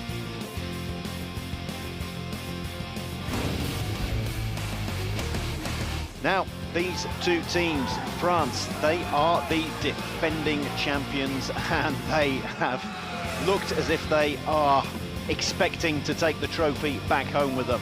It's as if the trophy is merely on loan. Jonathan Hivernin, he has absolutely dominated for the French. The Germans, though, they put in a very good performance against the Czech Republic. That was their opening group win, and then, well, it was a tight one against the Netherlands. Quite close in the rankings, but they managed to come through, and it's going to be a showdown between the two now, and we spoke to some of the members of the two camps a little earlier today. Big game coming up against the defending champions, France. How is that going to go for you? Yeah, we are really concentrated for the game because France is one of the biggest nations in the world. So they won last year the European Championship, so we are really excited to play against them, and yeah, hopefully we can win. Which game has been the toughest for you so far? Sorry? Which game has been the toughest for you so far? I think the toughest game will be the France game, but I think in the past it was against the Dutch team. It was really important for us to win, to reach the semi-finals. So yeah. Thank you, best of luck. Thank you. Big match coming up against Germany, how are you feeling? So the French team is okay. So I begin into the meeting morning for discuss for strategy, and the last time for the matches against Germany, repeat good vibes for offensive and defensive strategy, and it's very important to concentrate for the plan for the next time, for the professional semi-final and final after. As the reigning defending champions, what would it mean to you to win the tournament again? It's a unique emotion for represent for the title. So now it's a very serious battle for all the country to profile, and the country for the same level for the tournament European Championships. So now it's a profile for France to defend the title. It's a battle for the semi-final, the next match, and the final profile. Thank you. Best of luck. Thank you. Thank you. Great to hear from Josko Wilke and Jonathan Hivernat there. Jonathan Hivernat, who says the French team is okay. I think the French team is a little better than okay, defending champions, as we heard. There he is, Hivernat, on the right. And he's going to be starting along with that man there, number 33, Sébastien Verdun, waving to the fans there, here in the Principality Stadium. There's a few French fans in, plenty of German ones as well, and there'll be a bit of rivalry between those two in the stands. There we can see the German fans. They are absolutely well kitted out. As I said earlier, it's a little wet here in Cardiff today, so it's even been a little bit wet on court. We had a slight roof issue. All the best stadia in the world, I've been in plenty of stadia around the world that have had roof issues, and the Principality Stadium sorted them out a little bit earlier on. We've dried off the court, but those German fans have their hats/umbrellas ready for them. Flag bearers coming out, Diego Ceballo and Kim Yun-ho. Kim on the right, Mr. Ceballo on the left. Multinational referees here. Even though we are at the Euros, we've got the best referees from all around the world, as befits this tournament. Now you can see the tunnel right opposite there. That is where the players are going to be coming out any minute now. The first tip is around 7 or 8 minutes away. You can see that the flag bearers are in position.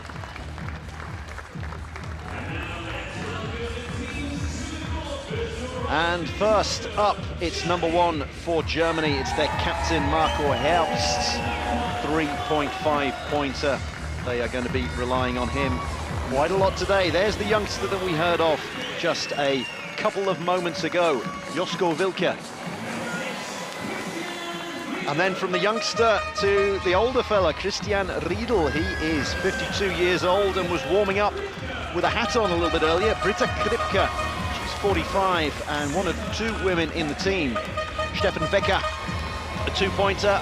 Michael Folter, he's going to be in the starting lineup, and he is a 3-pointer. So expect him to be doing a lot of the movement up front. Yves Maubach, mid-pointer, 2.5. Another mid-pointer, Jens Sauerbier, 36 years old, a 2-pointer. Florian Bongard, he's going to be the low pointer that is starting off. You can look at his chair and see that he's a low pointer. It comes out a little bit further at the front, it's there for blocking. And the other female player on the team, Masha Mosel, a high mid-pointer, 2.5, just 19 years old. She's got family here, you can hear them in the crowd. And Justus Heinrich makes up the Germany team today. Sebastian Klemm not involved. He has been reclassified and isn't going to be taking part today. Classification is carried out throughout tournaments to decide what kind of ability and impairments that the various players have. You have high pointers with the lowest level impairment and low pointers with the highest level impairment, from 0.5 up to 3.5. And here's a high pointer, 3.0, Jonathan Hivernat. The France team is okay, yes. He's hoping that the France team will be okay and through to the semi-final sooner rather than later, and he'll be relying on that man, his vice-captain, Cédric Nankin, perhaps the best defender in the game. Nicolas Valentin going down there and making sure he doesn't get sparks in his eyes. Adrien Chalmin, another low pointer. You'll start to recognize them from the types of chairs that they've got. A mid to high pointer here, Rodolphe Jarlon. See the front of the chair is a lot smoother and a lot further in. A low pointer here, Mathieu Thirier. His chair is made for blocking. He is a real high pointer, and he's pointing to the armband that he's got after Bernard Lapassé passed away this week, the president of the French Rugby Union for many a year. That's why the French are wearing armbands today. Jordan Ducret, 1 pointer. Sébastien Verdun, a high pointer who's going to be starting alongside Hivernat. And then the low pointer that we've heard of quite a lot throughout the week, also making sure he doesn't get sparks in his eyes, the man from Brittany, Corentin Le Gouen.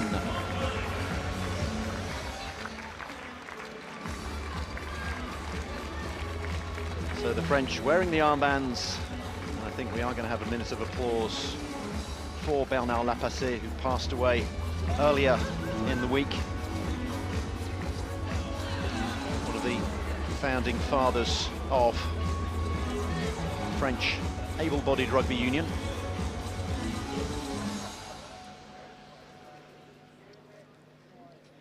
Ladies and gentlemen, friends and colleagues, on behalf of World Wheelchair Rugby, I want to recognise the sad passing of Bernard Lapassé, former chairman of World Rugby, who led rugby back to the Olympics and was responsible for starting a partnership between World Rugby and Wheelchair Rugby. Our thoughts are with the Lapassé family at this difficult time. On this occasion, we would like to clap to recognise his contribution to sport. I would like to ask you now to join me in applauding Bernard Lapassé.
und Recht und Freiheit for Germany and La Marseillaise for France. So those are the national anthems. Let's have a look at the starting lineup. Jonathan Hivernat and Sébastien Verdun, the two high pointers. So they're going pretty much high-low with Corentin Le Gouen and then Cédric Nanquin who strictly speaking is a 1.5 pointer, but probably the best 1.5 pointer in the game. For Germany, the high pointer is Michael Folter. A couple of mid-pointers in that youngster Josko Wilke and Stefan Wecker. And then after that, Florian Bongard alongside them. 3, a couple of 2s and a 1. 8 is the most you are allowed. Now, my name is Drew Lilly, and alongside me, I am lucky enough to have someone who's just whizzed off court to join us and give us his expert insight. It's the Dutch captain, Reda Houam. Thank you very much indeed for being alongside us, and you know these two teams pretty well. Thank you, Drew. First of all, thank you for having me here. A lot of fun, so I hope I'll be able to provide some insights during the game. We know these teams quite well. We've played them last 2 days. Unfortunately, not able to beat any of them. We as a team still have some work to do to reach their level, but we managed to keep both games quite competitive, and I think it provides us with valuable lessons for the future. Yes, you get better by playing the better teams, and you prove that by getting better and getting a first win on the board. Ooh, around half an hour ago. Exactly. We had a little delay because of some spillage on the court. I think the roof was leaking a little bit, so the game was delayed, and that made it a very tight change up in normal clothes from the rugby chair to a day chair. It did for you, yes, indeed. So we're but very we're here, grateful. and we're looking forward to have a good time. Exactly. With a great game. Exactly, yes. So you can see the countdown is on.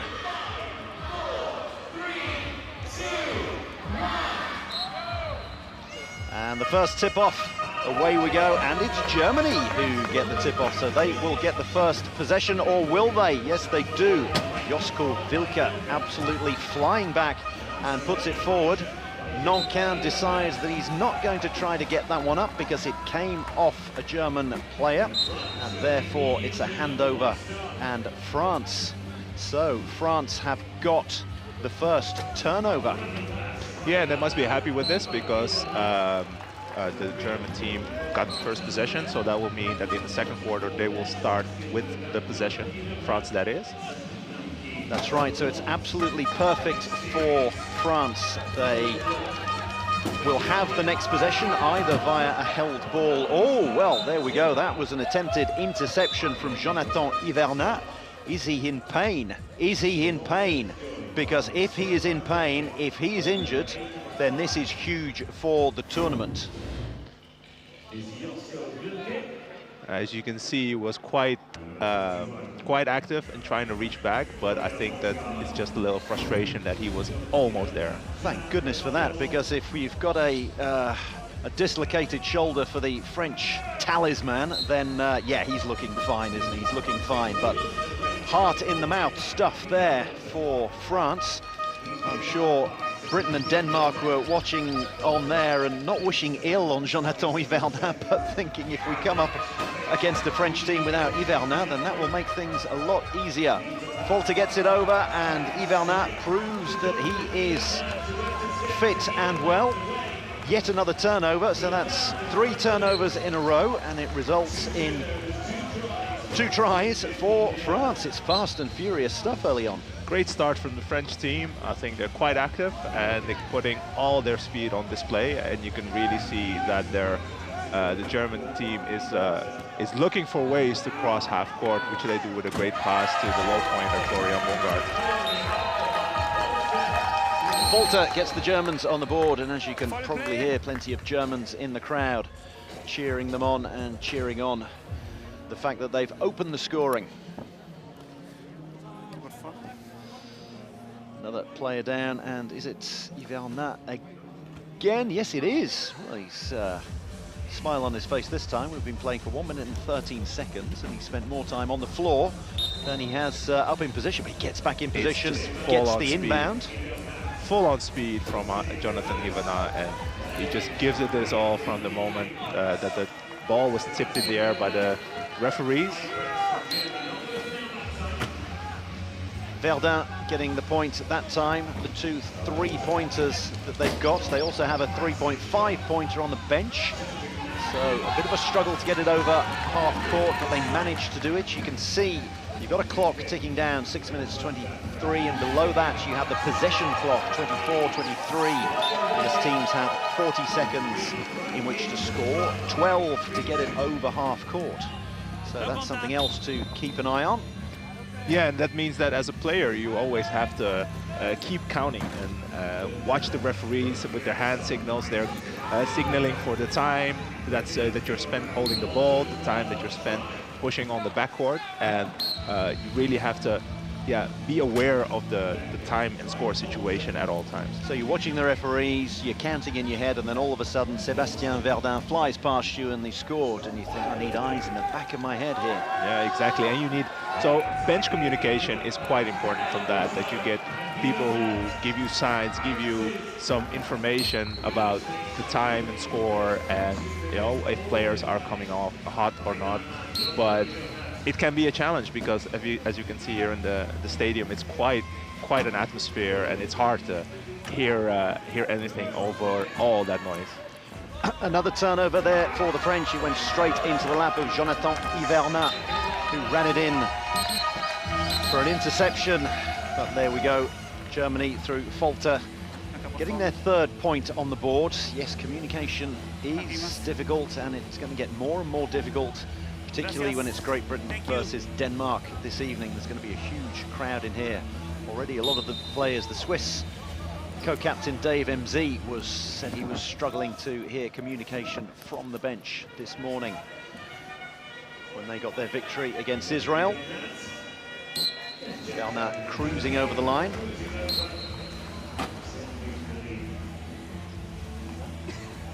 Putting on the pressure on Michael Volzer right now. Real strong one-on-one defense by Verdun.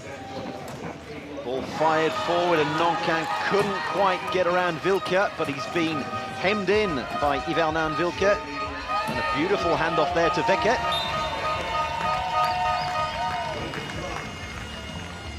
Great play from the youngster Josko Wilke.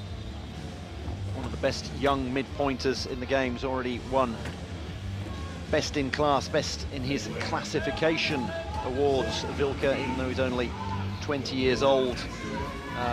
Won them in the World Championships in Denmark 7 months ago, and also the Quad Nations here in Cardiff a year ago. Someone who often gets chosen as the best three-pointer in the tournament, though, is Jonathan Ivernat. And he is certainly showing no signs of that fall he had early on his shoulder. Yeah, Jonathan Ivernat is one of the fittest players I've ever competed against, and his motor has grown so much over the years. There was a time where he would burn up in a game, but that's been for the past, I think, 6 years, 7 years, hasn't been the case anymore. He has incredible stamina. First time out called, and it's by Germany. It was Josko Wilke, the number 5, who called it. As you can see there, below the 4:44 time, it says 31 seconds, and Wilke decided that he can go down as far as 28, and then it's a turnover if you haven't got it over half court, and he wasn't going to get it over half court in time. So he's taken the first timeout. If you look above the scoreboard there, above the flags, France have 4 gold bars, and Germany has 3. They've used one of their timeouts. I call them gold bars because they're worth their weight in gold timeouts.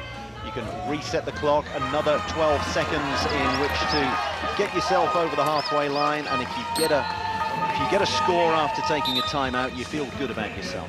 Yes, you use the timeouts always to preserve possession of the ball, and you saw them struggling a little bit earlier, but then they reset, reorganized, and it resulted in quite an easy try. The inbound to Verdun. We haven't seen a lot of Verdun thus far. It's been all Ivernat all the time. Speaking of whom?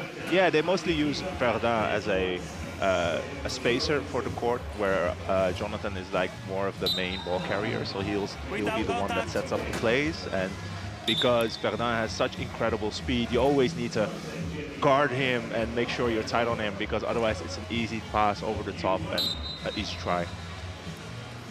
And Just when you think you've got rid of one or the other of them, they bring on Riyad Salem, the 3.5-pointer, and he whizzes past you, even though he's 52 years old. Yeah, he's the big veteran of the team. And someone at the other end of the spectrum, 20-year-old Josko Wilke, getting another point on the board for Germany. They have an even younger player than Wilke in Masha Mosel, who we might see a little bit later on, but I have a feeling that there won't be a great number of changes as we see a great handoff there by Cédric Nankin. Nankin for a 1.5 classification player. The way he can move the ball with his upper body is amazing. It's incredible because when you see him with his shorter limbs, you would expect that he might not be very capable with the ball, but people underestimate him constantly, and he's so capable and he's so reliable and he's so skillful that it will always result in like a successful pass or a successful catch. Stefan Becker with a few tries already to his name, and Germany, that was a close one there from Le Guen, managing to get the inbound to Verdun, who cruises over the line. Germany managing to match France at the moment, try for try, but obviously there were a couple of turnovers early on. They were really struggling with the pressure from France from the beginning, but you can see they're stabilized now. I think they got organized a little bit, and now you see them coming through. Even though right now Walter is struggling to get the ball off, but he calls timeout once again to preserve possession of the ball. Timeout. Referee Kim, number 10, calls timeout and says that it was number 10 and points to the Germany camp. So that's 2 timeouts that they've used already. The first one resulted in a point, so it was a good use of their timeouts, but you don't really be wanting to, you don't want to use 2 of your 4 timeouts just 5 minutes into the game. It's not something you would like to do, but sometimes, especially when you kind of like still feeling your rhythm to get back in the game, that kind of helps you to stabilize a bit and get reorganized and just maybe put some tweaks here and there. And yeah, I mean, you don't lose them, you lose them. Exactly, yes, you can't take them with you. Yep. So you can't keep them in your pocket or in your lap and take them with you into the playoffs. Yeah, you don't get any points at all for that. You don't. And you don't get any points when there's a turnover, so that's going to be heartbreak for Germany, using a timeout, and then it just results in a turnover. That is going to be a dagger to the heart of the Germans, and all of a sudden, what was a 2-point lead is now up to 4. Nankin coming round and keeping Josko Wilke company. Ivan now doing the same, and there is, well, it was double trouble there. Nankin getting inside Wilke's head, and then Ivan now with a pick-off. They set it up quite well, quite patiently, Wilke and Wecker, but the pass was just a little bit off. It wasn't too strong enough, and Ivan now managed to intercept it.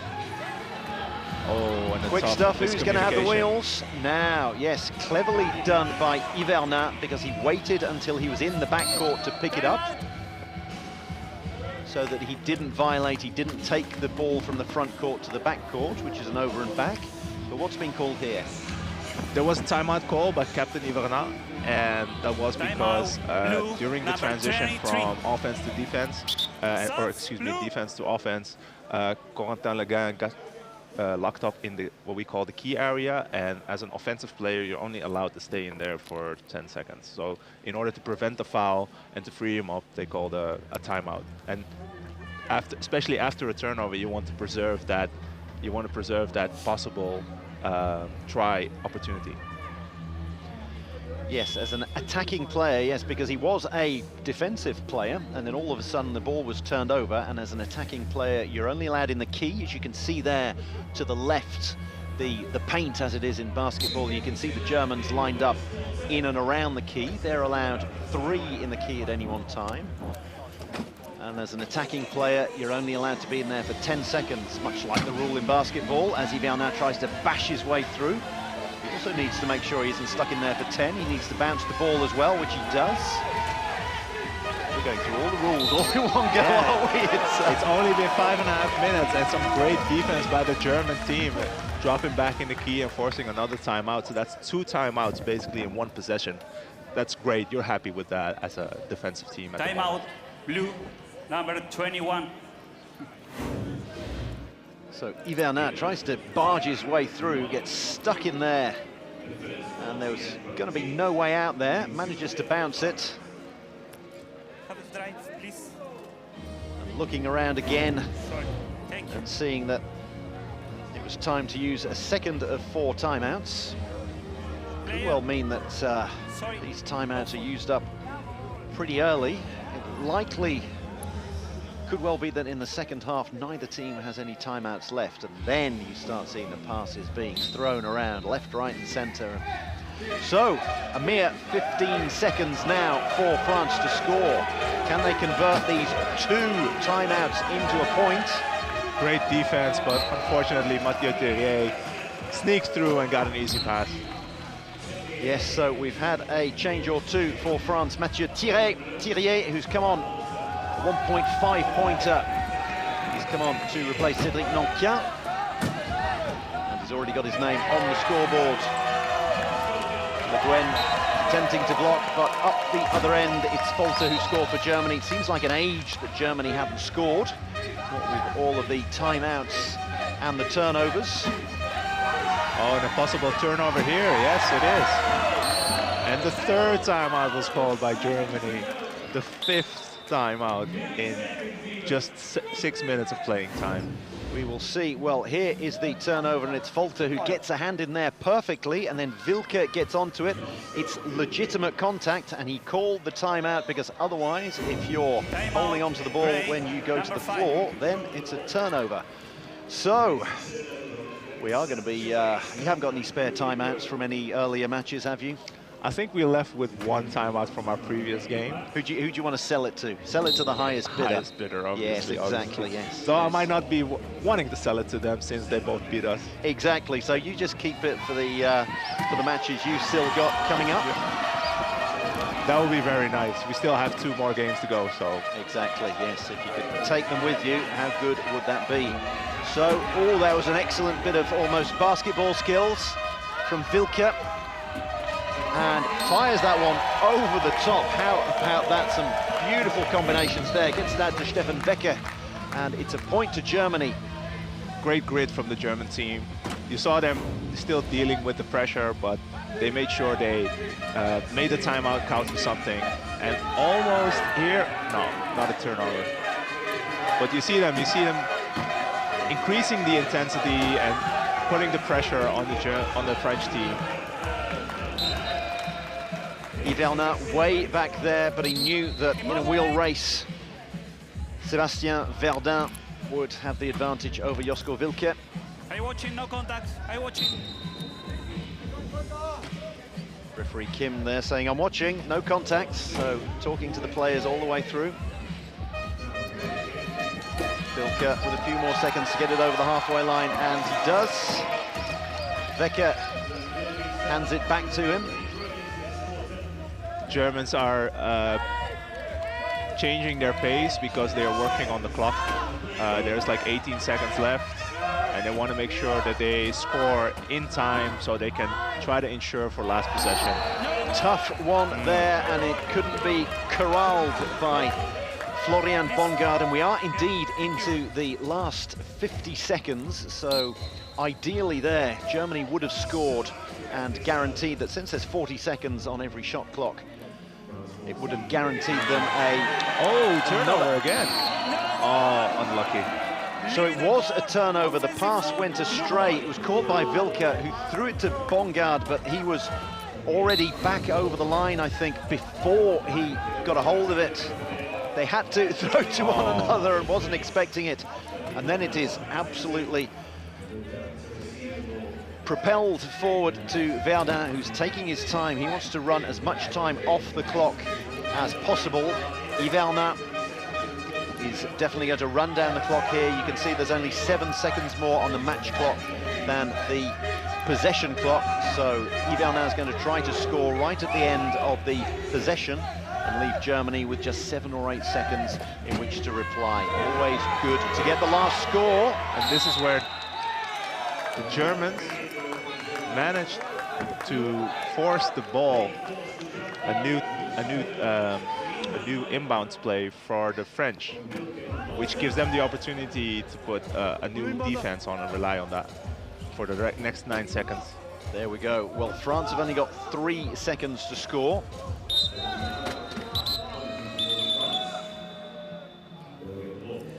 Clock is 3 seconds. Sorry, it's my error. 3 seconds, 9-4-2, okay. Sorry. So that was a held ball, and France had the possession arrow, having Germany won the tip-off, so they got the first possession. The second possession after that goes the way of the other team, and usually it's at the start of the next quarter, unless there is a held ball, much like basketball. So the advantage for Germany is that they will get to start the second quarter with possession, and I think the fans have picked up on that one. Shouting Deutschland, Deutschland in the background. The referee, see referee Kim there. 9.2. And referee Ceballos is... Sorry. discussing something with the table officials at the moment. You can see Simon Starr on the right there, the one with the 9.2 two-tone purple jumper, who has been on commentary once or twice already this tournament. He's trying to sort something out. Okay. Well, this gives us time to have a little bit of a breather. Just as I was saying that, it's probably been sorted out. I think there was an issue with the clock. It appears that the game clock was set at 9 seconds, but you see them trying to change it back. It was at 4. Okay. There it is on the screen, counting up. Poor old Simon, he was commentating with me yesterday, and then one of the clocks went down, and he had to leave me on my own and go and repair the clocks or source a second clock. France facing a challenge right here because they have 3 seconds in their possession to score. So it's either that and try to score it with 3 seconds, or try to call the timeout. There will be another one just for the remaining of the 9 seconds to get the most out of this possession. Yes. Otherwise, they would have lost the possession and the first possession in the goal. Clock starts now, and there we go. It's ghosted in because the clock starts once after the inbound, once it's been caught by one of the players. And Germany now with just 4 seconds to go. Can they get a point on the board? Becker's not going to get through. And there we go, the end of an absolutely thrilling first quarter. And somehow it's 15-9 in favour of France. It could have been, it seemed, a lot tighter than that. But France it is, who lead by 6 points already at the end of the first quarter. Yeah, they worked hard against the Germans. The Germans put up a good fight, but I think this is the first couple of turnovers that would really, that put them on their heels, and they've been fighting to come back. And you can see it.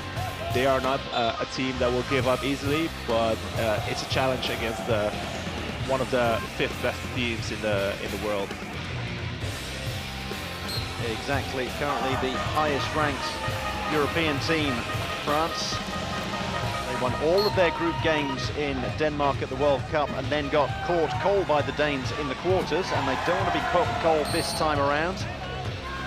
The turnovers that Reda mentioned, and also the fact that we had so many timeouts. You could see Josko Wilke calling a timeout there. So both teams using plenty of timeouts, France using 2 and Germany using 3 already. And there we go, the final score of the half went the way of the French, who lead 15-9 after 8 minutes.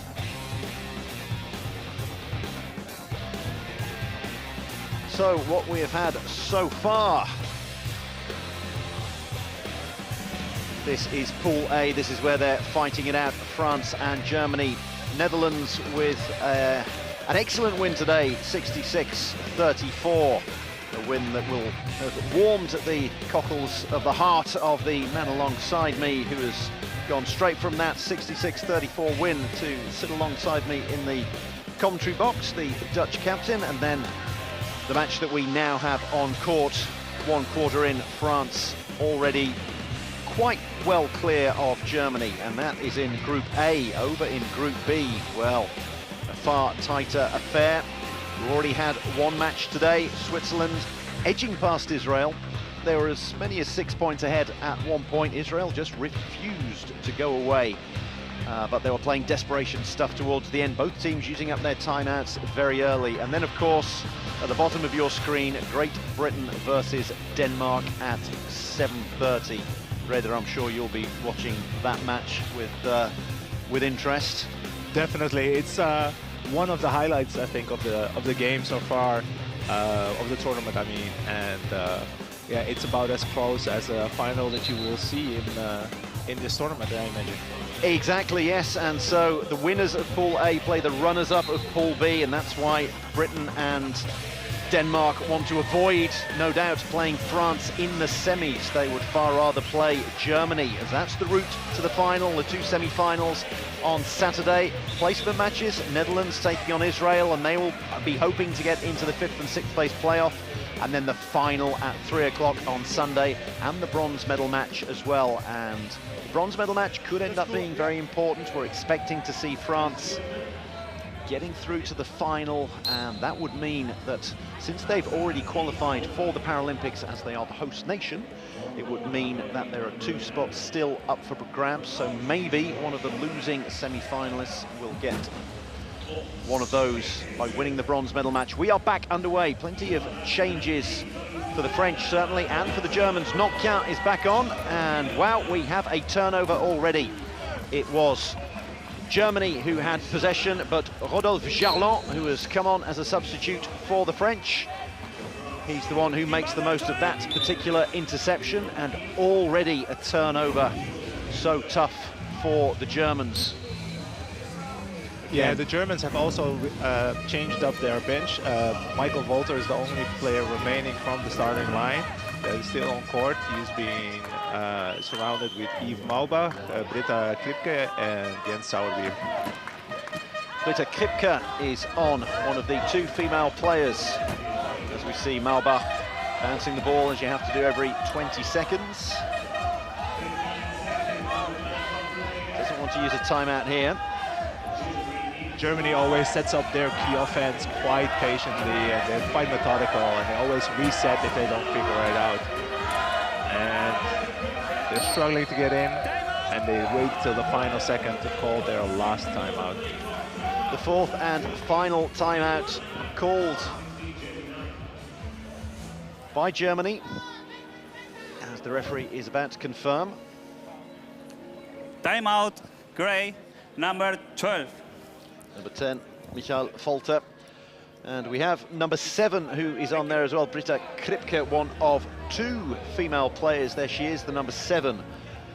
And if you have a female player on the court, that means you're allowed to play 8.5 in total as opposed to 8. And of course, if they were to have Britta Kripke and Masha Morsel on there, as they did at one point in one of their earlier games, then they can have 9 points on the court at any one time. So if you have a good female player, that is a real benefit to your team.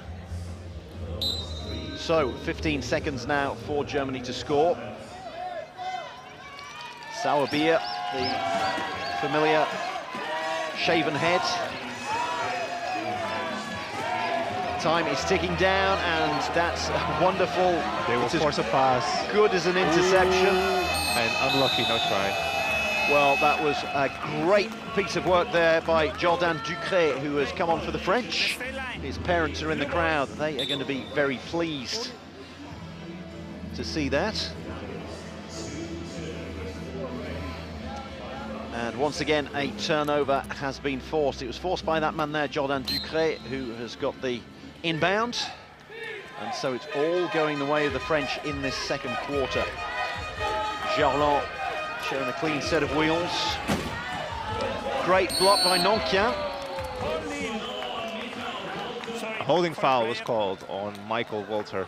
As a player, you are not allowed to make physical contact with your opponent, and with the hit, he landed on the lap of Rodolphe Charland, and that's why there is a foul called on Michael Walter. And here we're going to see it in all its glory.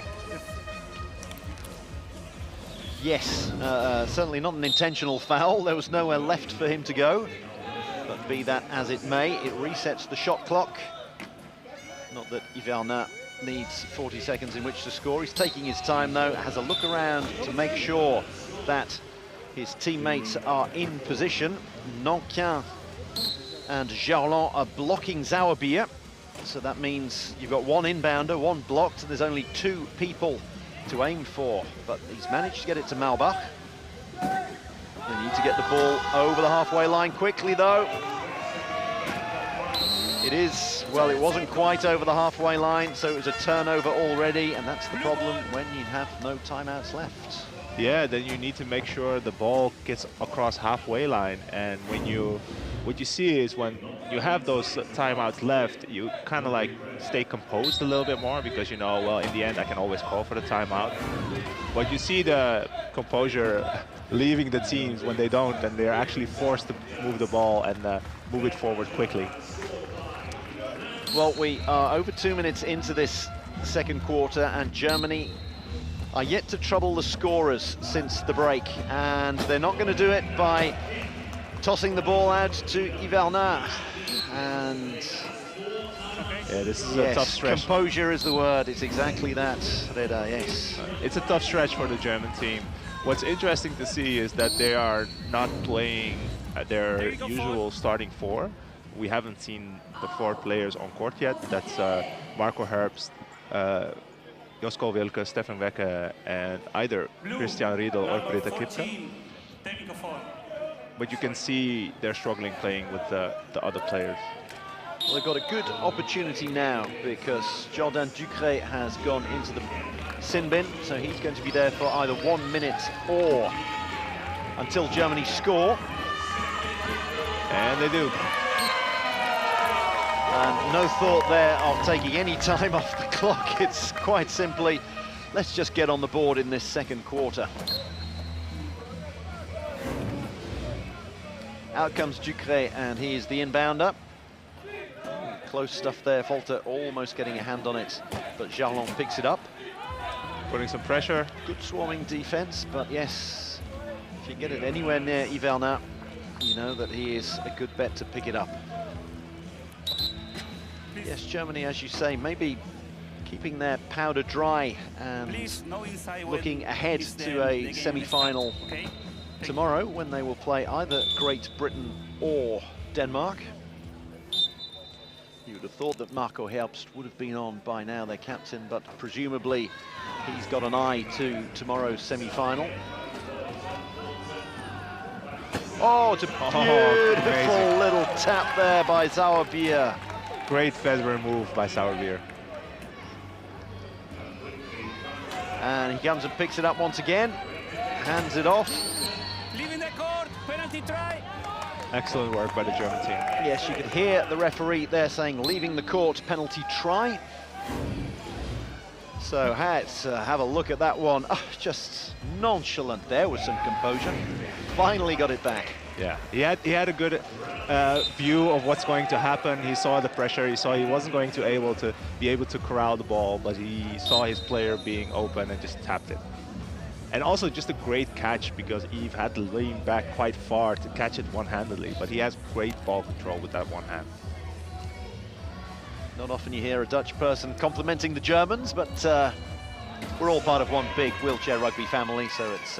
Well, yeah, you gotta, at this level, there are no bad players, there are no bad teams, and everyone works hard at their craft. So they beat us yesterday. It wasn't fun, but they were better, and we have more work to do, and we hope to be better the next time we see them. Jonathan Hivernin keeps racking up the tries.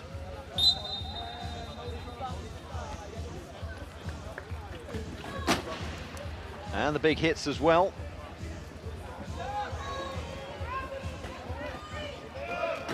hardly anyone for Maubach to give the ball to. He's going to have to throw one out because there was some great blocking and, well, Volta managed to get out of the blocks that have been set by the likes of Nankin there. So that's half the battle. They've got the ball over the halfway line. Ducret comes around and, oh, good hands over there to give it to Sauerbier. Some great passing from Maubach as well, just staying composed on the backboard, under the pressure, waiting for your high point player to free up and then just giving that long pass. And then by the time we've watched the replay, all of a sudden Jonathan Hivernin is cruising over for yet another try. I think that's the difference. What you see is that the French team scores quite easily. And the Germans, they do score, but they'll have to work hard for it. Yes, it's tiring when it takes a full 40 seconds to score, or alternatively, give it up via a turnover, and Hivernin decided not to waste any energy on that one. He knew that it was going to be a French ball if it ran out of play, which it did. So, France making a few more substitutions. They can run through their bench. We're seeing the likes of Adrien Chalmin, the number 4 there. Verdun is back on, number 33. Josko Wilke back on for Germany. So both teams running through their benches. And Masha Mosel is on as well. The 19-year-old, 2.5 pointer. There she is, number 24. Looking to see if she can get the inbound here. Spinning around.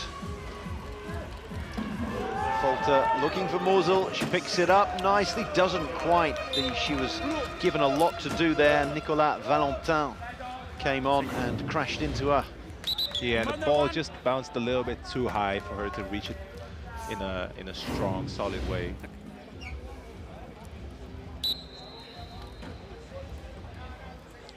One of 2 female players in the Germany team, but they get it back, and Wilke is going to reverse over the line. So no harm, no foul for Masha, who couldn't pick that one in. So the 19-year-old couldn't quite corral the ball, but the 20-year-old gets her out of jail. There we go. And then number 33, slightly older than that pair. Verdun is in his 30s, but he still has a great set of wheels on him.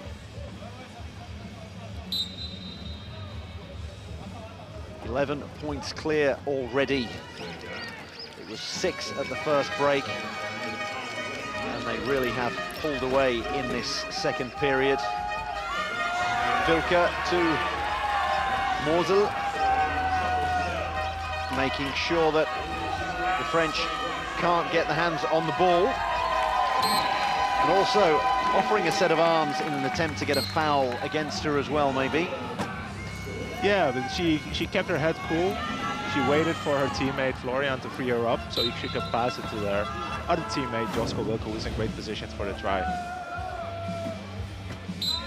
There we're seeing that great work again. But of course, while we were watching that, France had already gone down the other end and scored a try through Verdun. Scoring their tries, as you said, Reda, so quickly, and now Mosel absolutely hemmed in. But of course, if you're all going to swarm around one player, if ever they can get it out, then you can have somebody positioned close to the key, and that's exactly where Josko Wilke was. So Germany springing the trap there. Great example of having your teams back, your teammates back, and just work for each other. Even if someone struggles with 3 players, just smashing them and try to free them up and get the ball.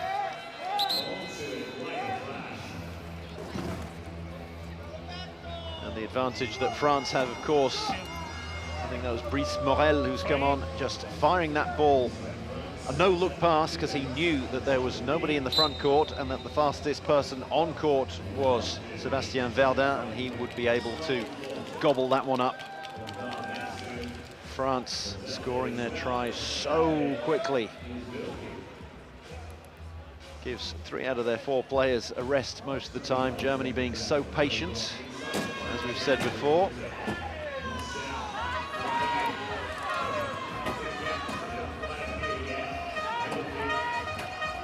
Oh, great bounce pass there through to Bongard. Composure, executed well, great offense. Yes, not often you can talk about a 20-year-old that has composure, but he is one of the players that's going to be heavily involved in the future of wheelchair rugby. And a huge hit there. There it is in all its glory. Chalmin keeping a good hold of the ball. And it was a fair hit between the two of them front on. Chalmin is no stranger to a high-level rugby.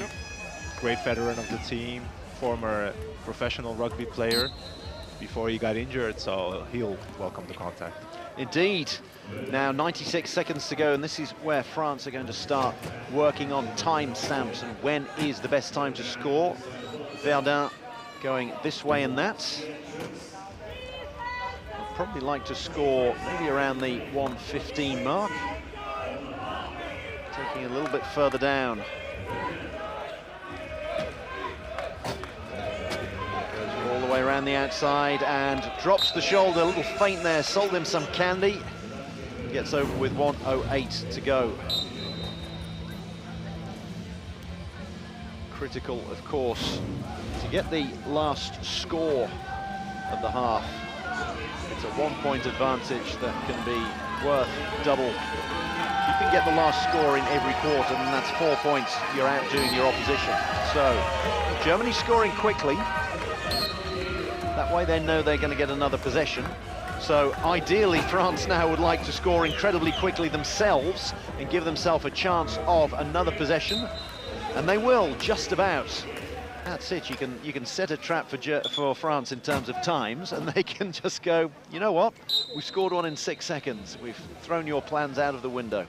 When you have such a speed that Verdun has, then that always is a weapon in itself. Just create some space for him, just get the gap, and then he'll push through. Germany, a patient team, and they're going to try to take all of the 25 seconds they've got left for possession to score and leave France with as little time as possible on the clock. No, they've just decided they wanted the points. I can imagine that because they're struggling to score, they have to work hard, and sometimes it's just better to just, okay, take the opportunity that's been given to you. And they managed to force a timeout. So they managed to block the French options for inbounding. Valentin realised he was going to take too long. He's got 10 seconds that don't go off the clock, but 10 seconds that the referee counts. That's the time you've got to inbound. And so that means that a timeout has been used.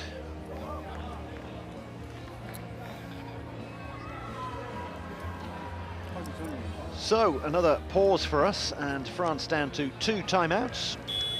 As you can see, top left of your screen, Germany, none of those gold bars left. Valentin goes back. He's still going to have to inbound it.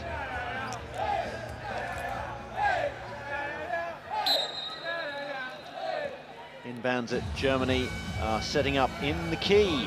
There they are. Because the French have only got 18 seconds in which to score. That's why the possession clock isn't ticking down, because it's the same as the match clock. And right, Verdun gets ready to have a run. Gets through. No, Mosul has got him locked up, and no, he just about gets through. There's no stopping Sébastien Verdun. And Germany most likely won't try to Hail Mary it. Well, they won't now. Yes, they will. It's a huge Hail Mary from Wilke, but it goes over the line and isn't claimed. And at the big break, France lead by 11 points. France 30, Germany 19. Here we see that final play again. It was almost a give and go at the end, and well, there was no danger of it being picked off, so I think there was only a 1 in 100 chance that that was going to come off with something, but no risk against them. But it's been a consummate performance by the French so far. I think the French are happy with how they're doing. They are scoring quite easily. They're keeping their own pace high. They're forcing the Germans under pressure, and they are able to play their bench, and sometimes that's a win as well, because you can, like you said earlier, keep the powder dry for the big games. If you can see your chances for the final increase.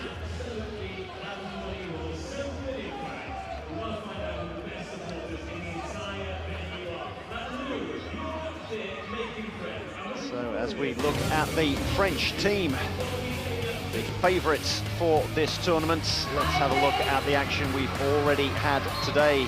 Israel taking a tumble against Switzerland. Dave MZ running in plenty of tries there. It was a battle of the two number 7s, MZ versus Kazenti, and then you had the two number 3s, Frey and Tirin for the Israeli team, and it was so close for a lot of the time, but Switzerland were always ahead and they're always able to manage the game, but they were relieved at the end when they ran out 50-46 winners.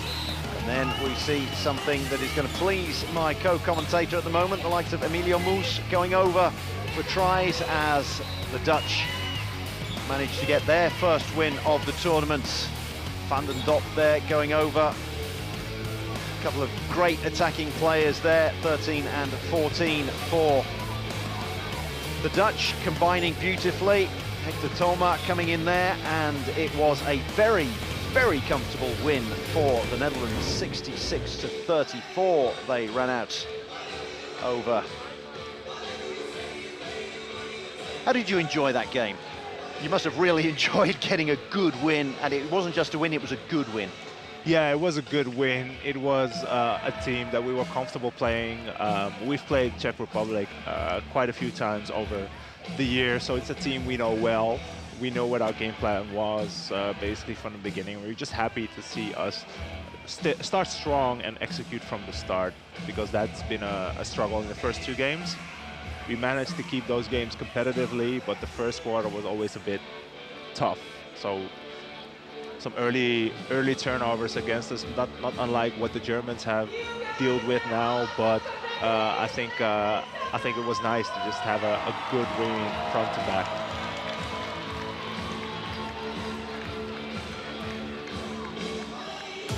So a huge win for the Netherlands today, and that confirms third place in the group for them, and a very nice points difference at the end of the day, plus 17. They ran up a very good tally against the Czech Republic. France versus Germany certainly looks like it's going to go the way of the French in Pool A. And then, of course, in Pool B, well, there is everything to play for, and there's nothing to choose. Not even a rice paper in between Denmark and Great Britain. They are equal first. Denmark currently top on, well, on alphabetical order is the only reason they're top at the moment, and we'll work out who comes top of that group and who comes second, who plays the French, who avoids the French in the semis at 7:30. And then, once you've got through into the semi-finals, the winners of Pool A will play the runners-up of Pool B, which is why everybody is trying to avoid the French. We can see the Netherlands have made it through to a playoff against Israel, and they will be hoping to secure 5th place. And then we have the finals on Sunday, as well as the bronze medal match. All of those could be crucial when it comes to trying to qualify for the Paralympics. Now, somebody who knows about the Paralympics is the current Australian coach. It's a real privilege to have him here at the Euros, by the name of Brad Doubley, and he is down with one of my colleagues now, courtside. Day 3 of the Wheelchair Rugby European Championship. What do you think about the competition so far? Yeah, it's been a great competition so far, like to play in a facility like this here in Cardiff. And as a national team coach, it's awesome to come here and watch some of the top teams play, and it's only going to ramp up the next couple of days, but seeing some of the newer developing countries come along is pretty good. Which team impressed you the most so far? Like the top three, like France, GB and Denmark are coming along pretty good as expected. The next couple of days will be quite telling, but I've been really impressed with the newer teams like Israel and even Switzerland have improved a lot since we last seen them. How do you think the game between GB and Denmark is going to go later? Mate, I don't want to give too much away. Yeah, it's going to be a good game tonight. Obviously a lot on the line to, whoever wins that game avoids playing France in the semi-final. So yeah, crucial game tonight. Any predictions for who's going to win the whole thing? Yeah, I've got my thoughts, but really, honestly, it could go anyway. I think, you know, France have really been playing extremely well, and we played against them in Japan earlier this year, and they're playing really well. Denmark pushed us really hard at World Championships last year, and GB are always a big threat. So, yeah, I really couldn't tell you who I think will probably finish top three, in which order. Thank you so much. Thanks for having me. Well, the Australians usually like a punt on something, but Brad Doubley not putting his money down there. He was being very circumspect there. Didn't want to say which way he thought he was going to go. So I'm going to ask Reda Howam which way he thinks the Great Britain versus Denmark. Don't worry, nobody's listening. It's just between me and you. Who do you think is going to win tonight? Just me and you. I think I'm gonna listen to Coach W on this one. And decide that you. It says everything about the level, or the high level that these three teams have. It's just so close, and you can see them all challenging each other. They've all beaten each other as well, so there's no like reputation that you can go on, because obviously the French are the European champions, the current champions, but they lost against Denmark in the World Champions. So that was a big upset, and you know the GB team was in the finals last year at the European Championship, but because of injury they couldn't really perform at World Champ. So who knows? Who knows? Exactly. And I think it's a beautiful thing, because that keeps the excitement going, because we can't tell from ahead, well, this is going to go this way, and it forces us to actually watch the game. Yes, watch the game. Well, we had plenty of highlights in the first half. Here is the story of the half. Christian Riedel, we haven't seen a whole lot of him, but yes, there was a tribute to Bernard Lapassé, the chairman of the French Rugby Union, who passed away earlier in the week, and then the French certainly decided to pay tribute to him out on court. Verdun and Jonathan Hivernat running in the tries, scoring the tries so quickly. Young Josko Wilke showing that he is one of the future stars of this game. He's a current star of this game as well, but current stars, well, the French have got plenty of them. Forced Germany to use all of their timeouts. Some big hits. There's one of the timeouts there as Wilke went to ground. Turnovers forced aplenty. Germany forcing some turnovers against the French as well. Beautiful pass there from Zauerbier. That was the highlight play of the half. But the French just got the job done so quickly all the way through. I think the French team is, or the German team, excuse me, is looking to work on some things in the second half. They must be pleased with being able to force 3 timeouts of the French team in the first half, so they'll definitely be looking to force them to burn their last one.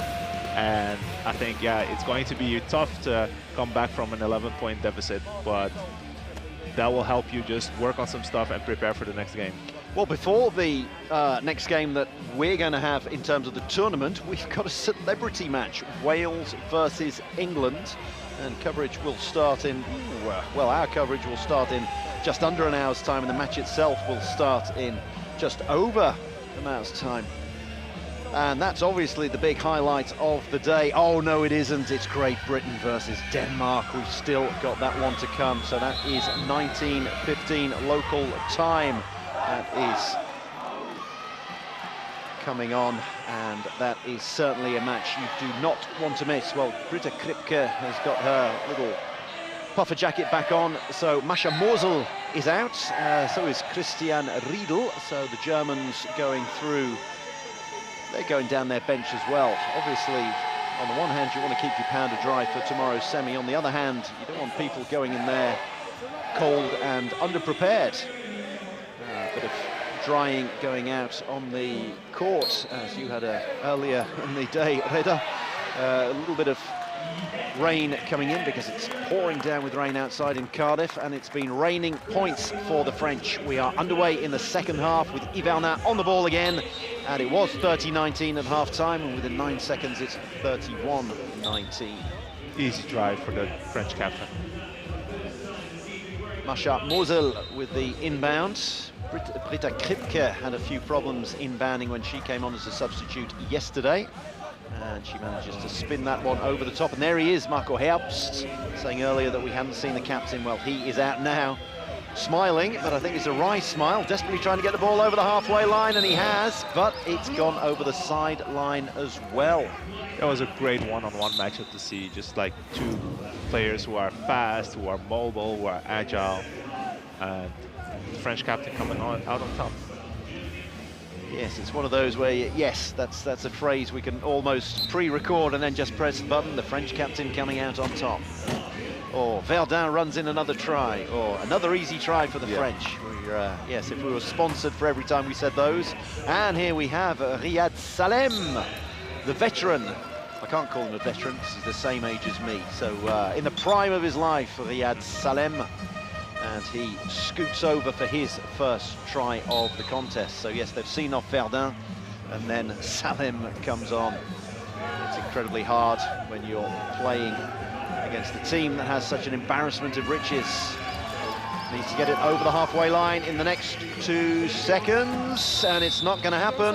It is a turnover. You can see it said 27 on the shot clock, already reset to 40. And it's going to be an uphill task for Germany in the second half.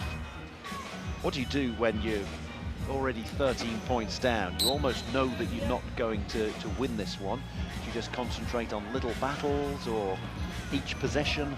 No, exactly. Take it possession by possession, pass by pass, inbound by inbound. Maybe you can't win the game, but you can win your development. So if you can just work on the things you need to get better at, you'll take that with you. Obviously for the Germans, all is not lost. Maybe the finals is a hard task to reach right now, but they can still reach the podium. So you want them to stay executing and stay working so they can get those lessons in for next game. Another turnover goes the way of the French.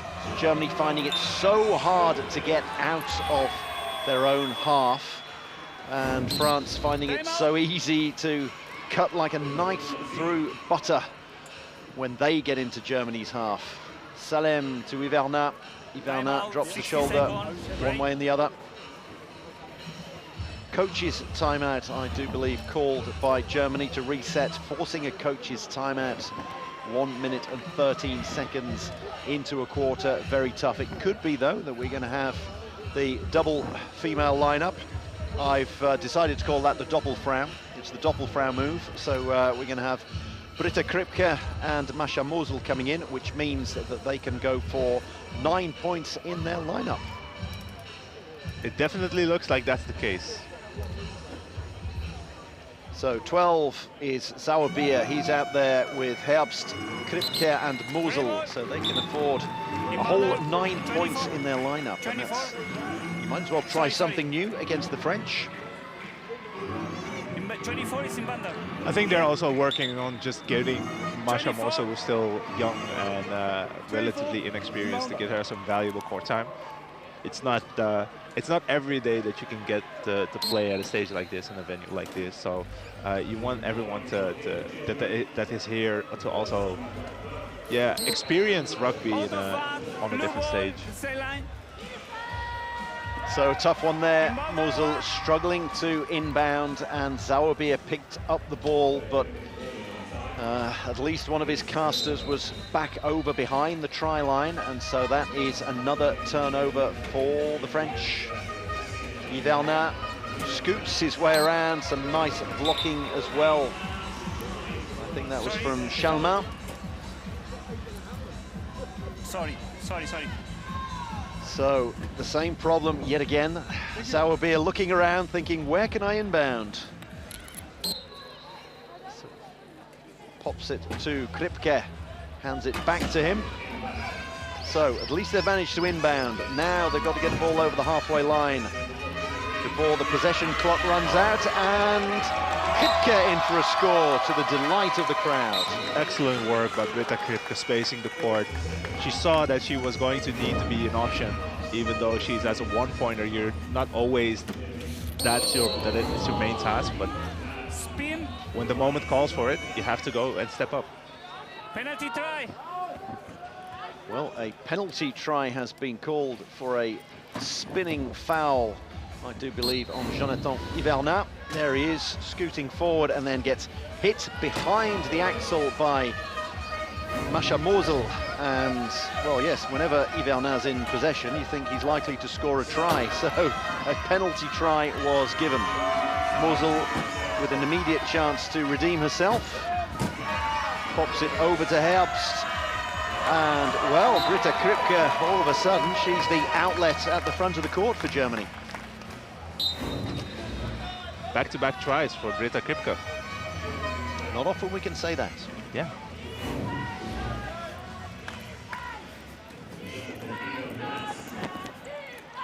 And not often you get to see Corentin Le Guen scoring, but every so often his teammate Hivernat will spot him, or maybe has told him to get a bit further up the court and I'll set you up, Corentin, and that's exactly what he's done. Herbst struggling to get out of his own half again. That shot clock has been, it's expired once again.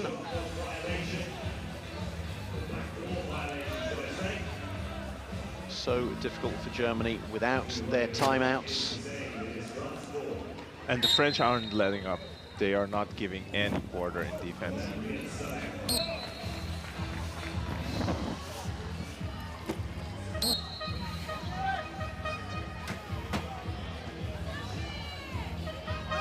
Sauber with the inbound, and it's a good inbound to Herbst. Fires it out to Mosel. Salem trying to push her out of play, and she gets it out very well. Good option there from Sauerbier. Herbst halfway through the shot clock. Hivernat not letting him through. 10 seconds to go. Who's the outlet going to be? Fires it through to Mosel, but it's lost. It's been picked up by Ducret. Hivernat now needs to get it out before the shot clock turns to 28. Salem has it now, and he has the wheels to get round Kripke and Mosel. What an outlet he is.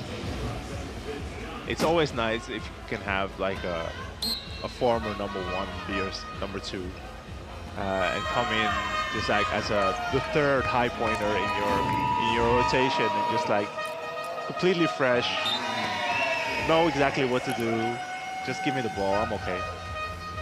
It's nice to have a third high pointer. Yeah. It's nice to have a second high pointer, and it's plenty of team will say, well, it's nice to have a high pointer. Number of lineups here with exclusively mid and low pointers.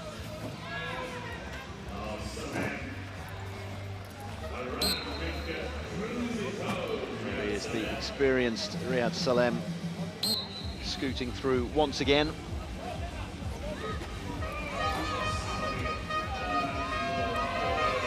Herbst showing great upper body skills to corral that one in. Masha Mosel. Well, I think if she'd have realised that that was Le Guen, she'd have known that she could have outpaced him, but as it is, all of a sudden, she found herself caught between a rock and a hard place, between Hivernat and Salem, and that's, as you say, she needs court time, she needs the experience to get out there. Yeah, I mean, as a national team, most of the time you're practicing against your own teammates. You know their tendencies. As a team, you're basically at half strength because you're dividing yourself in two. But there's no other way. There's no other experience like being in the actual games. Well, she's got a smile on her face there. Obviously, Christoph Werner, her coach, was giving her some encouragement. Over comes Britta Kripke as well, the doyenne of the team as far as the female contingent goes. not as far as the overall team goes. We have Christian Riedel, who is in there as well, the grey-haired, the silver fox. Riedel, he was going out. There he is, and he is going to be out, obviously, once this timeout is over, so he is going to get a little bit more playing time. He's their co-captain. Their assistant coach, actually, is Riedel. So he's out there and was keeping warm wearing a beanie earlier, but he's not going to need that now. Now that he is in action, he will be working up a sweat sooner rather than later. Yves Maubach is back out as well. 2.5 pointer.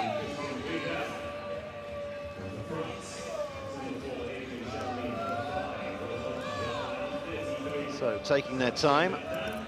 France defending in the key, as we're about to see as the camera pans back. There we have it. Popped over the top and nicely done, nicely weighted in terms of the pass, and nicely weighted, waiting for it. Michael Volter making sure he didn't cross over the line before getting the ball in his grasp. Yeah, it must feel good to have just an easy goal, an easy try, and then setting up some solid defense here with the turnover. That's a great substitution. Certainly is. So Maubach comes on, and that one is picked off. Riedel getting in there, getting involved as well, and putting the pressure there on Jarlon. So the French proving that they are human after all. The French who brought Verdun back on. And Verdun is the only high pointer out there at the moment. They've gone for more of a mid-point lineup with the likes of Valentin out there. Jarlon, so Valentin 2 pointers, Jarlon 2.5.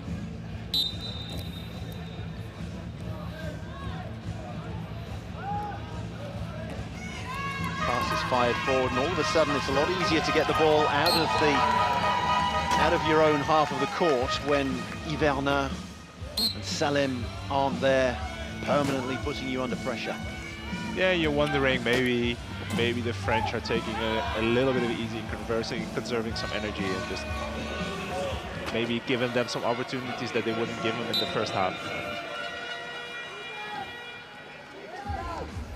I believe everyone has been involved for the French thus far. I haven't seen a whole lot of Brice Morel, not a lot of Mathieu Thirier either, and Adrien Chalmin, one of the other low pointers, has only been on for a minute or two. So France going through the bench, but obviously we're getting to the pointy end of the tournament, and they want to make sure that their top 8 or 9 are the ones who are absolutely on fine form and have got a lot of game time, a lot of court time.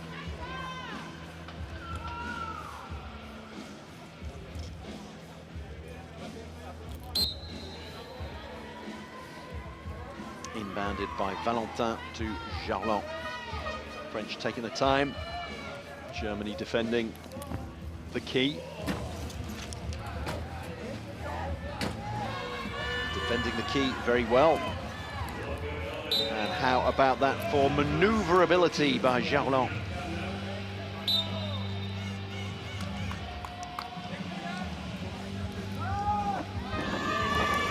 Fired forwards. And how about that? Another easy-ish try, and that's a couple. It gives them a little bit of a breather rather than permanently being forced to try to pick the lock of the French defence, using all 40 seconds in which to score. And then, obviously, whilst I'm saying that, Verdun cruises in for an easy try, and the scoreline is looking very, very lopsided, 45-26 as we enter the final 2 minutes of the third quarter. When you're talking about executing well, you can see how they're utilizing the one-handed pass that Yves Maubach has. He has quite a good range, and it leads them to get some easy goals. Fired forward there, and, well, which way is it going to end up? Jarlon got a fist to it. Now, we're in the last 2 minutes, and this is where the clock management and the time stamps come in. Verdun will have no doubt seen a sign come up from his bench telling him what time to try to score. and around 1:30 it would have been. So making sure that they're going to get another 2 possessions is likely what it is. The coaches have various timestamps that they either hold up or make sure that their teams have in their heads, telling them when to score to make sure that they'll get 1 more or 2 more possessions. And if you can get the last possession of a quarter, then you've got a 1-point benefit providing you score over the opposition. Repeating these things quite often, those of you who watch the sport regularly and those of you who play the sport will know all of this, but there are plenty of people out there around the world watching on streams, and we do thank you for watching, and that's why we're explaining the rules in detail as often as we can, and that's why we have people like my co-commentator Reda Hawam alongside me to explain the ins and outs and the techniques. Always happy to talk some rugby. Just have to watch that I'm not hijacking the broadcast. Well, the ball hijacked there by Maubach and gets it over the line. So France will have another possession, and then Germany may well have 5, 6, 7 seconds at the end in which to try to score 1 more time. So interesting to see how well France managed the clock on this last possession for them.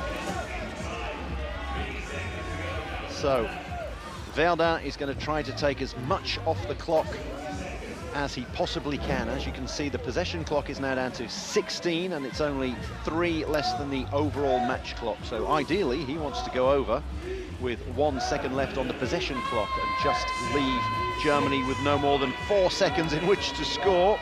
And it's going to be Jarland going over the line. Well, there we go, 1 second. Nice to see that they were listening to me. They, of course, as you know, you've got tablets down there, so you can watch the streams. We have a Hail Mary fired forward, and Verdun decides to keep a hold of it.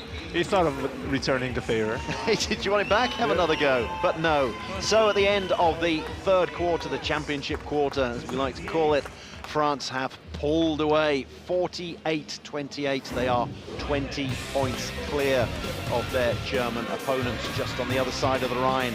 Masha Mosel found herself with the likes of Yverna and Salem for company. Salem, what a luxury to be able to bring him on in the 3rd quarter, as we were talking about earlier. Marco Herbst, first time we'd seen the real high pointer for Germany. Mosel having a tough time of things out there, and anyone would have a tough time of things against Yverna. And Salem, Jarland getting some court time and squeezing through, showing some great technique there. But Germany not overawed, and the likes of Maubach getting some good scores in there towards the end, but it was very much France's quarter extending their lead. It was 13 at the big break, and now they are 20 points clear. Germany doing it tough without any timeouts, but as you said a little bit earlier, Reda, win your development. If you can't win the match, you can't win the quarter, win your development. Yeah, you're gonna have to work and try to execute. It's also good just as a mental training, that when things aren't going your way, that you can still find the edge and find the willpower to keep performing and keep pushing through, even if every pass you want to give gets picked off. You're still going to have to play the game. The game isn't over until it's over, so we can't go home until we're finished. So keep working, and that mental training creates a toughness that you will probably benefit from in future games. Plenty of young fans in the crowds and on the big screen.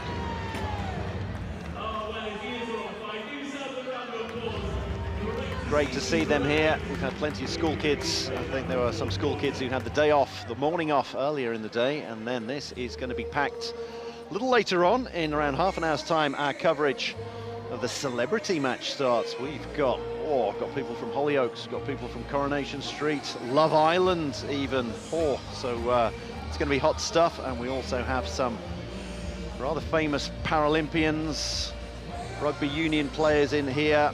Wales versus England as well, so it could be a chance for Wales to get their own back after losing in the Six Nations earlier in the year. So I've just made a few enemies in the production truck for mentioning that, but yes, so and if my microphone suddenly gets switched off, you will know why. But Wales, I'm sure, will get their own back in the match that really matters between Wales and England, starting in, well, around 3/4 of an hour time. And then after that, Wales and England, Scotland, Northern Ireland, all joining forces. Of course, we still have this other match to conclude, and it's Germany who get the first possession and the first try after a mere 6 seconds.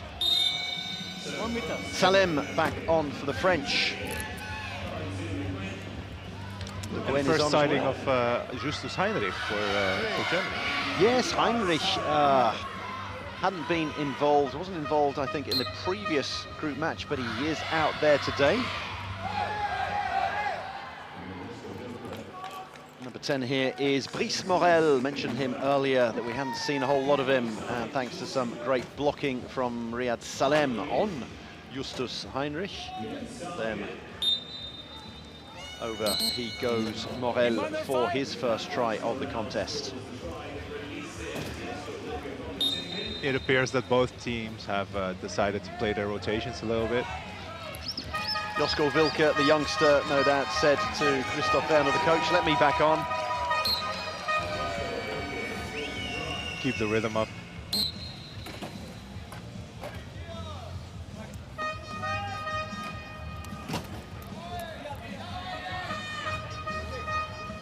Morel with an exchange with Thirier. Saying earlier that we hadn't seen a lot of Morel and Thirier. Well, here they are now. Salem, well, a turnover, so Wilke will be pretty pleased to have got a turnover from Salem, and Salem is going to be pretty angry about that one, and something for the German fans in the crowd to cheer about, and cheer they do. The deficit's down to 18. A couple of turnovers for Germany in this final quarter already. And as an athlete, you're looking for those moments. You won't be able to score 18 points in one go. It's going to have to be 1 point at a time, one turnover at a time. So you try to pick those battles, and you'll be happy when you manage to convert something into a turnover or into a point. Heinrich with a good inbound to Wilke. Wilke getting almost locked in there by Thirier. Pops it over the top, Salem. It's in the line. In the line. Line is, yes. So Sauerbier had been in the key for more than 10 seconds, and as you can see, there's casters. You can see the casters right on the line, and referee saying, well, on the line is over the line. Yeah. So that is very unfortunate for Germany. A smile from Sauerbier. He's going to be quite sour about that one. Oh, I see what you did there. I like having a multilingual co-commentator. The only ones who are going to get my my jokes.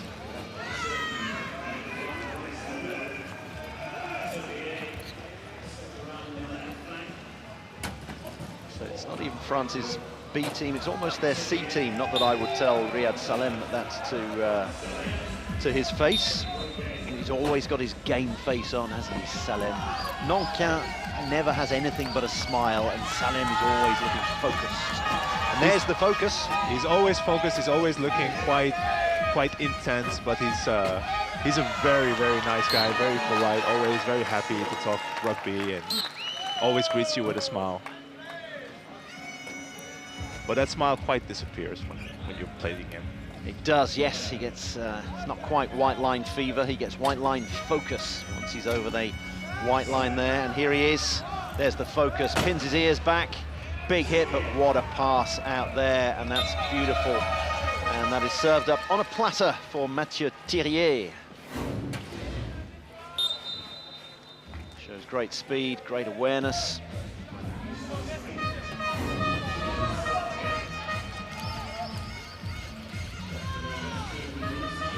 Sauerbier, the familiar figure, tries to go this way, and that gets it over the halfway line.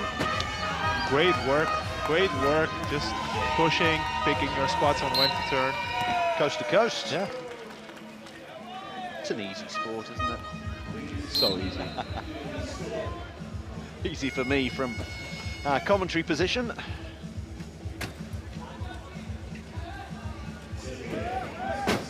Salem, another big pass out, and he knows there's going to be an outlet, and this time it's the low pointer, Corentin Le Guen. Great.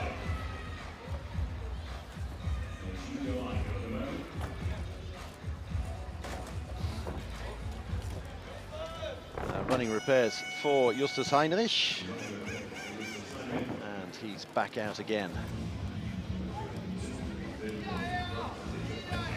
He's keen to keep warm out there. So what you see is that the referee has dropped the ball on the floor to tell them that the inbound call, the 10 seconds, is running.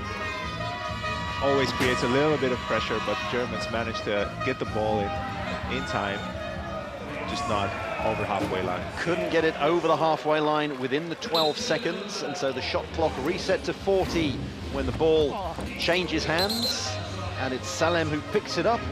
When he got a wheel just behind the line, well, he was going forward and going into what then became attacking court, so just making sure that no more of the Cardiff rain isn't coming through the Principality Stadium roof.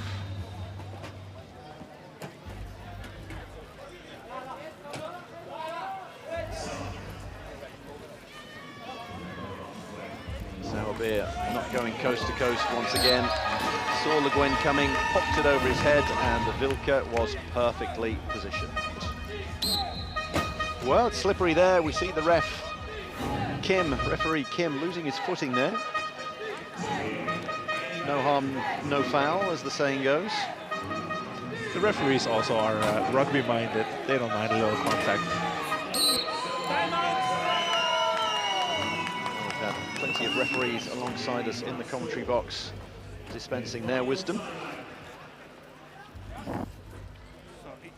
And we have some very, very high-ranking referees here. Timeout, blue, number 10. So France calling one of their timeouts, because as we said earlier, can't take them with you.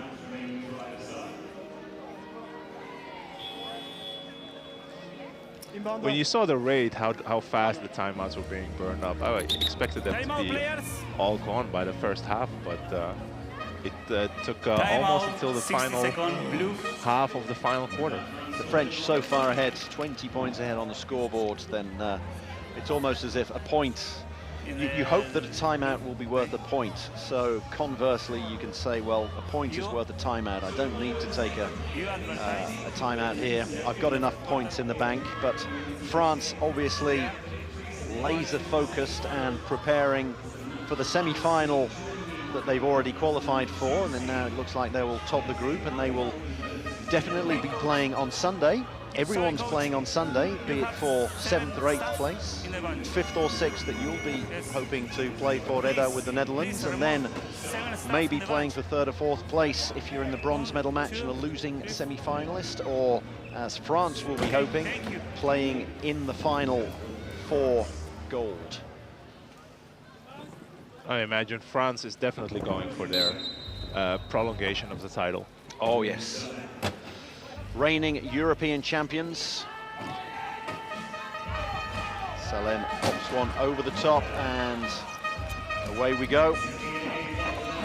Thier is not going to have the wheels on Sauerbier or Wilke, and a bit of a battle going on, and Salem says, let me help you out, as long as you give it back to me.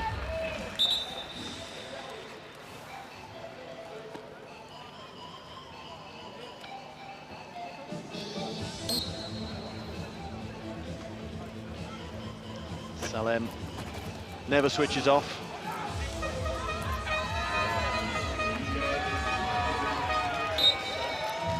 Sauerbier, though, goes coast to coast, and the German flags are proudly waved in the crowd. Looks like Mascha Mosel and Britta Kripke getting into the substitutes box, ready to come on. 60 seconds, great. Substitution, great. Timeouts and substitutions called, and we could see a raft of new players for Germany. Unlimited substitutions in this sport. It keeps the game interesting. Every lineup has its different way of playing. All the players have different play styles, and you can really see like a chess match going on between coaches and trying to match up the right lineups with the right opponent and, yes, like anticipate that. Like chess, you say, or even ice hockey, where you have specific lines, where you have 3 attackers and 2 defenders, and depending on whether you're playing at home or away from home, you can change lines at a certain time, and if you're at home, the coach can change lines after the opposition, so you get matchups as far as that's concerned.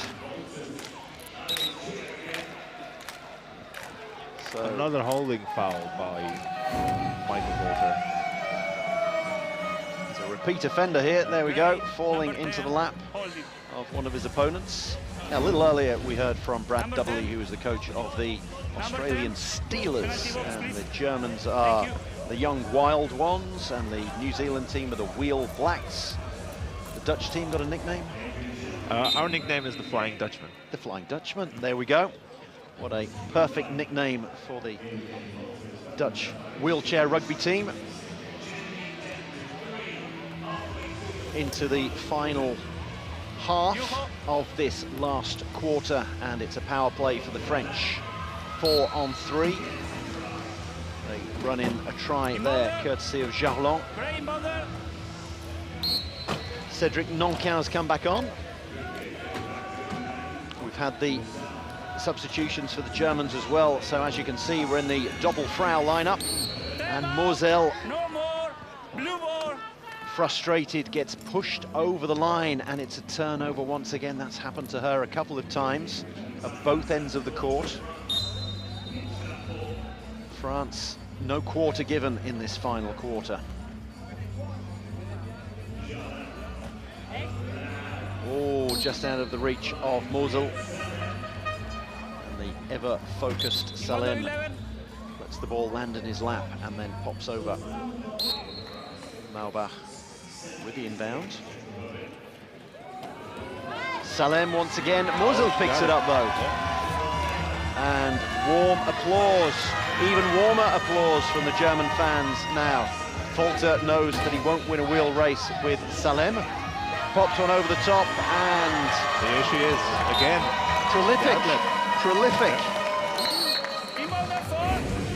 Britta, the outlet. Great grit shown by the German team in this possession. Nice little over the top there from Folter. Salem, he's got the wheels, and Nonquin blocked up, but merely meant that Salem could fly down the wing.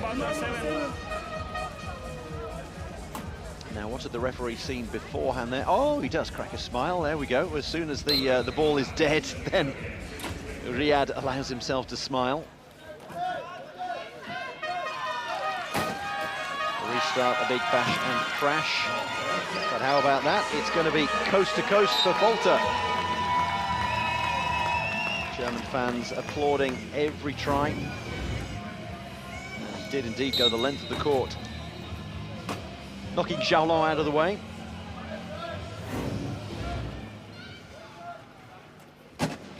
Into the final 3 minutes of this final group match in this particular pool, Pool A.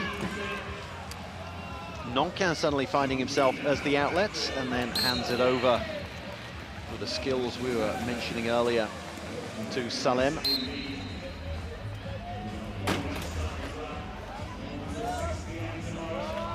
France 22 points clear. Masha Moselle pins back her ears, coast to coast, and all of the German fans enjoy that one. Yeah, she must be relishing this moment. She's relishing the good moments and learning from the more difficult ones.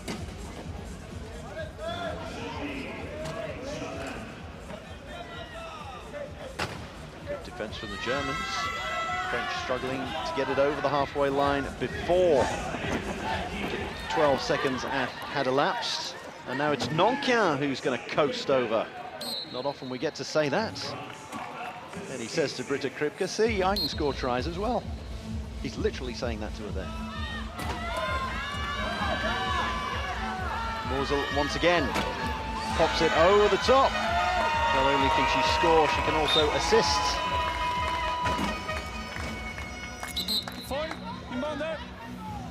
Points coming thick and fast towards the end of this contest now that the result is beyond any reasonable doubt. Chalmin is on and inbounds. Salem coasts over, looks around, realizes that there's no board being held up. We're into the last 2 minutes, so timing is going to start becoming part of the equation. Even though they're 22 points clear, France will still like to work on scoring at certain times and accomplishing certain set plays. It's all about keeping the right habits. And even when you're up by 22 points, you still have to execute. You have to stick to your game plan, because when the pressure is high, that's when you revert to old habits. So you need to make sure those are the right ones. The memories, the muscle memory, the reflexes.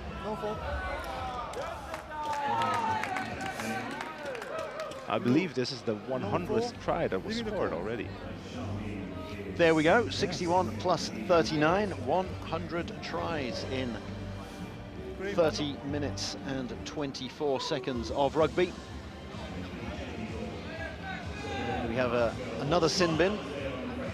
Chalmin, who is in there. Morsel with the inbound. Germany, who will take the time.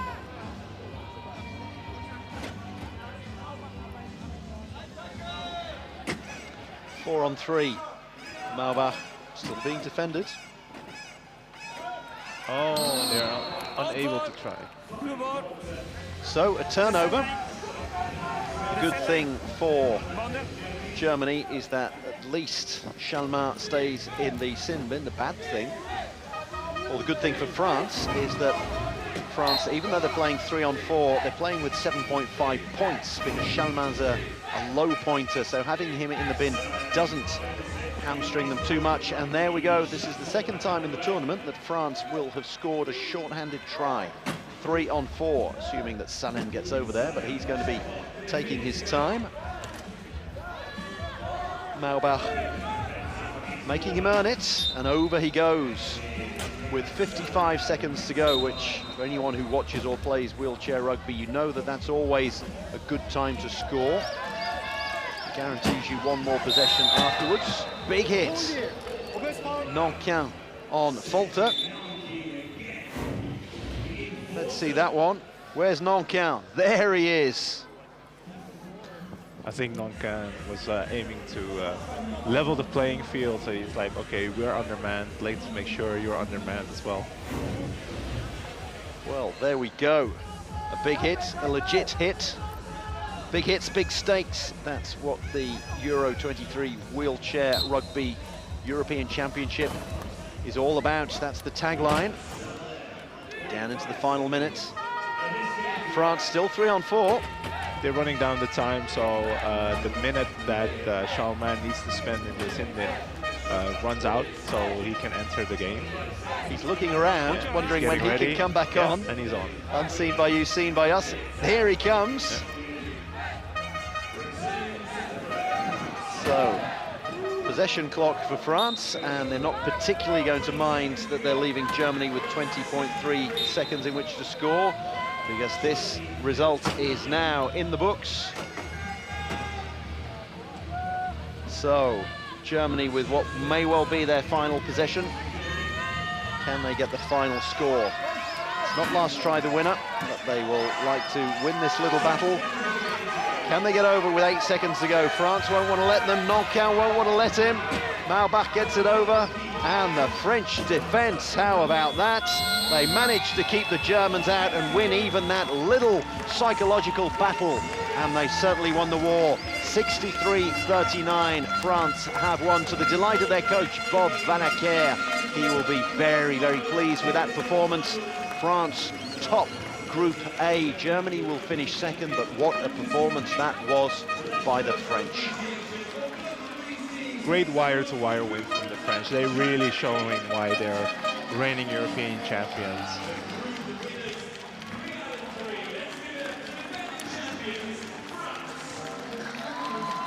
Yvelna, I'd almost forgotten he was part of the team. We hardly saw any of him in the second half. That is the strength in depth of the French.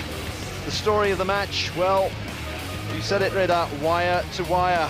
We saw them coming out and saying that Bernard Lapassé, who had passed away, the French Rugby Union president up until a few years ago, passed away this week, and in the hearts of the players. But the players certainly decided to pay tribute to him on the court. Germany always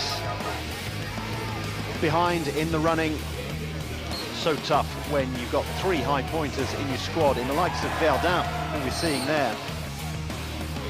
Yvelna, there he is on cue. And then Riyad Salem. Real strength and depth. We saw some lovely plays from the Germans, though. Jens Sauerbier was the standout as far as I'm concerned, showing great skill, both with the tries and the assists. Riyad Salem coming on in the third quarter and bossing it for much of the second half, getting plenty of game time. Yvelna was given a break pretty much from that point onwards. Britta Kripke, she got 3 tries, which is unexpected for a low pointer. Germany certainly never giving up, but when you can afford to keep the likes of Cédric Nankin on the bench for much of it, Jonathan Yvelna, real strength and depth, and I think that's one of the main differences that France have compared with many other squads. Yeah, they can stay unpredictable, they can stay fresh, they can keep playing at a high level while giving all of their rotation some quality minutes. And I think if you want to excel at the global level, then you really need to have a good bench. You won't make it with only 4, 5, 6 players. You really have to have the 8 players. Now we're going down courtside to hear from some of the protagonists who have just got off the court. That was another convincing high-scoring performance by France. What do you think of the team's performance? I think the team France is a very good, strong team. So last year I win the title.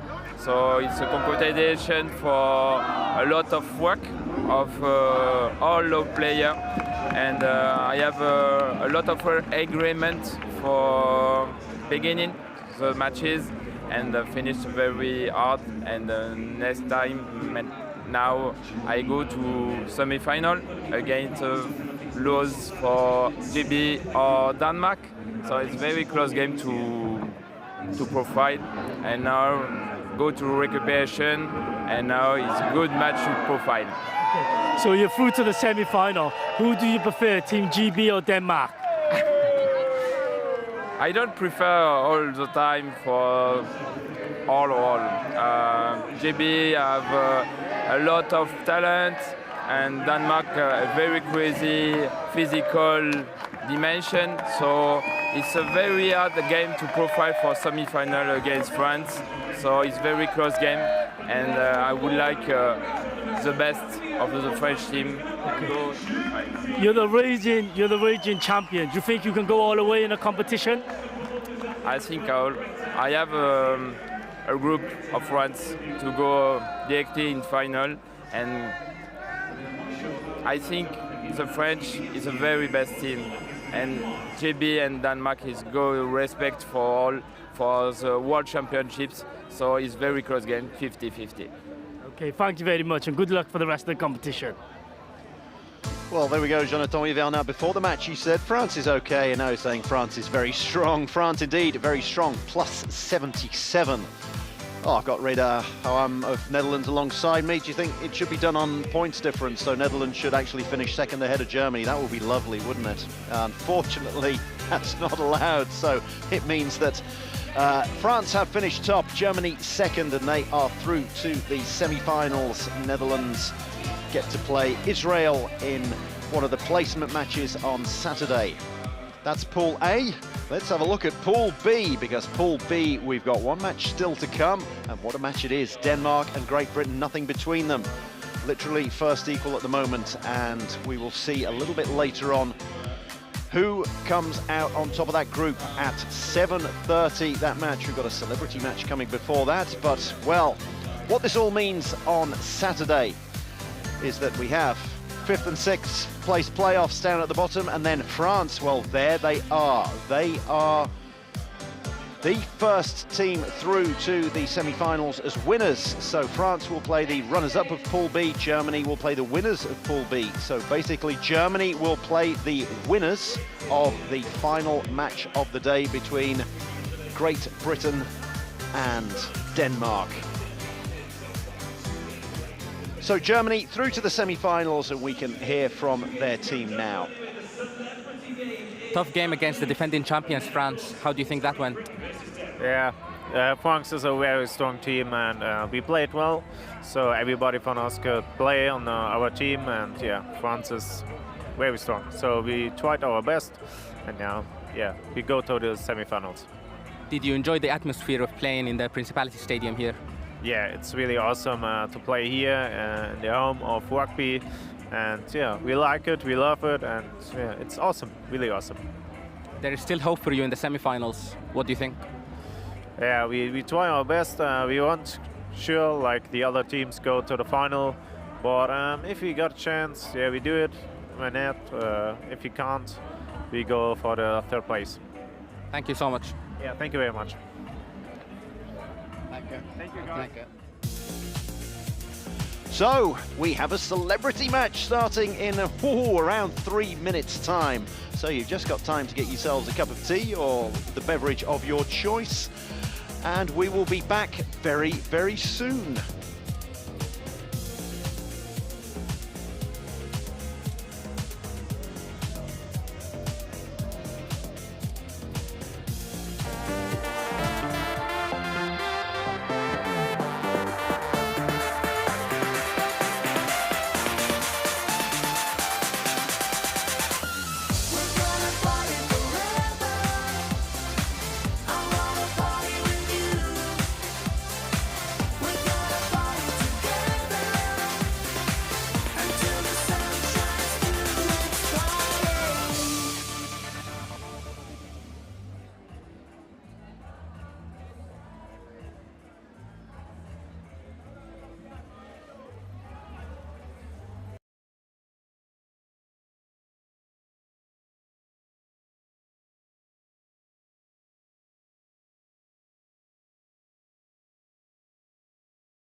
Good evening and welcome back inside that magnificent Principality Stadium. And we have got something a little bit different for you now. It's still wheelchair rugby. Well, we think it's going to be wheelchair rugby. It is time for a celebrity match between England and Wales. And it's going to be really fun to see some of these players who are going to be led by Jim Roberts in the case of Wales. Jim Roberts, the Great Britain Paralympian.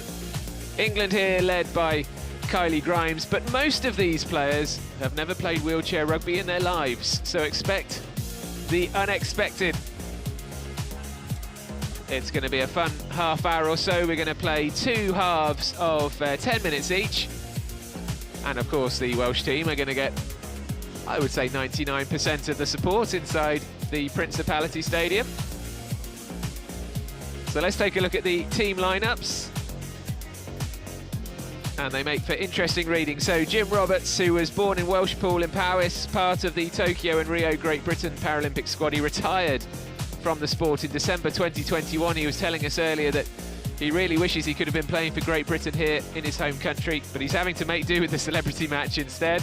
Wyn Evans, the Welsh opera singer, star of those insurance ads.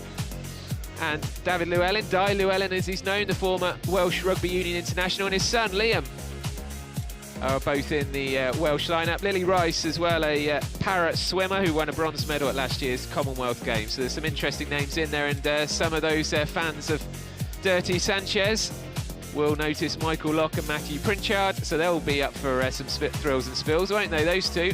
And Gareth Pearce, Todd Grimshaw in Coronation Street. England are led by Kylie Grimes, again part of the Tokyo squad, also part of the Great Britain squad at London 2012. She went to Rio as a club thrower, and some big names in here. Dame Catherine Granger, a dame no less, playing wheelchair rugby, of course, more familiar with a rowing boat, now chair of UK Sport. Our very own Ed Jackson, who's going to be presenting our coverage on Channel 4 over the weekend. David McIntosh is a gladiator, a TV gladiator that is. Tristan Phipps from Made in Chelsea. Sam Pinkham's a TV and radio presenter, and Ellie Simmons and David Tagg. Ellie Simmons fresh from Strictly Come Dancing. David Tagg from Hollyoaks. But Ellie Simmons, of course, a fierce competitor in the swimming pool, so this will be something a bit different. And I was watching both squads warm up on the practice court behind our commentary position just a few moments ago, and there were plenty of smiles, lots of laughter. But I think it's going to highlight just how good the professional wheelchair rugby players are and how easy they make this game look. We're expecting Jim Roberts and Kylie Grimes, the two captains, to stay out there for the entirety of the match, and then all of the other players will come and go. I suspect Jim Roberts and Kylie Grimes will also be responsible for deciding on the substitutions as well. But I dare say everybody's going to take this match in a good spirit, and we're going to have plenty of fun. Even the referees, I imagine, might be a bit lenient. Let's see. But plenty of people in to watch this celebrity match, and of course they're also here for Great Britain against Denmark later on, a huge match in the European Championships. Great Britain-Denmark at 7:15 tonight. So England are going to come out first, and emerging from the tunnel there is the familiar face of Kylie Grimes, so she absolutely knows what she's doing. She's followed by Ed Jackson, who is, you may notice he's going to be wearing a camera during this match, so we'll get some interesting shots from that. Punching the air there in the background is David McIntosh, a former Royal Marine, and look at, he's a unit, isn't he? He fills out that chair. There's Ellie Simmons, Paralympic swimmer, Strictly Come Dancing contestant. Kath Granger, chair of UK Sport, gold medal winning rower at 2012. Ellie Simmons with a big smile on her face, but looks absolutely petrified at the same time. What has she let herself in for here? And now it's time for Wales. Let's hear the reception. Led by Jim Roberts, who could really still be playing in the proper Great Britain side at these European Championships. We've got the Dirty Sanchez boys. We should have expected that, really. Here's Wyn Evans. He's not going particularly fast on the way out onto the court. He's going to have to increase his speed there. This is Dai Llewellyn, a familiar face to Welsh Rugby Union fans in this stadium. Dai Llewellyn, 52 years old now.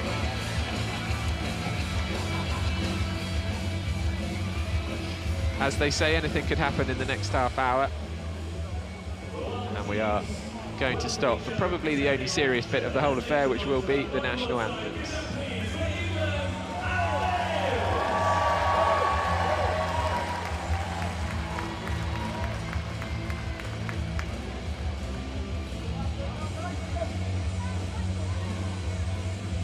Well, no anthems. Maybe it's because Wyn Evans is playing. He can't sing and play, can he? So off we go. We'll have a look at the squad lineups for what it's worth.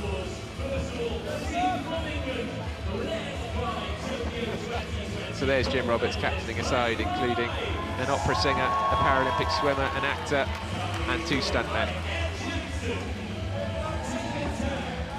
Meanwhile, England, led by Kylie Grimes, have a Dane. Ed Jackson's just back from Iceland. He's been crossing an ice cap in Ireland, would you believe? And Ellie Simmons there will get plenty of support, I'm sure.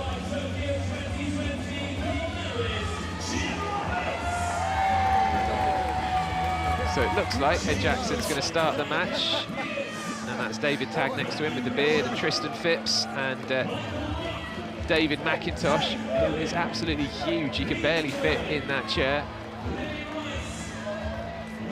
And all of these players have been given a very basic run-through of the rules and what to expect, and they've been given a bit of time to practice on the practice court as well. And Matthew Pritchard there with the grey hair dancing away, the man from Cardiff. He is absolutely going to love this by the looks of it. Dirty Sanchez, skateboarder, stunt performer, and a vegan chef these days as well, I'm led to believe. So England look ready. 10 seconds will be on the screen, so we go off for 10 seconds on the screen. We go off so Jim Roberts leads his team. It looks like Lily Rice, Dai Llewellyn, Matt Pritchard, and that must be Liam Llewellyn in there as well.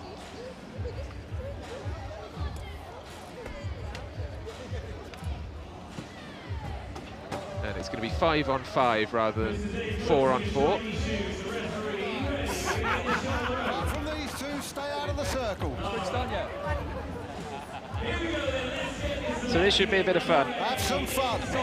And let's see what these guys can do.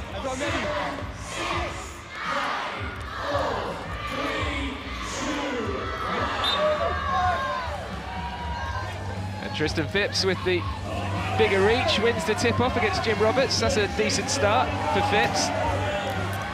And it's in the first score by Lily Rice. Well, goodness me. Have they been practicing? Lily Rice, the 19-year-old. An absolutely brilliant start from the Welsh team. And getting a big reception from the crowd, as you'd expect. Look at that, great stuff.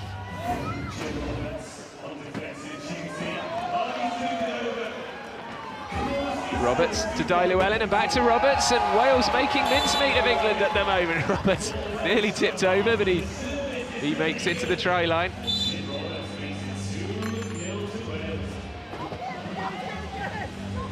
So here's McIntosh, who has got the physique to make you think he could just ram his way through all of these players if he fancied, but he's just getting used to manoeuvring the chair. To Ed Jackson. Come on, Ed Jackson. Do Channel 4 proud here. Oh, that's a good pass to David McIntosh. This is Tagg. Oh, and Tagg's lost it. A hand in there from Liam Llewellyn. Matthew Pritchard picks it up, but for those of you who've been watching all week, he's taken his chair over his own try line. That's not allowed.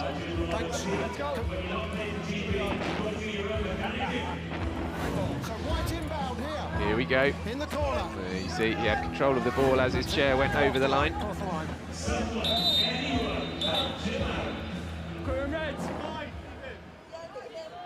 Jim Roberts has got an issue with one of his wheels, so play just halts for a moment. We're underway again. Roberts, 35 years old. This is an opportunity for Tristan Phipps. Ooh, no try. I think he was already over the line when he caught the ball. So it'll be a Welsh put-in, and you can see the referees having to explain all of their decisions. Yeah, you see the wheels already over the line when he caught the ball. It's not allowed. Oh, that's a big throw. That's like a line out from Dai Llewellyn. And look at this, Jim Roberts. Is he going to be unselfish? He is, yes. I thought he might be. Matt Pritchard. Dirty Sanchez scores his first try of the match. Enjoyed that. It's 3-0 to the Welsh. He's only played 2.5 minutes. Here's a chance for David Tagg. From Hollyoaks, played Silver McQueen. He's been forced out of the court, not much room over there.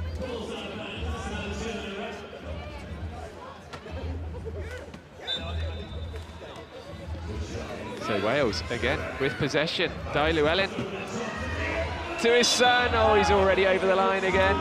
Father to son. Liam, contestant on Love Island last year. He can't believe that that isn't allowed. He thought he'd scored a try.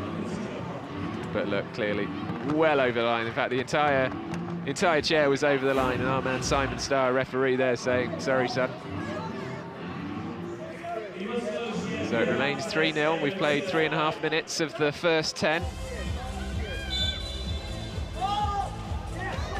McIntosh can't get the ball. That's a nice little flick from Liam Llewellyn. Decent challenge in there from Tristan Phipps. Up to Tagg, and look at Ed Jackson. Get going, Ed Jackson. Oh, he's not going to make it. He is not going to make it. But there's been some good play in this match from both teams so far. Kylie Grimes shouting instructions at her new team. So Dai Llewellyn's going to go for this line-out style throw again. Got 4 caps for Wales, including the 1999 Rugby World Cup here. Intercepted by Ed Jackson, another former standing rugby union player. McIntosh, nice little turn inside from McIntosh. He's got space there if Jim Roberts cannot stop him. Oh, the ball's gone loose. The ball's gone loose. There was a panic there from McIntosh, wasn't there? But it's been decent quality, this. McIntosh's arms are absolutely huge, aren't they? The biceps there. Tristan Phipps has got Ed Jackson making a move for him, and if Jackson takes it, which he has, that is a good finish from our man Ed Jackson. Well, that will look good from the camera on his chest, I'm sure, later on. So England on the scoreboard. Llewellyn again goes for the long pass. Pritchard can't take it. Jim Roberts, brilliant pickup from Roberts, as you might expect. Again, unselfish to Liam Llewellyn. Is he going to get his try this time? McIntosh is over, and so is Liam Llewellyn. That one will be counted. Feel sorry for the person having to pick up David McIntosh. Took a couple of them to get him back up the right way.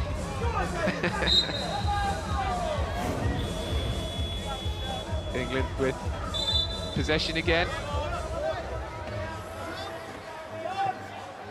And there is a timeout, so we're going to get the first substitutions of the match halfway through this first quarter.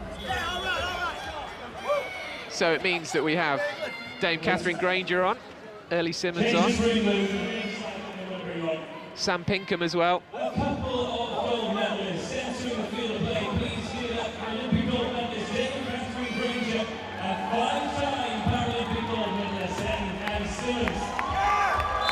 So Ellie Simmons already goal hanging. Look at her on the right-hand side of the screen there.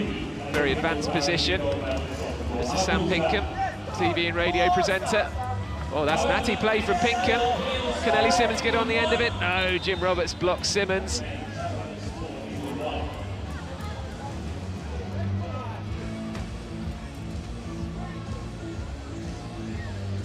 Let's get a bit of reaction from one of the players who's just come off the court, Matt Pritchard from the Welsh team, speaking to Drew Lilly. Matthew Pritchard, how are you enjoying it, scoring a try? How about that? Well, I didn't expect that. I'm actually enjoying it. It's a right laugh. We did it in practice. I thought, oh, this is a great game. But no, actually, in the main game, we got all the crowd here. Brilliant. The atmosphere is great. Everyone's playing really well. And it's just fun. Glad you're enjoying it. How do you think Liam was doing as well? He's looking pretty useful. Have you been enjoying it out there? Mate, absolutely loving it. I'm a natural, you know. It's in your genes, isn't it? It is in my genes. Competitive. Thank you, guys. Thanks to Drew down there and the Welsh guys. And while we were talking, Wyn Evans, a glorious moment for Wyn Evans. He almost broke into song as he crossed the line. It is 5-1 to Wales. The score, somebody's pressed the reset button on the scoreboard in the arena, but it is definitely 5-1, I can tell you that. There we go. Wyn Evans also going for a line-out style throw, and oh, butterfingers from Jim Roberts. Kylie Grimes will give him some stick for that. He's meant to be the one who's able to do everything out there.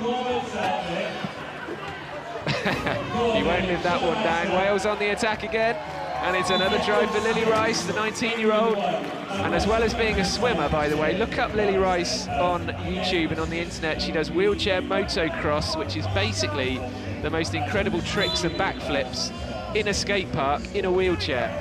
Well worth a look, Lily Rice. That's a big hit from Roberts on Sam Pinkham here. Out of the court he goes. He appeals to the referee, but the referee is playing absolutely by the rules here. And Wales are dominating, let's be honest about it. Have some defence. They're playing like they've been playing together for years. Stolen by England. Kath Granger can't get on it, but here's Ellie Simmons to Granger, Paralympic hero to Olympic hero. But the ball has gone loose, and I can tell you, by the way, Ellie Simmons playing for the England team, but she spent most of her time training as a swimmer over in Swansea, so I know she has a soft spot for Wales. Could probably have played for either team. In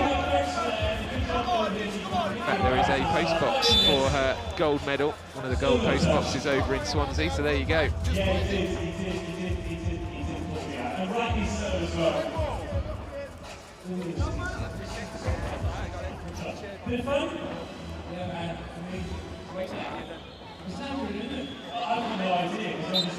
So this is Michael Locke putting the ball in, another Dirty Sanchez stuntman, and it's played up towards Gareth Pearce, or Todd as we might know him more familiarly, and it's another try for Lily Rice.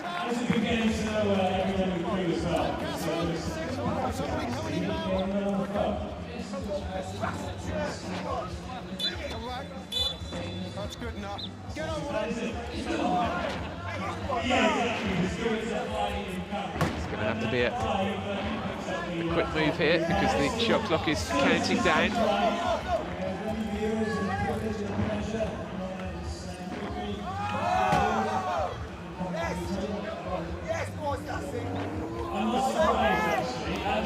The ball's played forward towards Simmons, but Jim Roberts is going to get there, and Eddie Simmons says that ball is far too high for me. They're all having a lot of fun out there.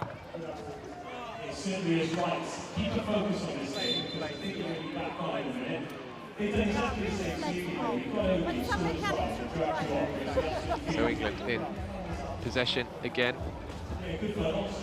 Oh, a bit of space here for Jack. Oh, it was Pinkham, wasn't it? Sam Pinkham. Sam's also the brother of Natalie Pinkham, the Formula One and other sports reporter. And Lily Rice is going over there into the corner by the scoreboard to pick up the ball. Rice to Locke, known as Pancho. Oh, that's a nice pass from Wyn Evans to Gareth Pearce. Can Pearce get on the end of it? Roberts helping him out. Oh dear. Well, a bit of class there from the Paralympian who knows what he's doing.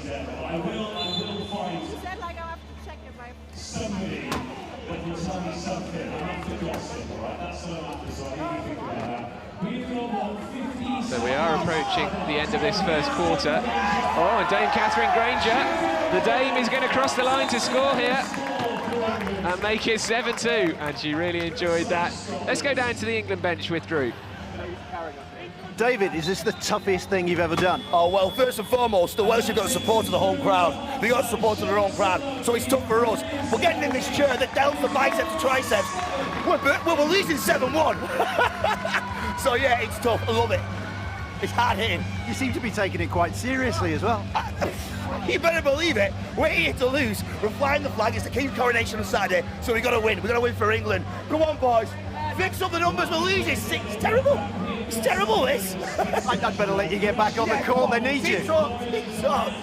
Do we think David McIntosh is pumped up for this match? It is half-time. So Wales leading 7-2, and the organisers have been very generous here and given both teams a 10-minute half-time to recover from all the strenuous exercise they've been putting in on that court and all the knocks they've taken. And as if we didn't have enough already, we have got some half-time entertainment as well coming out onto the court. So it is Wales 7, England 2 in the celebrity match here in Cardiff.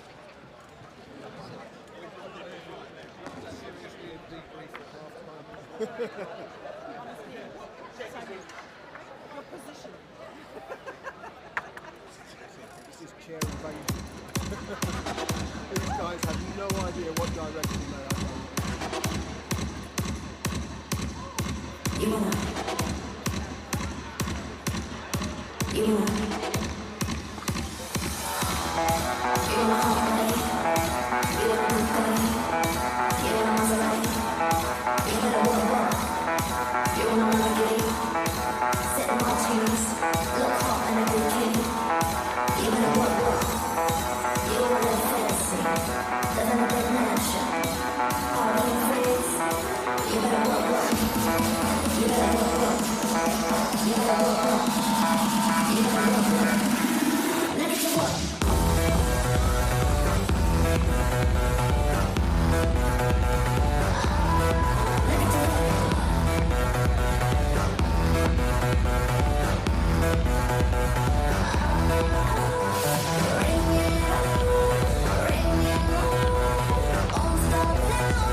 Well, I'll let you into a secret. We weren't expecting these dancers, so that was as much a surprise to us as it was to everybody else in the stadium. Let's head down to the Welsh cap. Drew Lilly is speaking to Wyn Evans. Wyn, I want you to tell me what that was like in the first half, and I want you to sing it to the tune of this music. Go. I would if I knew the song, right? I'm about 30 years too late for that. I tell you what, utterly brilliant. Newfound respect for the people that play this sport. It's just so hard on your shoulders. It's brilliant though. I think everybody should try it at some point. And it's, this is Wales beating England. You're about 5 points up at half-time. No, what is it then? It's Wales thrashing England. Sorry, thrashing England. Yeah. So you're 5 points clear at the moment. You're going to convert this into an absolute demolition? Yeah, I mean, they've been taking the mickey all the way through, but there will literally be nothing left for them to compare by the end of this, that's for sure. You've sung here, you've played here. Which were you more nervous doing? Playing, of course. Singing's the day job, right? Singing's what I can do. I was scared I was going to fall off the ramp on the way in. That was the main thing that I was scared of. But as soon as I go onto the court. It's buzzing, it's fantastic. It's such a good atmosphere. They're having a team talk, you better get back in there. Cheers, Good luck mate. for the second half. Thank you, bye. And well done to Wyn Evans for getting the word compare into that interview as well. We spotted it, don't you worry. But yes, Wales are playing beyond compare at the moment. 7-2 up in this celebrity match as part of the European Championships, and everybody really loving this. And actually what's really nice is lots of players from the Euro Champs are in the stands around me watching this celebrity match and enjoying people having a go at their sport and showing just how difficult it is to master. So there's about 3 minutes left of half-time. Kylie Grimes is the captain of the England squad today. 35 years old now. Well, we heard from Wyn Evans in the Welsh squad. It's time to get some comment from our man, Ed Jackson with Drew. Ed, how are you going to turn it around in the second half? Is there anything you can do with this motley bunch? I mean, it's going to be tough. There's a bloke called Jim Roberts. We're going to have to try and think of something, but it's pretty... I mean, it just shows when you actually know what you're doing with the wheelchair rugby, you know, on a wheelchair rugby court, it makes a massive difference because we've got some good athletes here and he's running rings around all of us. But maybe it's going to be the greatest comeback England have ever had at the Principality, who knows? Oh, we certainly hope so, and as you can tell from my accent, I certainly hope so as well. How much are you enjoying it? Yeah, it's great fun, you know, like, I suppose my background, I used to play rugby before my accident. I haven't been involved in team sport in the last 7 years, so it's a great buzz. It's being the home of rugby in Wales like this is a real privilege, although we are getting spanked, so hopefully we can do something about that. But the competitive juices are flowing again. They definitely are, and it's really cool for people to have their first try and taste in a chair as well, you know, because seeing how the other half live, I think it's important, and people are loving it. They're taking to it really quickly. I've been really impressed. Get out there and turn it around in the second half for us. I'll do my best. I might go and puncture Jim's tyres now. Good to hear from Ed Jackson, part of the England squad, who are 7-2 down because of this 12 minutes of play. I think Matt Pritchard from Dirty Sanchez has enjoyed that half of wheelchair rugby more than any other player out there. Maybe David McIntosh. Yeah, I think from the England squad, McIntosh has been so pumped up. And there's been some really quality play, it has to be said. Lily Rice scored the first try of the match for Wales. Jim Roberts has been very unselfish, sharing the tries around his teammates. And I do love the way Di Llewellyn's inbound balls are like line-out throws. That was the moment that his son, Liam Llewellyn, had the try chalked off because he'd already crossed the line. Ed Jackson, oh, you need more speed, son. A little bit more time in the gym for Ed Jackson over the weekend. And the Dame crossing the line just before half-time, Catherine Granger. So look at that. Wales 7, England 2. And England have got a big job to do in the second half. And don't forget, this is all this is the fun stuff, the hors d'oeuvre if you like, but the big match here this evening, our coverage will start at 7:15. Great Britain versus Denmark in the European Championships. The winner will play a semi-final against Germany tomorrow. The loser will have to play a semi-final against France. So that's the serious stuff later on. Do join us again this evening for that one. But first, we have the second half of this brilliantly fun celebrity match. Jim Roberts has been smiling all the way through. As I mentioned earlier, he retired a couple of months after the Tokyo Paralympics. And he's just loving playing here in his home country, inside the Principality Stadium. Well, Jim Roberts has been taken off. Well, it's a disgraceful decision. Steward's inquiry here, surely. Well, Roberts is bemused. And so are the crowd. Well, they're going to have to do without him anyway. Maybe they're saving him. Maybe they're saving him to come on and make an impact towards the end of the match. but that wasn't in the script, I don't think. Captain Jim Roberts hauled off. And if England have spotted that, which I'm sure they have, it will give them a bit of a fillip to get back into this match. That's David Tagg across to Jackson. Jackson. Oh, nice pass to Tristan Phipps, the maiden Chelsea star. Watch this bit of skill. Oh, lovely. He'll be watching the replay of that one back later. Of course, as well as being our presenter and Channel 4 rugby presenter, Ed Jackson did play for Wasps. He actually played for London Welsh as well, and Newport Gwent Dragons, the 34-year-old, now an Explorer TV presenter. And hold on a minute here, folks, England are on their way back. It is 7-4. The Welsh coach is going to have to put Jim Roberts back on pretty swiftly, isn't he? Wales have conceded 2 tries in the opening minute of this second half. Gareth Pearce with the inbound to Liam Llewellyn. He'll get it back, surely. A sort of lobbed pass up to Wyn Evans, who doesn't have the speed he used to, and Tristan Phipps gets on the end of it. Phipps to McIntosh, who seemed to be taking the scoreline personally when we heard from him earlier on. McIntosh needs to stay in the court. It's gone out.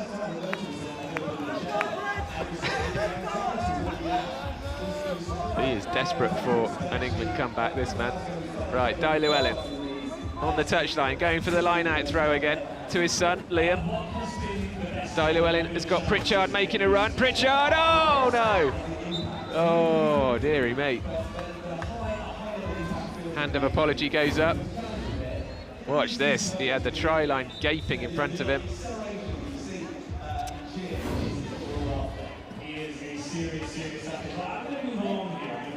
It's David Tagg from Hollyoaks. Oh, showing a bit of speed.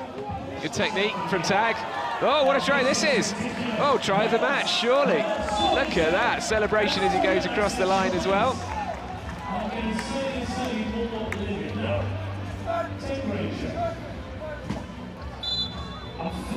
Well, England are fighting back. And I can see Jim Roberts still sat on the touchline, wanting to come back on. Liam Llewellyn to Pritchard. Pritchard will just get his head down here and go, will he? Cuts inside and he's lost the ball again, but Wyn Evans is there to collect. Can Kylie Grimes stop him? No, she can't. And Wyn Evans is over for Wales' first try of the second half. Loving life, Wyn Evans.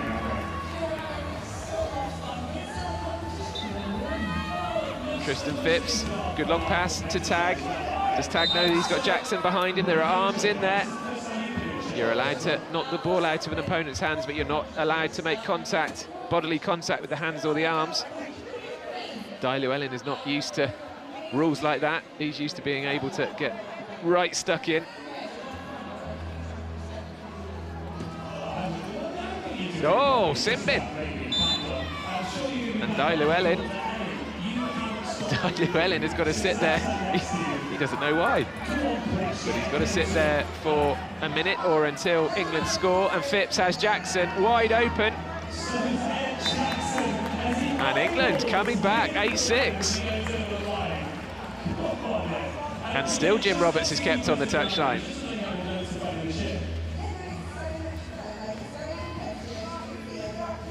Well, this is good stuff, isn't it? It's fun, but they all want to win, and it is 8-6. Oh dear, it's careless. Straight to Phipps, to Tagg. And Wyn Evans can't get there. David Tagg goes over, and suddenly there's only 1 point in it. England 7.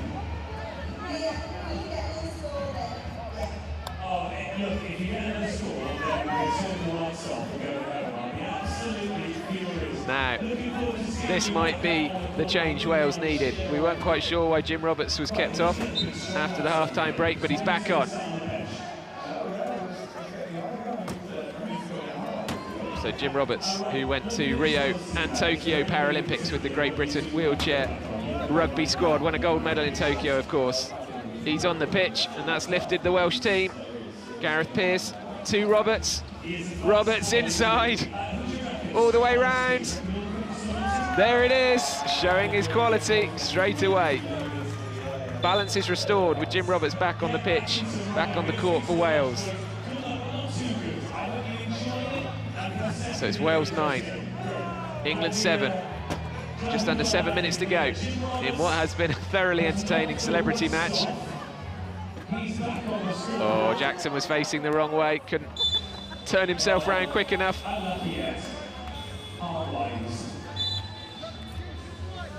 So Gareth Pearce over there on that far side. And there are going to be substitutions made for England. So fresh players coming out. Ellie Simmons back out there. Catherine Granger back out there.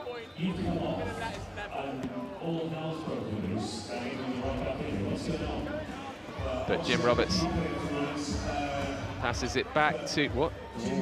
Oh, okay. There is a try from Liam Llewellyn. I thought he was going to stop there for a moment. I thought he'd learned some of the strategy from the real teams at this European Championship. Ellie Simmons starting with the ball for England. A pass meant to go to Granger, but Liam Llewellyn has got the turnover. Lily Rice trying to pick the ball up off the ground. Jim Roberts shows her how it's done, and back to Rice. Oh, that's a good pass from Rice. Oh, and it's fumbled at a crucial moment by Michael Locke.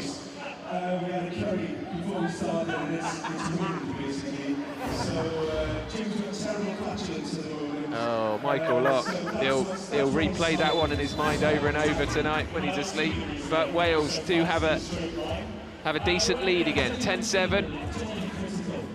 Careless from Catherine Granger. Oh, but she does well to pick it up and actually get rid of the ball before she crosses the line. Now it's Simmons. Granger does well to lean back, grab it with one hand. England on the attack here to Grimes. Oh, Roberts in on Grimes. He will have enjoyed that. The old teammates. They're all laughing about that one. Roberts on Grimes, not teammates today. So the clock is ticking up towards the 12-minute mark, and that will signal the end of the match. Roberts, big hit in on Granger. Llewellyn for Wales. Long ball, which Roberts, look at him go. Look at him go, Jim Roberts. He turns back because he wants to give the try.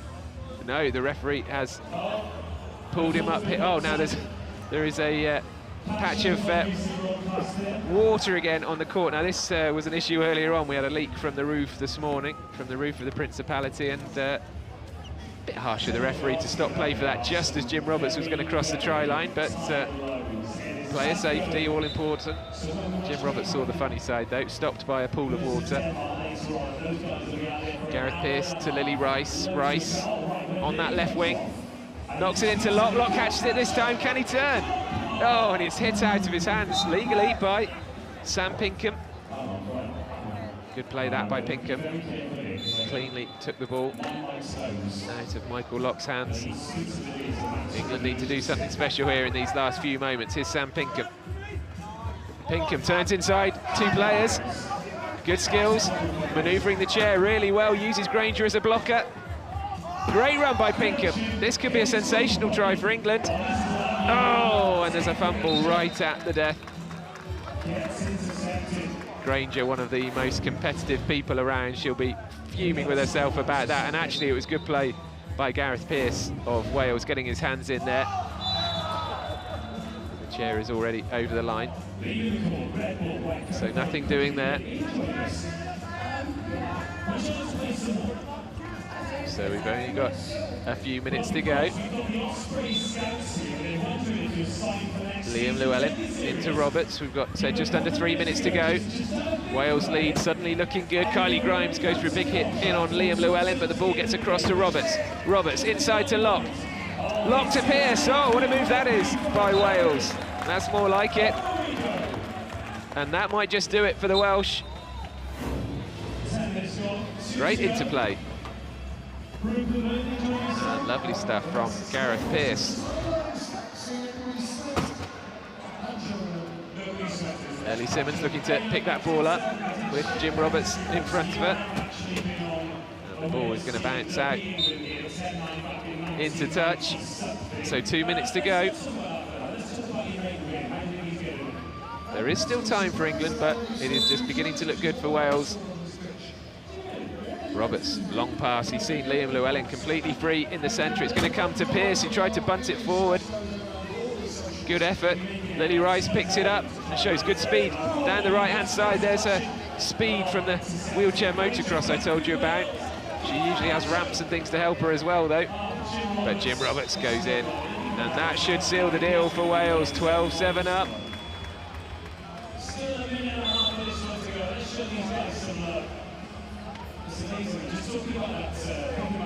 So the clock is ticking towards 12 minutes. A couple more substitutions as we enter the final stages, and Roberts coming off again. Not sure what he's done to upset this coach, but Roberts has done his work. England in possession again. Oh, that was a good idea, trying to find Ellie Simmons.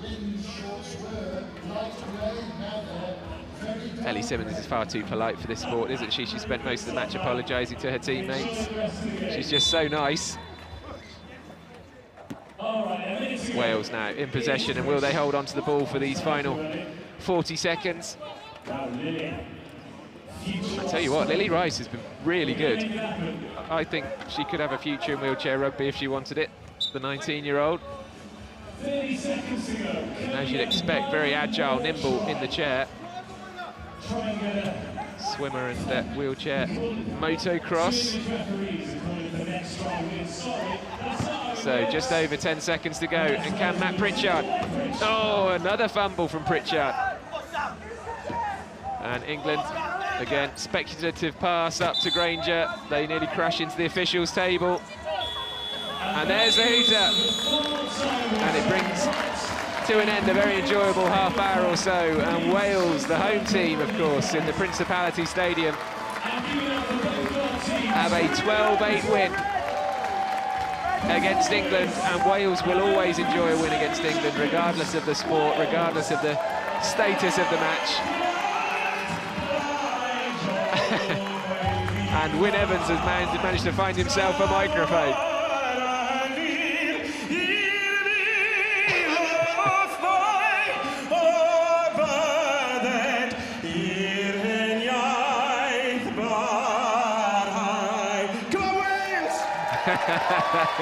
Great stuff from Wyn Evans.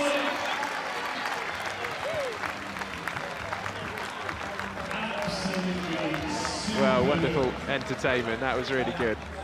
And it's an hors d'oeuvre to the serious stuff to come later on, when Great Britain take on Denmark, with a place in the semi-finals guaranteed for both sides. But it's a huge match, which will work out which team finishes first and which team finishes second in their group. But all credit to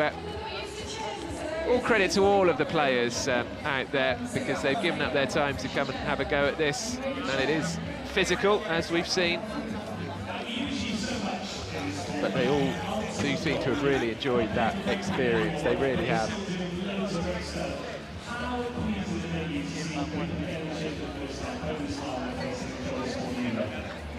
And Lily Rice barely looks tired at all. She could play for another 20 minutes. Some of the people behind her do look a bit shattered, it has to be said, but Lily Rice could carry on playing, no doubt about that. Matt Pritchard, well, he had a couple of magic moments and a couple of fumbles as well. So let's hear from two of the star players, actually. Jim Roberts, of course, who knows all about this sport, and Lily Rice. Lily Rice taking part for the first time. Let's go down to Drew.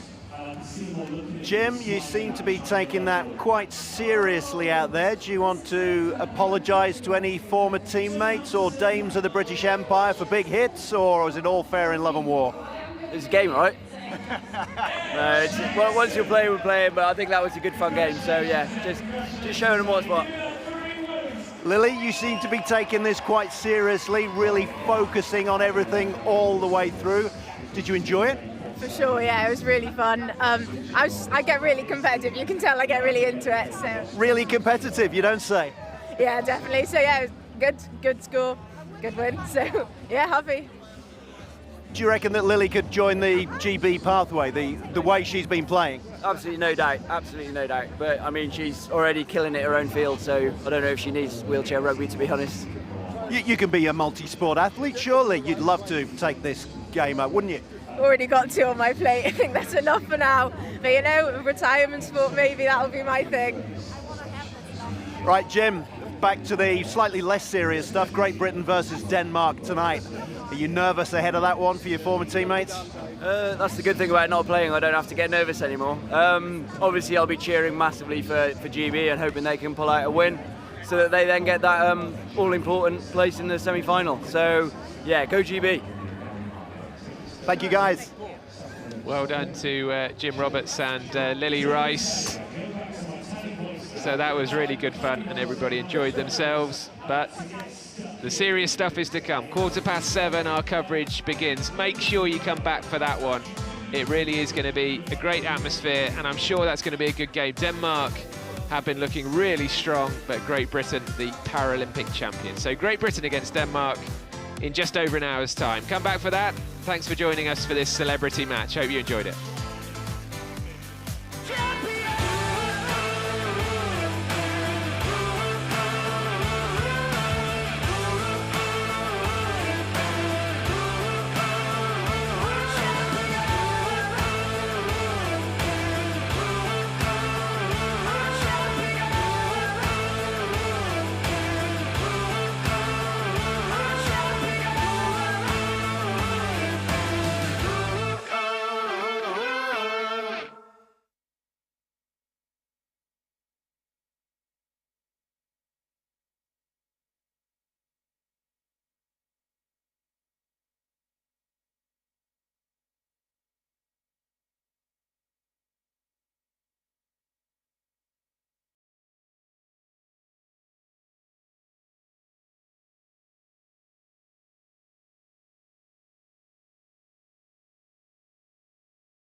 Good evening. Friday nights are always lively in Cardiff, but this one is extra special. A big, big match at the Wheelchair Rugby European Championships inside that Principality Stadium. We've got Great Britain against Denmark to come for you, but it's already been a busy day at the Championships. It started this morning with Israel putting in another spirited display. They really have lit up this Championships, but again, Switzerland just too good for the Israelis. And Switzerland coming through 50 points to 46, so Switzerland grabbing third place in Pool B, which is the pool we'll be focusing on tonight. As always, some thrills and spills, as well as some really skillful play by both teams. Then it was the turn of the Netherlands, who outclassed the Czech Republic. Big score, this one, 66-34 to the Netherlands. The Czech Republic desperate to find a high-point player, if they possibly can. Who knows, one may have been watching this afternoon on YouTube and decide to take up the sport. But for now, the Netherlands were dominant. And the Dutch sealing third place in Pool A. And then this was set up to be a cracker between France and Germany. I think the Germans will be disappointed at that scoreline, because France really blew them away. 63-39, the defending champions looking really, really good here in Cardiff. And the French certainly mean business, trying to defend their title, but also with a home Paralympic Games on the horizon in Paris. So plenty of points scored already today. And as we come inside the stadium, there is a big atmosphere waiting for this Great Britain-Denmark match. But first of all, let's look at Pool A. Confirmation there that France top Pool A with 3 wins out of 3, so straight through to the semi-finals, as do Germany with 2 wins and that 1 defeat to France. Netherlands take third, and the Czech Republic will be back again another time, but no wins at this particular Championships. Now we are focusing on Pool B. You can see there Denmark and Great Britain locked together on 2 wins each, 4 points each, the same points differential as well, and they go head-to-head tonight to see who will win Pool B and who will come second. And as we cycle through to the pathway through to the semi-finals and the final, you will see how important this match is, because the winner tonight will win Pool B and they will face Germany in the semi-final tomorrow afternoon. The loser tonight will go up against the French in the second semi-final tomorrow. So you would think whoever wins and whoever plays Germany would be favourites to beat the Germans and make the final on Sunday afternoon. So there really is a lot at stake tonight. The Brits will obviously have a lot of support. There are plenty of Danish supporters in here too as well, I have to say. And there's a big noise and a big atmosphere in here this evening. So Great Britain started their campaign at this European Championships by beating Israel 55 points to 32. That was back on Wednesday. And then here, Aaron Phipps and co took on Switzerland and beat them 47-31. As for the Danes, they've also had a reasonably smooth passageway through so far. Denmark beat Switzerland 60 points to 46 in their first game.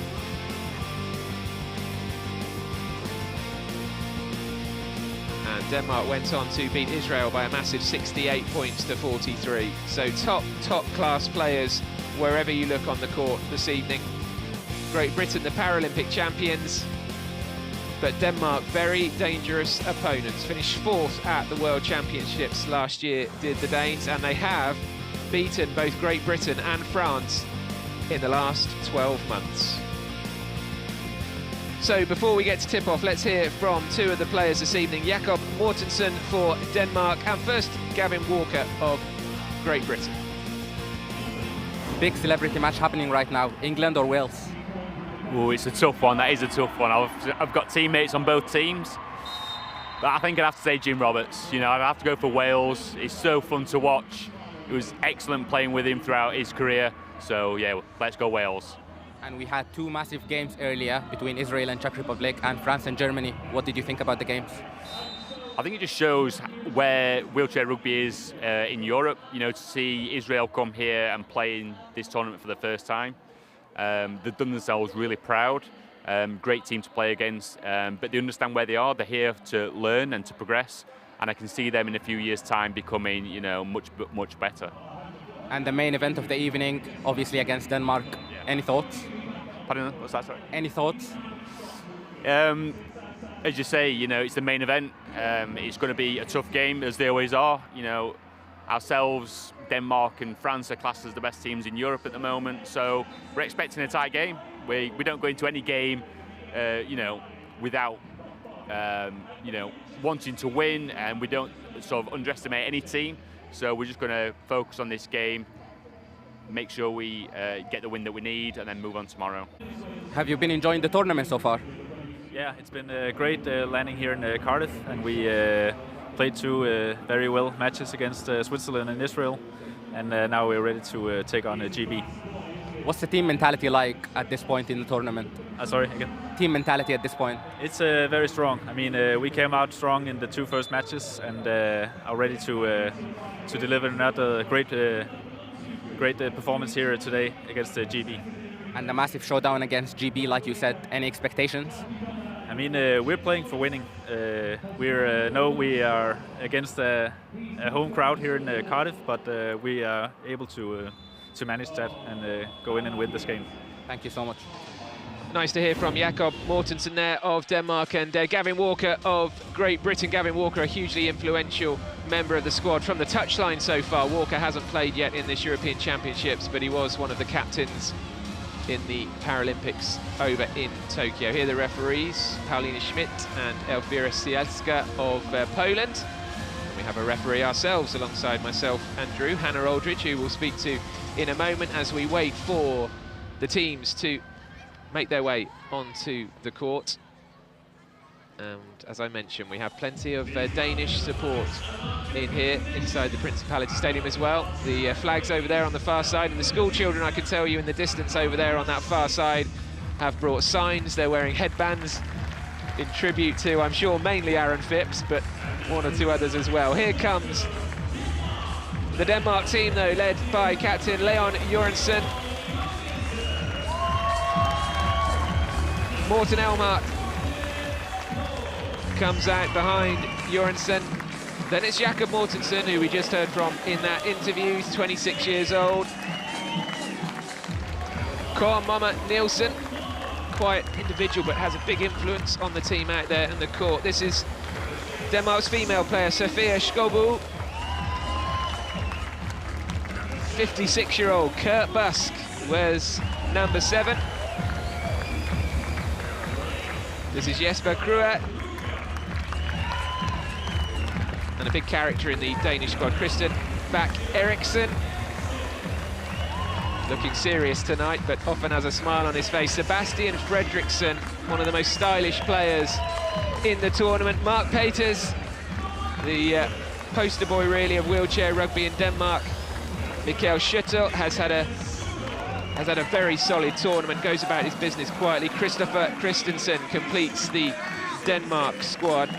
Making his European Championship debut is Christensen.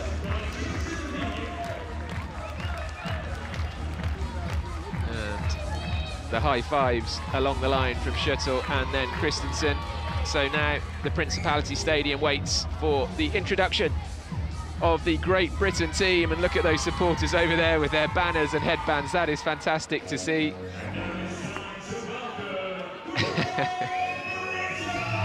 So here is Gavin Walker. Now this is the first time we've seen Gavin Walker, one of the two captains in Tokyo, a former firefighter. Stuart Robinson, one of the most recognisable players in this squad, and certainly one of the best. He will score a lot of the points tonight. Jonathan Coggan just keeps on going and going. This is his 10th European Championship. Yes, his 10th.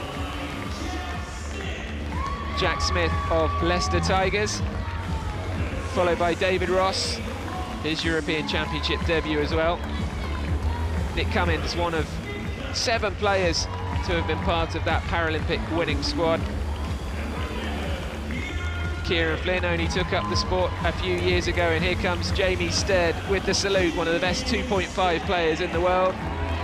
Aaron Phipps, that's the man the headbanded children have come to see. A big smile as Phipps gets a huge reaction.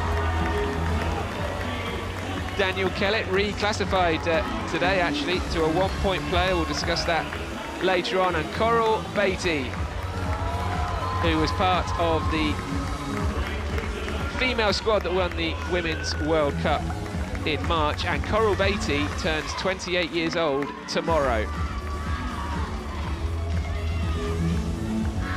So a big reception for both teams, but of course Great Britain here in Cardiff, home advantage they will be hoping for tonight. Let's pause for the national anthems.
From Aaron Phipps in particular, fired up for this one. This is the British squad led by head coach Paul Shaw, and the players highlighted in gold there are the 4 that will start, all 4 of them members of that gold medal winning side in Tokyo. The Danes line up like this: captain Leon Jorensen and Sebastian Fredriksson. The Danger Men, Carl Momma and Sophie Skobu will be doing a lot of the defensive work and the blocking, and Drew Lilly alongside me in the commentary box for this one. Drew, this is a match that people have been looking forward to since the draw was made for this tournament. As soon as we realised that it's going to be Great Britain and Denmark in the same group, then straight away we thought, OK, it's going to be a showdown to see who can top the group, avoid France in the semis. All theory, it's not played on paper, but that's the way it has panned out. Denmark were the best European team at the World Championship last year. As simple as that. They finished ahead of France and ahead of GB. So, if anything, they should be the slight favourites here, but definitely home advantage for the Brits with the crowd behind them. Great Britain ranked 3rd in the world, Denmark number 7, but those rankings in some ways go out the window on a one-off occasion like this.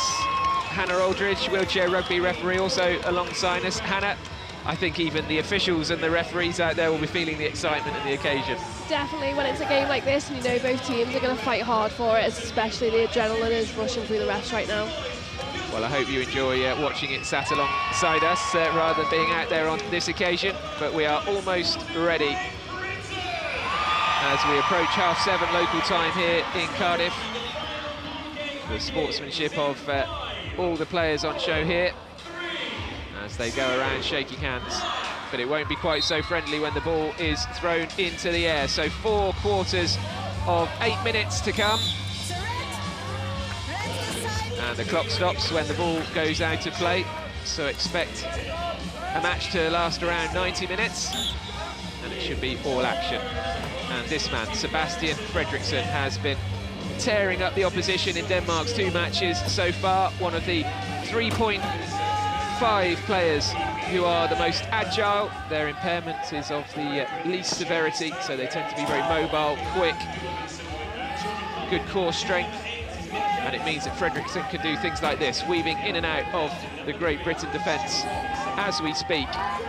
Britain holding a firm, kind of close-knit pack there, but Fredriksson finds a gap, and he finds it just in time as the shot clock was counting down. Well, he's the man that GB are really going to have to keep an eye on. They've gone with 2 high pointers, a 3.5 in Fredriksson and a 3 as well in Jørgensen, and the fact that they've got Skobu in there means that they can play an 8.5 total on the court at any one time. So Stuart Robinson replies to that early Fredriksson try, and we are quickly at 1-all, and there's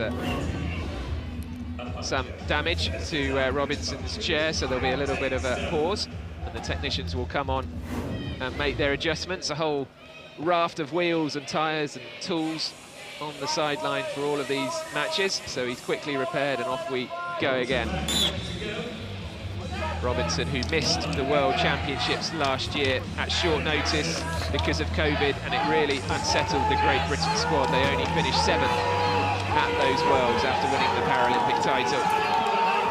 This is Jørgensen, and a timeout called because he was struggling to get out of his own half. Hannah, just remind us the rules about how long you have to get out of your half. You've only got 12 seconds to get out of your half. You can see that Denmark have took a time out. They're there on camera now, having a talk about what they can do better. They've got 12 seconds and they've got to get that ball bounced into the other half.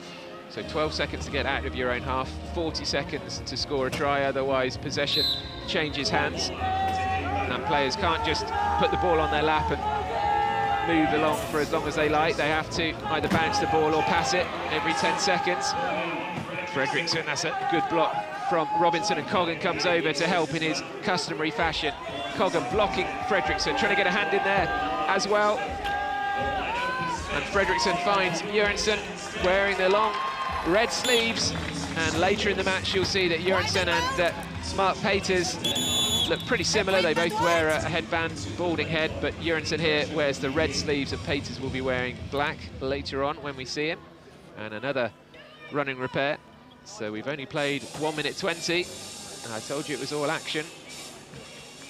The interesting thing as far as Denmark is concerned is that they've got 2 high pointers. There's a second one there, the captain Jørgensen, which means they've always got 2 outlets, whereas GB have gone for a more balanced lineup with the real high pointer there, and then a 2.5 who's going to pick it up now, who is the equivalent of a high pointer, I suppose, but is a high mid pointer, and then a 1.5 and a 0.5. So more balanced throughout, but the fact that you've got 2 such speedy players for Denmark is to a certain extent an advantage. And as Fredriksson goes over the line again, Drew, I mean, we've seen teams like Switzerland, Czech Republic, who don't have those high point players, and it really does affect the way they're able to play, and it's actually a huge hindrance, isn't it, not to have a high point player. You don't have a get out of jail free card. You can't toss the ball forward and expect someone to show a clean pair of wheels like that and get down into the opposition's half of the court. Here's Robinson. Both sides, you can see, equally adept at attacking as they are at defending, and this is going to be a close old contest. You can see that already as Robinson makes it 3 points all. Came to the sport through the Invictus Games, did Robinson, having lost his legs serving in Afghanistan. And he has been there, seen it, done it all in this sport. But here's Fredriksson again, and look at just the silky smooth way he accelerates, cuts through Great Britain very easily, and already they knew it before, of course, but Fredriksson a concern to Great Britain. A quick inbound again from Nick Cummins, wearing number 8 there. But Robinson always the man they look for. Coggan in the centre there, trying to block off Jørgensen. It enables Robinson to cut back inside. Instead is there to finish a classic team move, Drew. Was indeed. There was a lot of good blocking earlier on, and then Stead, as we're seeing here, sprung the trap and was waiting in the key. You can stay in the key for 10 seconds, and they got the ball to him in time. So it's quick fire stuff, end to end, much like a basketball match really, and this is Carl Mama Nielsen.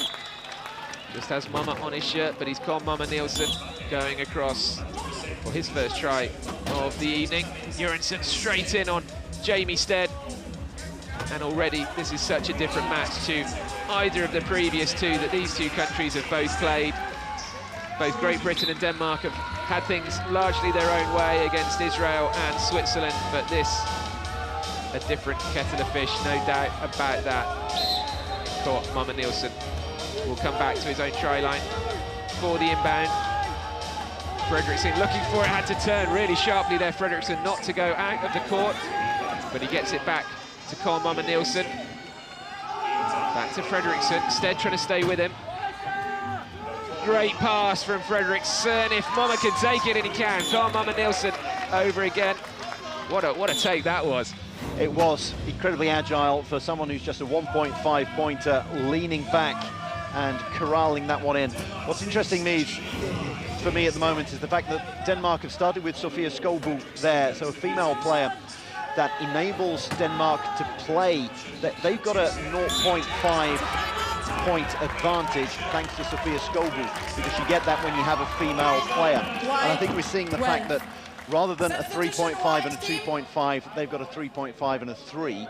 That is what is giving them the advantage, and now we see that GB might go with 2 high pointers. Yes, perhaps these substitutions hint at the fact that Paul Shaw is already a little bit concerned at the way things are going. It could be just to freshen the lineup up as well, but it'd be interesting to see into Paul Shaw's mind. But Aaron Phipps is on, as is Jack Smith. So Phipps and Robinson are the 2 players to look out for in terms of scoring here. But Coggan and Smith have a really valuable job to do as well for the team. You can see Coggan and Smith trying to get in the way of the Danish defenders, and it works a treat there as Robinson crosses over. We are almost halfway through this first quarter, and the teams are locked together at 6 points all. There is no time to catch your breath. Long pass from Fredriksson, and Jørgensen takes the ball easily. A member of the silver medal winning Danish side at these Euros back in 2013. Has muscular dystrophy, does Jørgensen. Look at him go here. Ominous signs here for Great Britain. Early days though, and Aaron Phipps, the man who the children on that far side have come to see in particular. Phipps crosses the line, and Aaron Phipps has been playing wheelchair rugby for ages. Back in 2008 he took up the sport. And Phipps there wearing number 13 has done the London Marathon twice, and him and Robinson together force Fredriksson out. Hannah, just explain that to us. So Fredriksson's wheelchair didn't actually go out. You can see on the replay his wheelchair didn't go out when the ball came out of his hands, and he's bounced it right on the line, which means it's out. He was close to the line, but Robinson managed to just flick the ball away, which you're perfectly entitled to do. No body-to-body contact allowed though, Hannah. No, not at all. You can't put your hands in too much. As soon as you get caught hitting any part of another player, it's a straight illegal use of hands, and you have to go in the bin. Well, this is good stuff, and time is flying. This is a set piece from training. Robinson says, let's go. And this will be a pre-set manoeuvre. And the player's been forced out, Hannah. Yep. So I think it was Jack Smith pushed the Denmark player out. If they leave the court on the end line, which we call the try line, it's leaving the court, and they go in the sin bin for 1 minute. Hannah Aldridge, wheelchair rugby referee, helping you at home to pick up all these rules, and by the time the final comes round on Sunday, you'll all know what's going on. And Phipps tried to take his time there just to slow down the clock, but he's nudged over. So try scored, 8 points to 7 for Great Britain. Maybe too early to say whether that tactical switch for Great Britain has worked, but signs are it's a little bit improved from the first few minutes of the match. And here is Mark Peters, that is not Jørgensen. Peters forward to Back Eriksson. And Back Eriksson brings Denmark back on terms. And Peters, another man who found wheelchair rugby through the Invictus Games, having lost his legs while serving for the military. It's a great tactical battle. We saw that GB swapped after about 3 minutes and decided to go high-low. So they've got 2 high pointers here. Aaron Phipps is one of them, Stu Robinson the other, and then the couple of low pointers, 0.5 in Coggan and Jack Smith. And then as soon as they did that, they racked up a couple of points. Denmark went for an entirely new lineup, and they went for the more balanced one to try to defend better against the high-low lineup. So it's going to be tactical changes throughout this match. It does seem as though it's going to be ebb and flow tactically, as well as just the way the play's going as well, and who's got the momentum. Those, I said this the other day, it's worth repeating, those electric screwdriver noises are not sort of live noises being done on the chair. That's played over the tannoy, but the wheel is repaired. And we hope you are enjoying this with us on the Channel 4 YouTube channel. One of the semi-finals tomorrow and the final over the weekend will be live on Channel 4 television in the UK. Nice pass forward to Shuttle, who collects it. And he collected it just before his chair went over the line, which was crucial. And Mikkel Shuttle, the 30-year-old, gets on the scoreboard. Robinson from deep. 9 points all. We're into the final 3 minutes of the quarter. And that shot clock below the match clock there, counting down, 28, 27. Already Britain just mindful of the clock, but also wanting to set themselves up correctly for when Denmark regain possession. So this is about, see Coggan and Smith there down at the bottom of your screen. Robinson and Phipps want to make sure they're in the right position when they score. He has a glance at the clock as well. So Coggan and Smith are still sat there on the halfway line, minding Shuttle. That's what that delay was about, Drew. Number 12 inbound. Yes, so Shuttle has said that he is electing to inbound, so he's the one who is going to throw the ball in once we restart, once Kurt Busk, the 56-year-old, has had a wheel change. He was blocked in by the 2 low pointers, the 2 0.5 pointers, so the ones that have the least mobility, but they managed to block one of Denmark's best players. And the only way he could get out was by saying, let me out and I'll inbound. And that means that one of Denmark's better players is stuck on his own try line, and it's difficult for him to get involved in the attack. Eriksson to Peters. Peters has Shuttle there if he needs him, but more likely Shuttle will act as the blocker and allow Peters to go through. And we are approaching the final 2 minutes of this quarter, which means we're getting towards a time when players will think about something called time stamps, another one of the intricacies of wheelchair rugby, which I'll come to Drew to talk about in a few moments' time. But for now, Robinson has the ball and already slowing things down. So Drew, perhaps explain what's happening here. Yes, you want to score at certain times to make sure that you are the team last in possession when time runs out. So you want to get the final score of the quarter. There are 4 quarters, and if you get the last score every time, that's a 4-point advantage. Equipment white. So what you want to do is score there. Denmark now will be looking to get the ball back. They'll be looking to score with about 1 minute and 5 to go, and then it's going to swap between the 2 teams to see. Ideally, you want to score with 45 seconds to go and make sure you're going to get an extra possession right at the end. So it all becomes very tactical, particularly when you've got 2 such closely matched teams. And that is all because of that shot clock there in the top left corner of your screen on 40 and now 39. Watch that count down and keep an eye on it, just as you would in basketball. Shuttle has possession. Robinson is trying to grab the ball off him. Shuttle looks to the referee. And was that the correct decision, Hannah? Definitely. Shuttle had the ball. Robinson was going in with his hands. He wasn't committing a foul because he wasn't hitting the player. He was just getting the ball. They couldn't get the ball over the half in the 12 seconds, so most teams will call a timeout to try and keep that ball. That means their 12 seconds resets, even though it's eaten in. It's their 40 seconds getting a goal. Also a chance to have a little tactical chat and decide what they're going to do in these remaining 90 seconds of the quarter, and with that 31 seconds showing on the shot clock as well. So back Eriksson will give this to Peters. They've reset because of that timeout. So Peters will look to use as much of this shot clock as he can so that Denmark can score around about the 50-55 second mark, as Drew was explaining. Across to Eriksson. Eriksson does get shunted along across the try line by Shuttle. So perhaps just a little bit too early, actually, Denmark scoring there. That's going to work well for Denmark, actually. That will work well. Great Britain are now going to be desperate to score as quickly as possible. Because as things stand, the way things are calculated in terms of the timestamps, you can see Robinson's trying to score as quickly as possible, and he's been hemmed in there by Peters. So now he's maybe going to use a timeout a little bit later on. Oh, touches one. Pass. 55's a good one for Great Britain to score. That means that the next possession can only be 40 seconds maximum for Denmark unless they use a timeout, which means that Great Britain will have 13.5 seconds in which to score at the end. So things looking good in terms of the timestamps for Great Britain. So Denmark in possession here.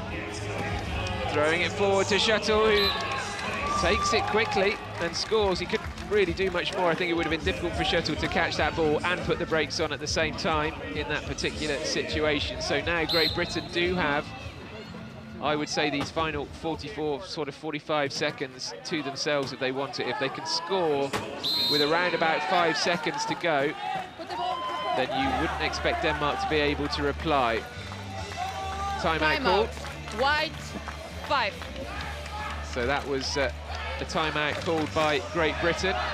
And again, just working out the strategy of what to do here, Drew, in these remaining 45 seconds. Yes, it was Jack Smith who called it, and I think he was going to get close to going over the amount of time you're allowed to inbound it. It doesn't go on the game clock or the shot clock until you've actually inbound the ball, so thrown it in and one of your teammates or someone else has touched it.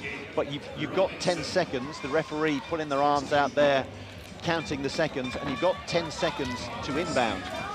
So he was worried that he wasn't going to be able to get it to the right person within the 10 seconds. So Great Britain trying to run the clock down and score as late as possible to leave Denmark with 4.5 seconds in which to score. Of course, what you've got to do here, first and foremost, is score. Yes, I'm sure this does look very unusual at home, but hopefully we've explained exactly why Great Britain are doing this, so you understand. So Robinson could have burst through there, but he's just trying to eke out every possible second. So he's done pretty well there. He went over with 2 seconds of the shot clock left, but more importantly, really, less than 7 seconds left on the main match clock. So what can Denmark do in the remaining 7 seconds or so? It comes to Peters. Peters will have to do something remarkably quick here if Denmark are to get back on terms. Peters shuts it out by Phipps and the ball goes loose, and Great Britain have defended that absolutely perfectly. They did indeed. They timed things very well and they managed to defend valiantly. So it's only a 1-point lead, but that could be huge in the context of this match. So the score at the end of the first quarter, this is a real tussle, as Great Britain, I'm sure, were expecting. Some people this week, myself included, described Denmark as dark horses. Other people have said to me, no, they're more than that. They are real contenders for this title, and I think we are seeing that in this first quarter, Drew. Yes, it really was nip and tuck both ways. The Danes started off with the high-low lineup, and they had the advantage of having 0.5 extra in terms of classification by starting with Sofia Skolbu. So they started off with Jørgensen and Frederiksen, and to combat that, GB, who had started off with a more balanced lineup going 3-5, 2-5, 1-5 and 0.5 with the likes of Jamie Stead there, they decided to change that and go for a real high-low lineup. Two absolutely flying players in Robinson and Phipps, and that ended up being the slight advantage, that as well as the time management. So we hope you're enjoying these intricacies, because there's lots of tactics out there. There is lots of things for the players and the coaches to think about. There's lots of things for the officials to think about as well, Hannah. And perhaps later in the match we'll see the referees doing all of the various counting they're doing, as well as looking out for infringements. Just have a quick word to us about some of the counting they're doing out there. They are helped by table officials as well. Yeah, so basically, as a referee, there is tons of counting we have to do. There's 10 seconds if you're inbounding the ball. So every time the ball goes out of bounds, the refs have to count 10 seconds to the inbound. You've got to get over the half in 12 seconds. So once you've inbounded, you've then got to count the 12 seconds to get over the half. You also have in the key when you're about to score. the offence is only allowed in there for 10 seconds at a time, so you're always counting on the sport. Yeah, lots going on. Eyes in the back of your head. All sorts of numbers flying around in your head as well. I don't know how you do it, really. This is a piece of cake sat next to us too, isn't it? Definitely. Much prefer to be here. Well, this is really good stuff, isn't it? Wheelchair rugby at its best, and as you can see, Great Britain start this second quarter with possession, which is another underlining, really, of why it was so important to hold on to that lead at the end of the first quarter. Phipps in conversation there with Paul Shaw, his coach, Gavin Walker on the right as well. Two hugely experienced players. And you do see, sorry, Paul Shaw here, one of the assistants talking to Phipps and Walker. You do see some of the senior players doing a lot of talking out there, making some of the decisions, calling some of the timeouts. And Stuart Robinson gets us underway. 10 seconds on the shot clock already gone, and here's another one of these set moves they will have worked on. Robinson trying to go all the way around, and Coggan was the key man there, really, for Robinson to go all the way around the back of Jonathan Coggan. And there is such teamwork in this sport, like standing rugby with the combination of backs and forwards, but I think it's more defined in wheelchair rugby, where players have different duties. So Peters will score an easy try, but the defensive players, Drew, are just as important as the players getting the glory, if you like, of scoring the tries.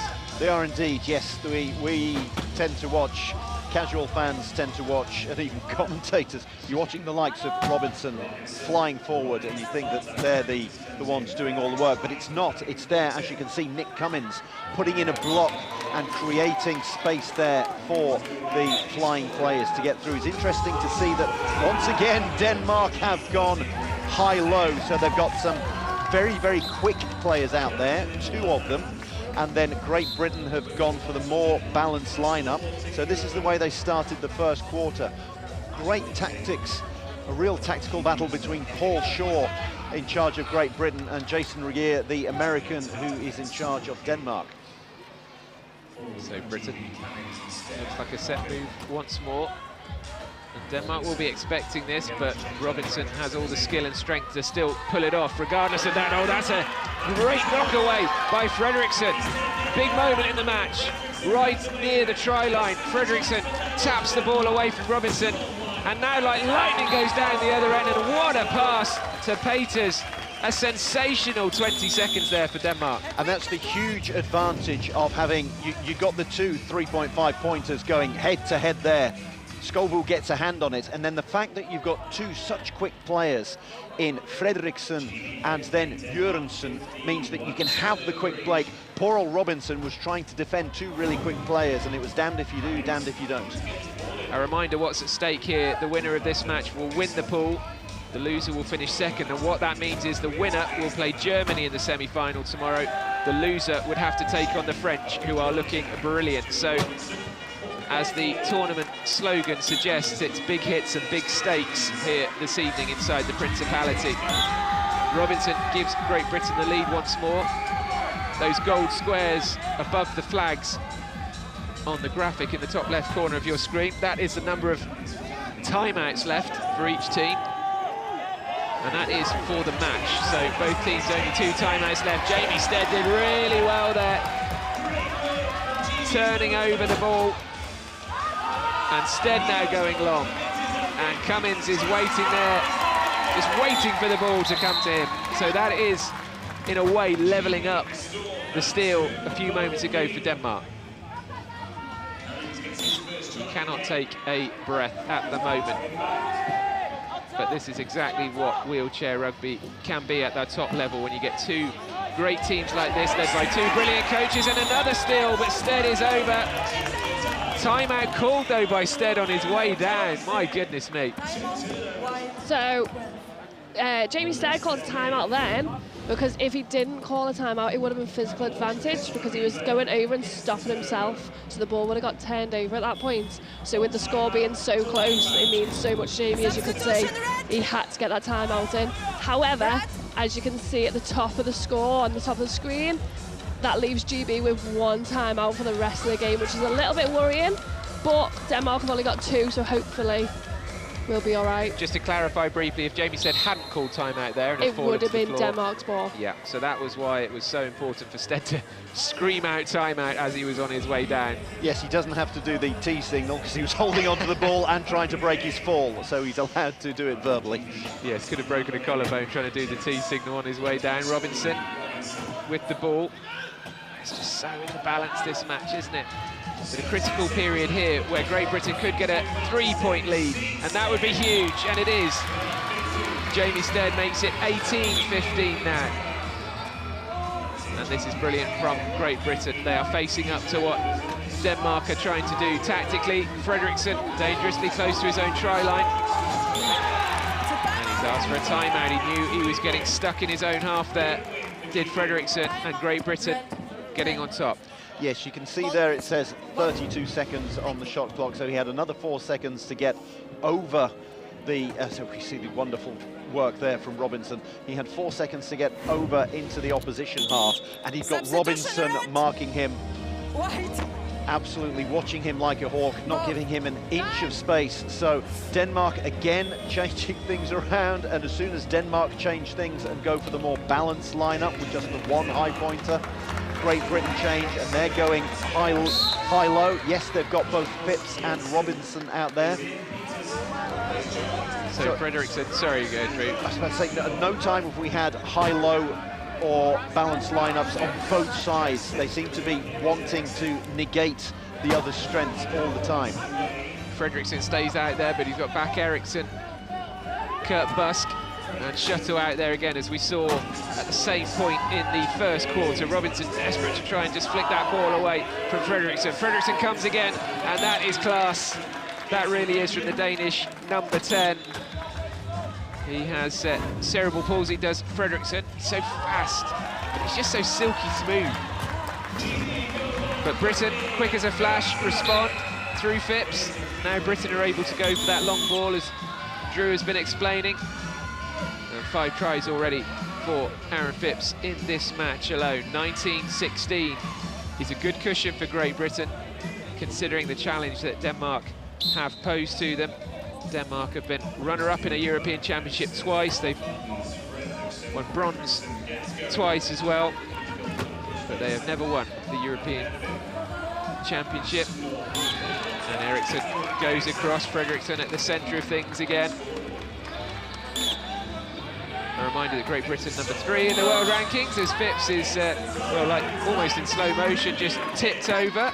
Legally, though, legally, Hannah? It was legally, because again, just like one before, he's called timeout, so he's just about got it in there. However, he has just used GB's last timeout. You only get 4 in a game, so that's the last one gone for GB now. And while we have a moment, Hannah, chair-to-chair contact is absolutely fine, providing it's not coming in sort of from the rear. Yep, as long as it's not from the rear. As you can see on Johnny's wheel there, he's a little white circle in the middle of his wheel. As long as you don't hit behind that, which we call hit behind the axle, you're all good. You can hit and do whatever you want. So 4.5 minutes just over to go.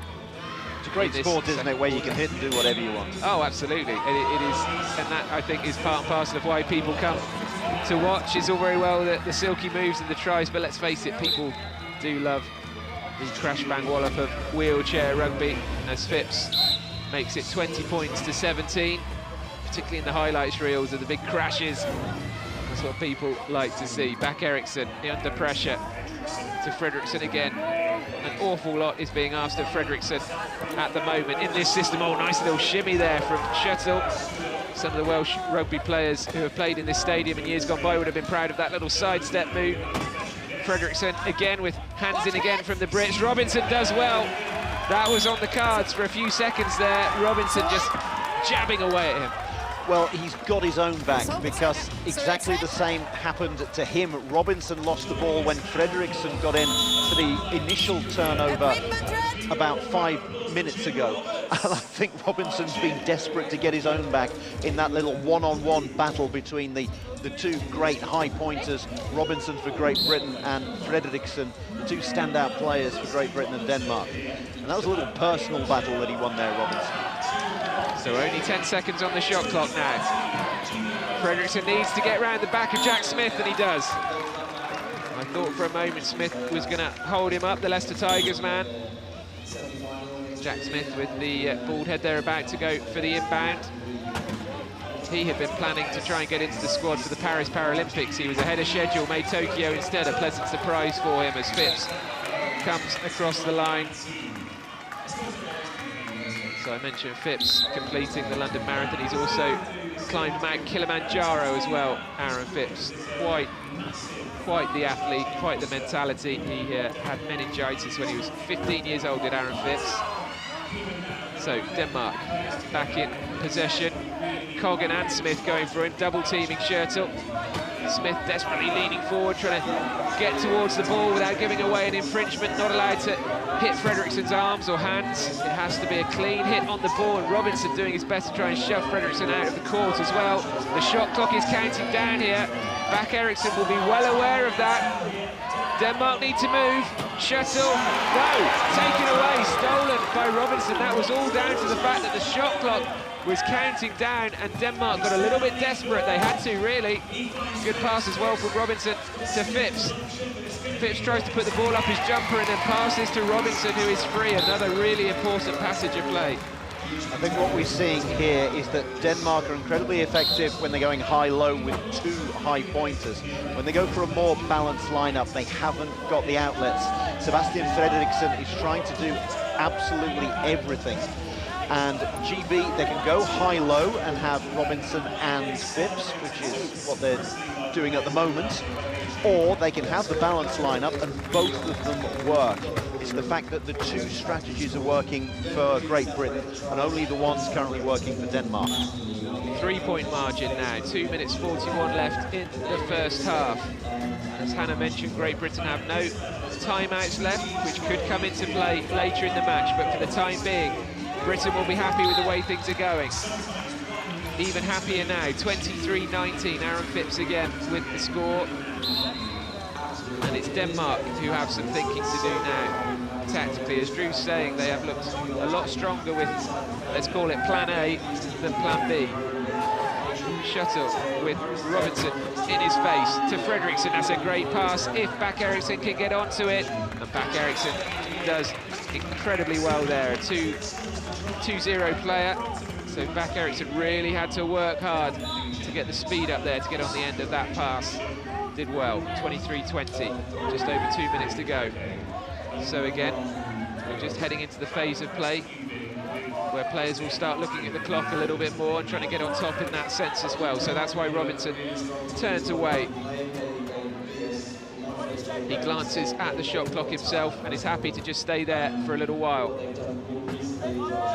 So again, I'm sure some of you shouting at the TV, wondering what's going on, but it's all about just using up the clock and trying to be the last team in possession in the quarter, which is a little bit away at the moment, but of course it all is a sequence. If Great Britain waste a bit of time here, it all helps in a minute or so's time. So Denmark will retake possession, 4 points down. Denmark just need to keep on scoring as quickly as possible. There's no advantage to them in slowing things down. Fredriksson nearly over his own try line, which would have been a turnover. And again, it's Back Eriksson asked to do the running, if you like, with the ball, which isn't really his game. Fredriksson, it's bounced off his chair. And where's this ball going to end up? It's going to go out into touch. Denmark under real pressure. Well, Denmark couldn't go for the... Fredriksson couldn't go for the ball there. It was going to go out of play. If he'd have picked it up, he would have taken it from the front court to the back court, which is a violation when you go from the attacking half to the defending half. So he had to leave it, and it's another turnover against them. And it also means that GB can manage the clock here. They're going to try to score on around 55 seconds. Oh, there we go. He left a little bit more time. I think the fact that they're just racking up the points now is all that really matters for GB. But they will get an extra possession out of this because they're definitely going to get at least one more touch of the ball. At a crucial moment, the ball evades. Schertel had to grab that ball before him and his chair went over the line in the end. Couldn't even grab the ball here. Look at that. Oh, that's close. That is close. Just a tiny bit more of a stretch would have done it, but Schertel gave it a brave effort. And the tables are turning here in this second quarter. Great Britain led 13-12 after the first quarter. And now look at that score in the top left corner, 25-20. So this has definitely been Great Britain's quarter, no doubt about that. And Robinson and Phipps have time to have a little chat there. They are, again, working the clock down. You can see the shot clock only a few seconds short of the match clock. So Robinson will try to score as late as he possibly can here, giving Denmark no time to reply. He'll put the brakes on and now go over. So Denmark do have 14.5 seconds to reply. And they've gone high-low as well, Denmark, so they've got two good outlet players.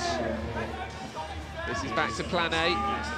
Sophia Skobu helps them do this. Fredriksson, as Drew said, doing absolutely everything in this match so far, across to Mama Nielsen, who makes sure. Don't think there's going to be any time for Great Britain. Well, you never know, they are high-low as well, Great Britain. They've got two incredibly quick players at 3.5ers in Phipps, who's going to pick it up here, and he's just going to hold on to it. Yeah, he shakes his head and gives us a smile, and I'm sure that smile is replicated across the Great Britain squad on the touchline there, because that is a commanding lead in a match of this stature. Great Britain 26, Denmark 21 at half-time, and Great Britain really getting into command in that second quarter, hoping for a semi-final tomorrow afternoon against Germany. Story of two quarters, really, Drew, rather than the story of the half. There was a great difference there in the way the match went. Yes, and even within the quarters, Great Britain pulled away a little bit more in the second quarter, but it was really nip and tuck whenever Denmark decided to go high-low. Just to explain it in a different way, it's like a fantasy team. You've got 8 points at your disposal. You can have 4 players on the court at any one time. Do you want to go for 2 players with incredible mobility like Aaron Phipps? Do you want 2 of those and 2 lower mobility players who can only really block, so Robinson and Phipps? Or do you want to go with 1 really quick player and then filter it down through the rest? And Great Britain could do that because they've got the likes of Jamie Stead, who came in with some incredible defensive play, and that enabled them to counteract. You can see him working hard here. That enabled them to counteract Denmark most of the time, and Fredriksson ended up trying to do it all on his own, was exhausted towards the end. They were good when he had Peters alongside him, but when he was the only real outlet, then that was when Great Britain managed to get the upper hand. The fantasy football analogy is a brilliant one that Drew used there. And Hannah, it's been we've seen a couple of matches, I'm thinking particularly of Germany-Netherlands, which was very intense, very niggly. It's not been that kind of match at all, has it? No, it's been quite a calm match, actually. I was expecting Denmark to be toe-to-toe, more than likely to the half. I think they're getting a bit tired. I think GB may have had a bit of a shake around with the team. They're definitely putting some different lineouts out. It's been a calm match, especially for the refs. They haven't had too much to call. There's been not as many hands as I thought. I thought it'd be a bit of a feisty match, knowing what's going on. That could change in the second half, however, because there aren't a whole lot of timeouts left. I think Denmark have got 1, Great Britain haven't got any, other than the coaches' timeout, so the players can't call any. They're going to be throwing out speculative passes. They're going to be getting their hands in there, desperately trying to steal the ball off people. So I think it's going to get quite niggly, fiery in the second half.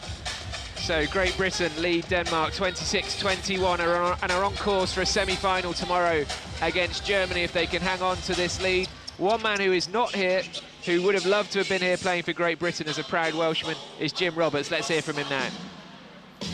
Jim, the game between GB and Denmark is definitely living up to the hype. What do you think so far about the first half?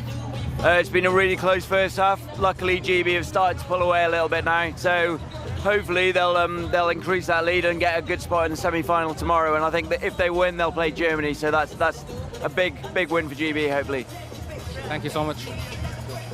Jim Roberts, who was part of that Tokyo gold medal winning side. He was born in Welsh Pool in Powys, and he retired a couple of months after the Paralympics in December 2021. But Jim Roberts has fulfilled his ambition to play here in Cardiff, inside the Principality Stadium, because he led a Welsh team in the celebrity match we had a couple of hours ago here. There is Roberts going over. We had all sorts of names out there. We had a Dane, Catherine Granger, we had Ellie Simmons, we had people from Dirty Sanchez. It was all going off in this celebrity match, and it was all great fun. And actually, I tell you what, some of the players were very handy, I have to say. And we even had a rendition of the Welsh anthem at the end of the match from Wyn Evans. That was a nice moment. Win by name, win by nature. Oh, yes. Very, very good. Wales 11, England 7 was the final score, which went down very well with the home crowd, as you can imagine. Not the first time Wales have beaten England inside this stadium. Jim Roberts made sure of that victory there, didn't he? He brought himself back on and made sure they got the win. He wasn't going to be losing that one to England. So the crowd being entertained here by the dancers on the courts. And there is a healthy crowd in, I'm pleased to say, for this Friday night. And all the players obviously having their half-time refreshment and break, and you can see from the body language actually that the Great Britain players looking quite relaxed, needing obviously to go for the focus.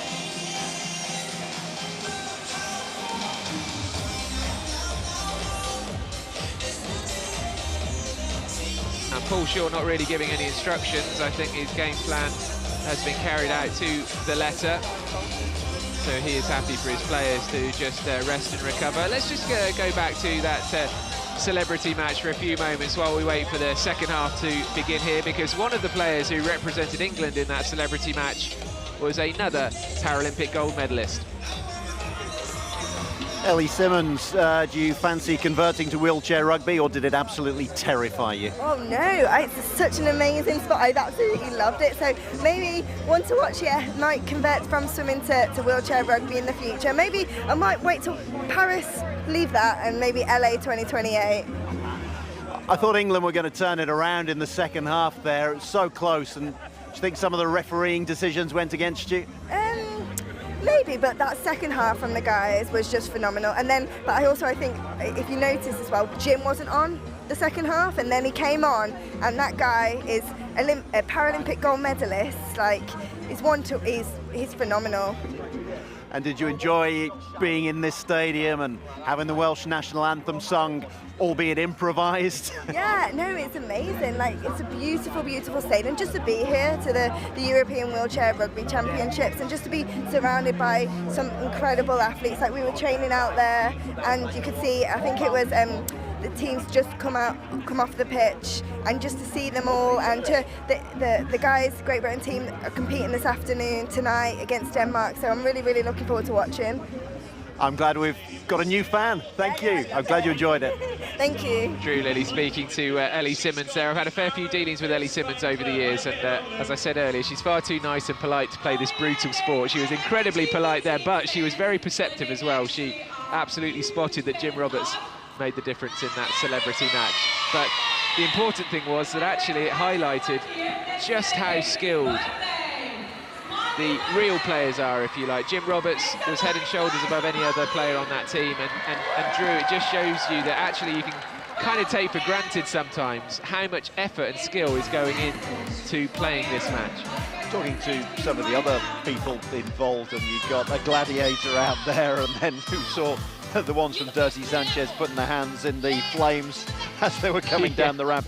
But even the gladiator was saying, well, I can't believe how much the workout I'm getting here, and the upper body, how strong you have to be in the shoulders. And he said a newfound respect. I know all of us watching, we've already had respect for wheelchair rugby for many a year, but it's good to get it to a wider audience.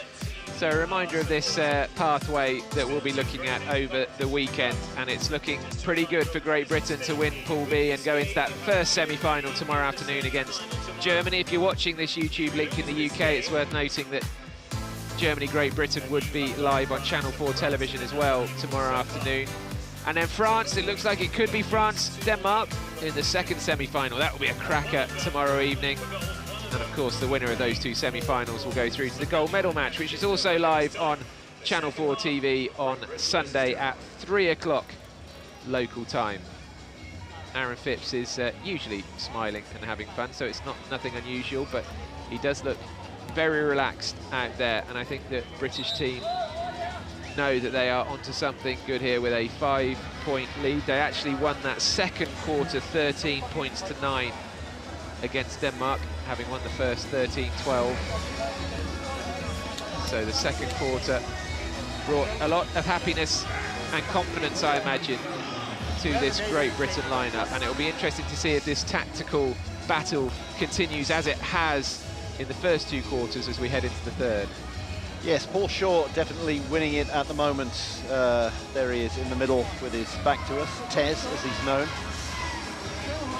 And he just dispensing some last-minute tactics there, probably more motivation, but he seems to be out-coaching Jason Regier at the moment. Great Britain have won the European Championships 7 times, but were runners-up last year. The years have got a bit out of sequence because of COVID, the championship every 2 years, but we've had them in successive years because of COVID, and with the Paralympics round the corner next year as well.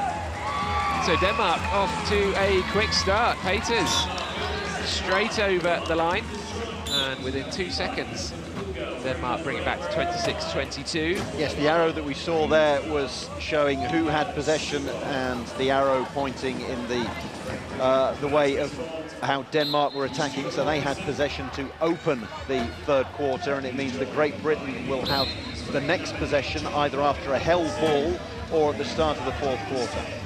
Andrew, it's not impossible, of course, but it is a difficult sport to come from behind it, isn't it? It is.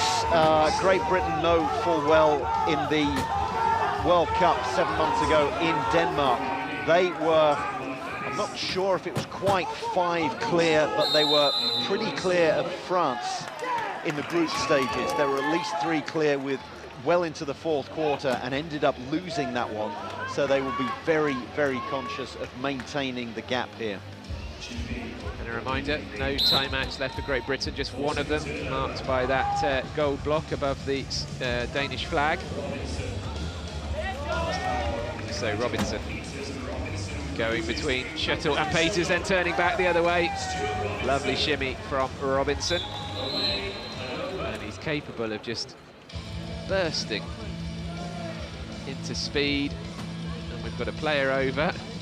And don't worry, I'm sure they will be fine, just need to be tipped back over. I think that was that off the ball? Off the ball, yeah. Let's have a look at this. So he is shunted by Mama Nielsen and just, yeah, goes over a bit awkwardly there and manages to put his arm out to cushion the fall. And injuries, thank goodness, are surprisingly rare. You know, people at home might be wincing when they see some of these clashes, but injuries are quite rare, aren't they, Hannah? Definitely. We have a lot of players falling over, but a lot of them just bounce back up. I've not actually seen in the years I've been reffing someone get seriously injured in the sport. I think actually there's been a referee yes. has actually broke her arm, but she was kind of in the wrong place at the wrong time. Peters crossing the line despite Jamie Stead's best efforts to stop him. And I think actually it's worth being frank and saying actually that some of these players really relish the fact that this is a para sport, a disability sport, if you want to call it that, where there is real aggression, real violence. There is no quarter given here, and I think that's really a real positive to see. It's also a sport where you see a lot of Paralympic sports where it's all about elite performance and the quickest people in the world. But this is a sport actually that can cater to a number of different disabilities and impairments, and it's because of the teamwork that they can all play and function together as a team, and I think that's very important to keep in the Paralympics as well. Peters comes over again, but the gap is still 5 points. So Cummins, who is one of the 7 Great Britain players here in Cardiff who were also in Tokyo, plays the ball in. And there's 4 of them on the court at the moment. They're going with an all-gold medal lineup, and that's what I like as well for Great Britain. They are making sure that they've got all their experience out there. They really want to keep the foot on the throat of Denmark. They don't want to let them back in this match. Cummins is one of those who plays for Leicester Tigers. He tried wheelchair basketball before rugby. It's getting to a point where actually these quick-fire responses from Denmark don't really matter at this stage, because Great Britain, as long as they keep just ticking over that scoreboard themselves, they can feel relatively relaxed. Need to stay switched on, of course, and focused. But a 5-point lead is a big one. We've got another, it's not a repair actually, it's one of the volunteers just coming to wipe the court. We did have some issues earlier on this morning where rainwater was just dropping off the roof onto the court. So I wonder if it's a little bit more moisture coming through. So another set-piece move here, which Robinson directs and might benefit from himself. Yes, round the back of Cummins. We've seen that before, haven't we? Yes, it was great blocking from Johnny Coggan at the beginning on the right-hand side of the key. That enabled Robinson to get round the outside. Katie to Schurter, enabling him to wheel onto that one with all the time in the world.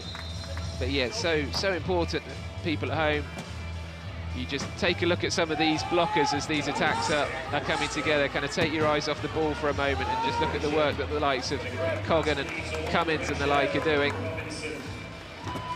Now, Denmark are preparing to make a substitution or two. You have to be ready and waiting in the substitutes box to come on, and Sofia Skolbu and that man Fredriksson, he's going to be there once again. They're waiting to come on. It looks like they're going to try to go high-low again, and Skolbu, being a female player, means that they can have 8.5 on the court at any one time. We haven't seen Coral Beatty yet for Great Britain, and I think that's because Paul Shaw wants to go with the really experienced lineups. So there they are, as Drew has pointed out, just waiting to come on. And it looks like Denmark are going to try and blitz Great Britain in the next few moments when those two come back on. But for the time being, Cummins just keeps the scoreboard ticking over. Cummins and Daniel Kellett, who we've not seen much of so far, they won the gold medal at the World Games in Alabama last year. That was a competition specifically designed for low-point players, which is an interesting variation. Can Peters get on the end of this? Of course he can. Great reach and great speed from Peters. You wouldn't have put money on him back there, but he caught up with the ball really quickly and fingertips. Good stuff from Mark Peters. I'll let you tell him that you wouldn't have put money on him next time you see him. Cummins, meanwhile, at the other end. Almost an action replay of his score just a few moments ago. Cummins, another one who had meningitis. Him when he was at university, I believe, 19 years old. So, substitution both teams. This is, I would have thought, must be the last time out. I think it was more of a technical thing. A bit of tactics from Denmark. They called a coach's timeout instead to get their subs on. They've realised that they can't afford any more points. There's 6 points in it, so a bit of tactics from the coach. Take a long timeout, which is 60 seconds, and get his subs on. So they do still have one timeout remaining. That one didn't count. They wrong-footed me, but here are Denmark now with Fredriksson and Skolbu on the pitch, as Drew was outlining. Yes, it's a 60-second timeout, but you don't have to take all 60 seconds. It really was just to get the change in personnel, and they went straight back out there and started right up again. So Fredriksson, he's been on the court for a matter of seconds and already scoring, and we're going to see a lot of this, but it's all about whether Denmark can turn over the ball when Great Britain have it, because they desperately need to get a little bit closer than they are at the moment, still 5 points behind. Both teams have gone high-low. Great Britain have brought on Aaron Phipps as well. So we've still got Johnny Coggan on there, who's having some running repairs. And then you've got the two high pointers out there in Robinson and Phipps, as well as Jack Smith. So two low pointers, 0.5, Coggan and Smith. Two high pointers, 3.5. And one of those is Aaron Phipps, who was calling for was about to say a medical timeout. It's the mechanical timeout, isn't it? Medical for the chair. Watch the contact. Took a bit of a bash. And again, it's worth taking a moment to congratulate the work of the team of technicians that come with every single team, and obviously those teams who have travelled a long way to be here in Cardiff, coming with all of the equipment and all of the staff necessary for elite performance. And talking of elite performance, here's Aaron Phipps looking behind him to make sure his team are lined up for the Denmark reply. But now a 6-point lead again for Great Britain. Phipps barking orders at his teammates. They know what's coming here. Fredriksson will bound up the court, closest to us, but in fact Peters doesn't need him. So they are a dream team to have out there at the moment together, Peters and Fredriksson, but they've got an awful lot of work to do. Yeah, great work from Krüger as well, the number 8 that we can just see at the top of the screen there. He put a very good block on Robinson, who was coming back to try to catch up with one of his opposite numbers. Robinson by himself at the moment, but here comes Phipps, and here comes Jack Smith, who's come on. Jack Smith, another low pointer for Great Britain. His work is to be stubborn, obstinate, just to try and hold Denmark up as much as possible. The referee has spotted an infringement, Hannah. Yeah, I think Seb even knew himself. He kind of took himself off as soon as the whistle went. He knew, he took that chance, stuck his hands in, tried to get the ball, took the chance, the 5 down, but sadly he's caught the arm of Stu Robinson, and that's an illegal use of hands. So it's 4 on 3 for the next minute at most. When Great Britain, I say when, if Great Britain score, then Fredriksson will come out. So Robinson running the clock down here, Drew, because he wants Fredriksson to stay in the bin for as long as possible, would you say, or a different reason? It's simply the fact that they are 5 points clear, Great Britain. We're into the 3rd quarter, and he's just taken 30 seconds off the clock, and the clock really isn't a friend of Denmark, which is why you can see how Fredriksson got back there, quick, smart. Well, he is absolute lightning, is Fredriksson. As is Peters, across to Fredriksson. Can he go around the outside of Robinson? No mean feat if he can. In the end, he has to come back inside to Peters, which he does incredibly well. Peters to Fredriksson, one of the undoubted stars of this tournament, and he does eventually get his try, looking mean and moody and determined to get Denmark back into this match. Desperate to get in the semi against Germany. Great block here coming up from Jack Smith, and it doesn't prevent a point, but it still takes 20 seconds off the clock. And when you're playing Denmark and Denmark are desperate to come back, then that's almost as good as a point. Now there we had Krüger coming in from behind on Phipps, which has to be an infringement. It's classed as a spin-in, but we call it a vertical spin, so he's come right behind him and hit him right behind, so it means if he would have gone any faster, Aaron would have flipped upside down, basically. So he'll be off for either a minute. Here he comes. Look. Yep, there he goes. Wow. And the only reason that he's got a minute in the bin is because Aaron Phipps stopped where he was going to score. He goes into the bin for a minute, whereas if Aaron was going over the try line, they would have just got a penalty try and they would have carried on the game. Aaron Phipps could have done with a rear view mirror there to see Krüger coming. I think he probably heard him coming. He certainly felt it. Felt it, yeah. But yes, again, this isn't going to help out Denmark because Great Britain, they've got the 2 high pointers out there, Robinson and Phipps. They are just going to take all the time in the world. I say all the time in the world. You can see the possession clock ticking down, 23, 22, and they're just going to run that one down. And this is a dagger in the heart of Denmark. You can see Jack Smith and Johnny Coggin are trying to get them high pointers, and they're trying to lock them in so that when Denmark do get the ball back, when we score, they won't be able to do anything. They haven't succeeded in at the moment. They're chasing now number 11, but they are trying. Just so painful, as Drew says, for Denmark to just watch, really, particularly, I guess, the players on the touchline who can't do anything about it. They're just having to watch Stuart Robinson sitting there with the ball for virtually the entire 40 seconds. Fredriksson, wow, that's a Hail Mary to Peters. Can he get past Phipps? Phipps doing really well. Coggin comes in as well, as does Robinson. They're all having a go at him. Peters bounces the ball, he remembers to do that. And the loose pass could be picked up by Robinson here. Brilliant turnover from Great Britain. What a fantastic passage of play. It started with 1, 2, 3 players coming in on Peters, and then the quick turnover in the counter-attack. Wasn't the best of throws, the real Hail Mary. It went in the right direction, but it got backspin on it, and it spun up so high. It was like a Rafael Nadal topspin, and it was difficult for Peters to get in, and it gave Phipps so quick, so much time to get back as well. Denmark having to just put the foot on the gas here. So Kruet goes over. Looks pretty disconsolate about it. It's 38-32. With a minute 14 to go. Denmark couldn't get involved in any tactics or strategy there. They just have to keep on scoring as quickly as possible. But you can bet your bottom dollar that Robinson will put the brakes on. No, in fact, he's gone over. He wants to score as quickly as possible. Denmark will have another possession, and then it'll, unless Denmark can score in the next 22 seconds, which is probably unlikely, then it means that Great Britain will have the final possession of this quarter. So actually Robinson was sort of early on the clock there, and that's why he decided to go over. Peters to Fredriksson. Fredriksson has Peters out wide if he needs him. Obviously he doesn't. So here is what Drew was explaining. Great Britain now have just over the 40 seconds to A, hang on to the ball and then score right at the end of quarter 3 if they can.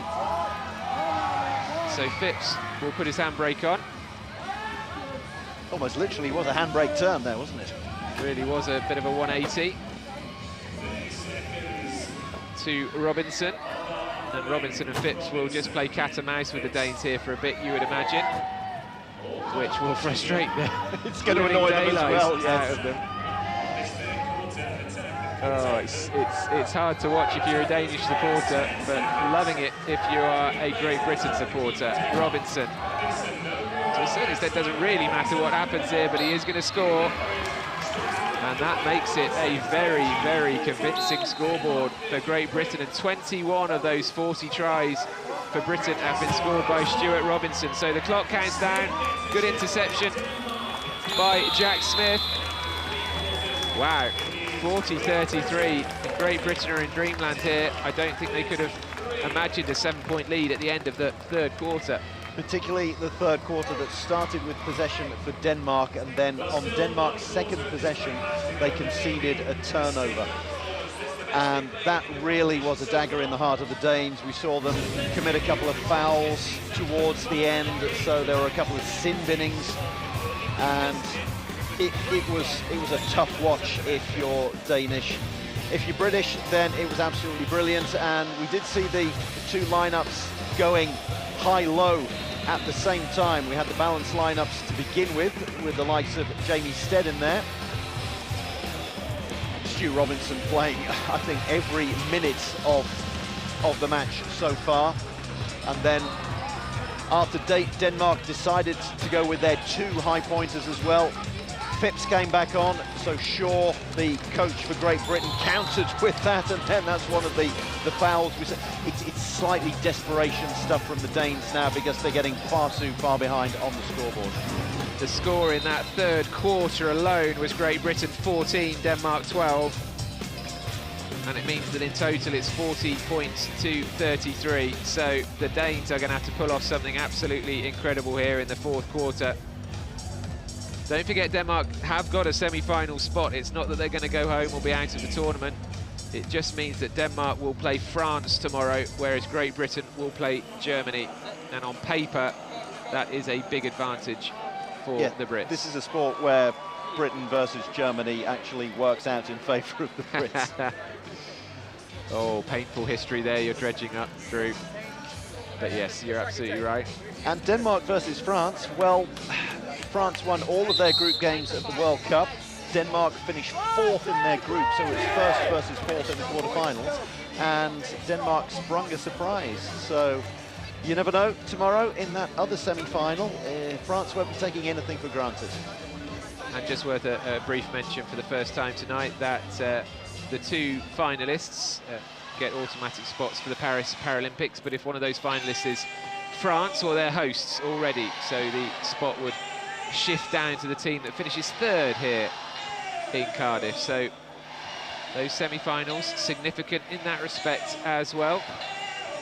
Bit of Freddie Mercury ringing out around the Principality Stadium. Beyonce's here, isn't she? Next week, I think I heard. Anyway, fourth quarter underway. Yes, they were showing the possession arrow there to show that it was Denmark who get the first attack, and they've converted it. And that is what they need to do, but now they need to stop Great Britain as well. Denmark only have one timeout left in addition to all their other problems, but Jamie Stead comes forward, and you're not going to stop him. So I don't think Great Britain would start getting nervy unless the gap came back down to something around about the sort of 4 mark maybe. But at the moment they have a lead of 7. Great Britain look in control. Fredriksson, as we keep saying, is just all over the court, doing a bit of everything, but this is what he's best at. Going on to the accelerator. Great Britain still not going all the way down the bench, though. We still haven't seen the likes of Daniel Kellett, Coral Bailey, Kieran Flynn, I don't think has been on at all, David Ross. So Paul Short, the coach, sticking with what he knows best, just to make sure that there's only a tiny chance that they could possibly let slip a 6-point lead, but even if it's only the tiniest of chances, you don't want to take that risk. And it also sends a message, doesn't it, to the French that you know, Great Britain can beat the likes of Denmark by a wide margin, and it's just a little psychological thing for the French to say, you know, you took this European title last time, but we're coming to get it back. And there's another running repair, this time to Back Eriksson's chair, plays for FHI Falcons in Denmark. The best Danish club name, for me anyway, is Aarhus Burnout, and that is the club of Martin Elmholt, who actually is one of the players we haven't really seen much of so far tonight. Kurt Busk is out there, number 7, right in the centre of your picture, 56 years old. And here goes Back Eriksson. He's got the new wheel on, and it's looking good. To Fredriksson, but he's got 2 players around him. That, of course, leaves Back Eriksson free. Yes, Aarhus Burnout. We've got the Bredballa Bucks as well. That's Christopher Christensen's club. So, club wheelchair rugby in Denmark, pretty healthy. Also the fact that you've got a couple of Danes, Fredriksson and Jørgensen, who have played over here in the British League. Jørgensen, a Leicester Tiger, one of many Leicester Tigers on either side in the... so you've got plenty of the Brits who play for Leicester Tigers, but Jørgensen's also played for Seattle and Tucson over in the United States. Robinson squeezes in the corner. So they are maintaining this 7-point lead. Denmark cut it to 6, and then Great Britain go down the other end and put it back to 7 again. And Great Britain will be very happy to keep that going all the way through to the end. Shuttle breaks through. 30 years old, Mikael Schertel. And this is Cummins, one of those Leicester Tiger players that Drew mentioned. Just under 6 seconds to go now in the match. We are approaching 8:40 local time. So it always seems to take exactly 90 minutes really for a match. Very rarely shorter or longer than that as Cummins goes over. And it's all pretty routine for Great Britain at the moment. Nothing to worry about. What an inbound. That was an amazing inbound from Back Eriksson. There was absolutely everyone was blocked. It was great blocking from Team GB, and he had to fire out a pass. It was absolute javelin of a pass. I do like Back Eriksson, his sort of manner on the court, always very positive. I'm told he's quite the character around the squad as well, very popular with his teammates. It's Jamie Stead. Easily goes over Jamie Stead. Made his debut nearly a decade ago now. What a career he has had, and actually what a time to have that career, what with London 2012 through to Rio, through to Tokyo, World and European Championships as well. So a little bit more mopping up being done on the court. It's a timeout. I think any sort of moisture on the court is more dangerous, I would say, for the officials. Yeah, Hannah. definitely. We've seen in one of the earlier games that one of the referees did fall over right on the end line, so the players have got some good grip on the tyres. It's more referee's sake, but what can we expect in the Principality Stadium? That's Hannah Aldridge, wheelchair rugby referee, has been officiating here at these championships. And we are in a timeout situation, so the volunteers coming out to just mop that court once again. Yeah, earlier on, right back at the start of the day, Switzerland-Israel, it looked like we had some serious issues with rainwater dropping onto the court from the roof. They actually opened the roof, not very wide, but they opened the roof just enough to get rid of any standing water. That was the idea. Sort of has seemed to work, but maybe not completely. But at what was it, about 9:30 this morning, it looked for a while like Switzerland-Israel would have to take place on the practice court behind us with no stands around it or anything. But fortunately, everything was okay. After that, we're expecting more rain and bad weather tomorrow. So let's hope the roof issue holds out tomorrow. Big day tomorrow, of course, with the semi-finals. Anyway, back to this one. Just over 5 minutes to go. Denmark 7 points behind, as they have been now for some time, actually. And it comes to Peters with the black headband, the black sleeves on. Former Invictus Games man. He's going to turn back, and you can see Great Britain there with just 3 players in the key, which is the maximum they're allowed. And Peters is really strong to squeeze in there by that cone over on the far side of the key. What interests me here is that Denmark have, I think, told Sebastian Frederiksen that's probably it for the night. Keep your powder dry, because we're going to have to play the French tomorrow, and we need you with all the possible strength you can get in your arms. So they're not looking to desperately try and claw back the score, 7 behind with 4.5 minutes to go. And yet, Paul Shaw for GB, he's not going down on his bench. He's not desperately trying to get everyone some court time. He's absolutely making certain of this result. Yes, I don't think, what is it called, heat map technology is available at this tournament, but the heat map for Frederiksen, showing where he's been on the court tonight and where he's been doing most of his work, would be virtually entirely red. He's been absolutely everywhere, but he is human and getting a bit of a rest, it seems, before the semi-final tomorrow. Here Here's someone not Robinson. getting a rest. Yeah, he doesn't need a rest, does he, Stuart Robinson? Absolute machine of a man. And Stead here will cut inside. And Coggan there, you see, doing the useful job of just getting in the way of Peters, allowing Stead to come over. And there's no doubt this one is all over in terms of the result. No doubt about that now. So another coach's timeout for substitutions. Hannah nods at me. Good to get that approval, Hannah. Just a tactical one again. Get the players on and get, as you were saying, Denmark are starting to rest some of their players.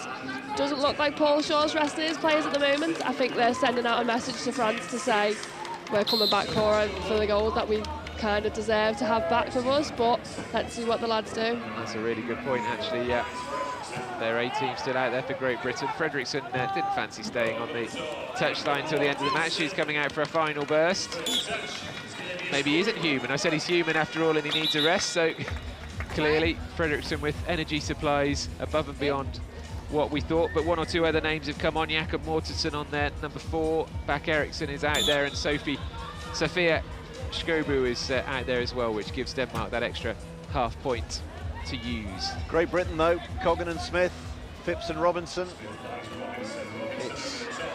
It's the usual suspects, as it were. It's a powerful quartet, isn't it? And one that it looks now, we can say definitely that the French are going to not have to deal with tomorrow, but maybe have to deal with in a final. Frederiksen doing a 360. It's just unbelievable stamina from Frederiksen. Skobu's there, but he'll probably just keep hold of the ball himself here until Mortensen gets free, because Mortensen's hit big time by Robinson. Mortensen desperate to offload back to Fredriksson there and get out of the firing line. Fredriksson with one hand, using his left hand to wheel himself round. Mortensen with Eriksson. That's good play by the Danes, it has to be said. Really nice. They're under the cosh at the moment, but that was really good play, wasn't it? That was try of the quarter, that was. It went through countless sets of hands. I know they've only got 4 players out there, but it was as if they got 8, the way they were moving around left, right and centre. And what is it with Aaron Phipps? How many mechanical changes does he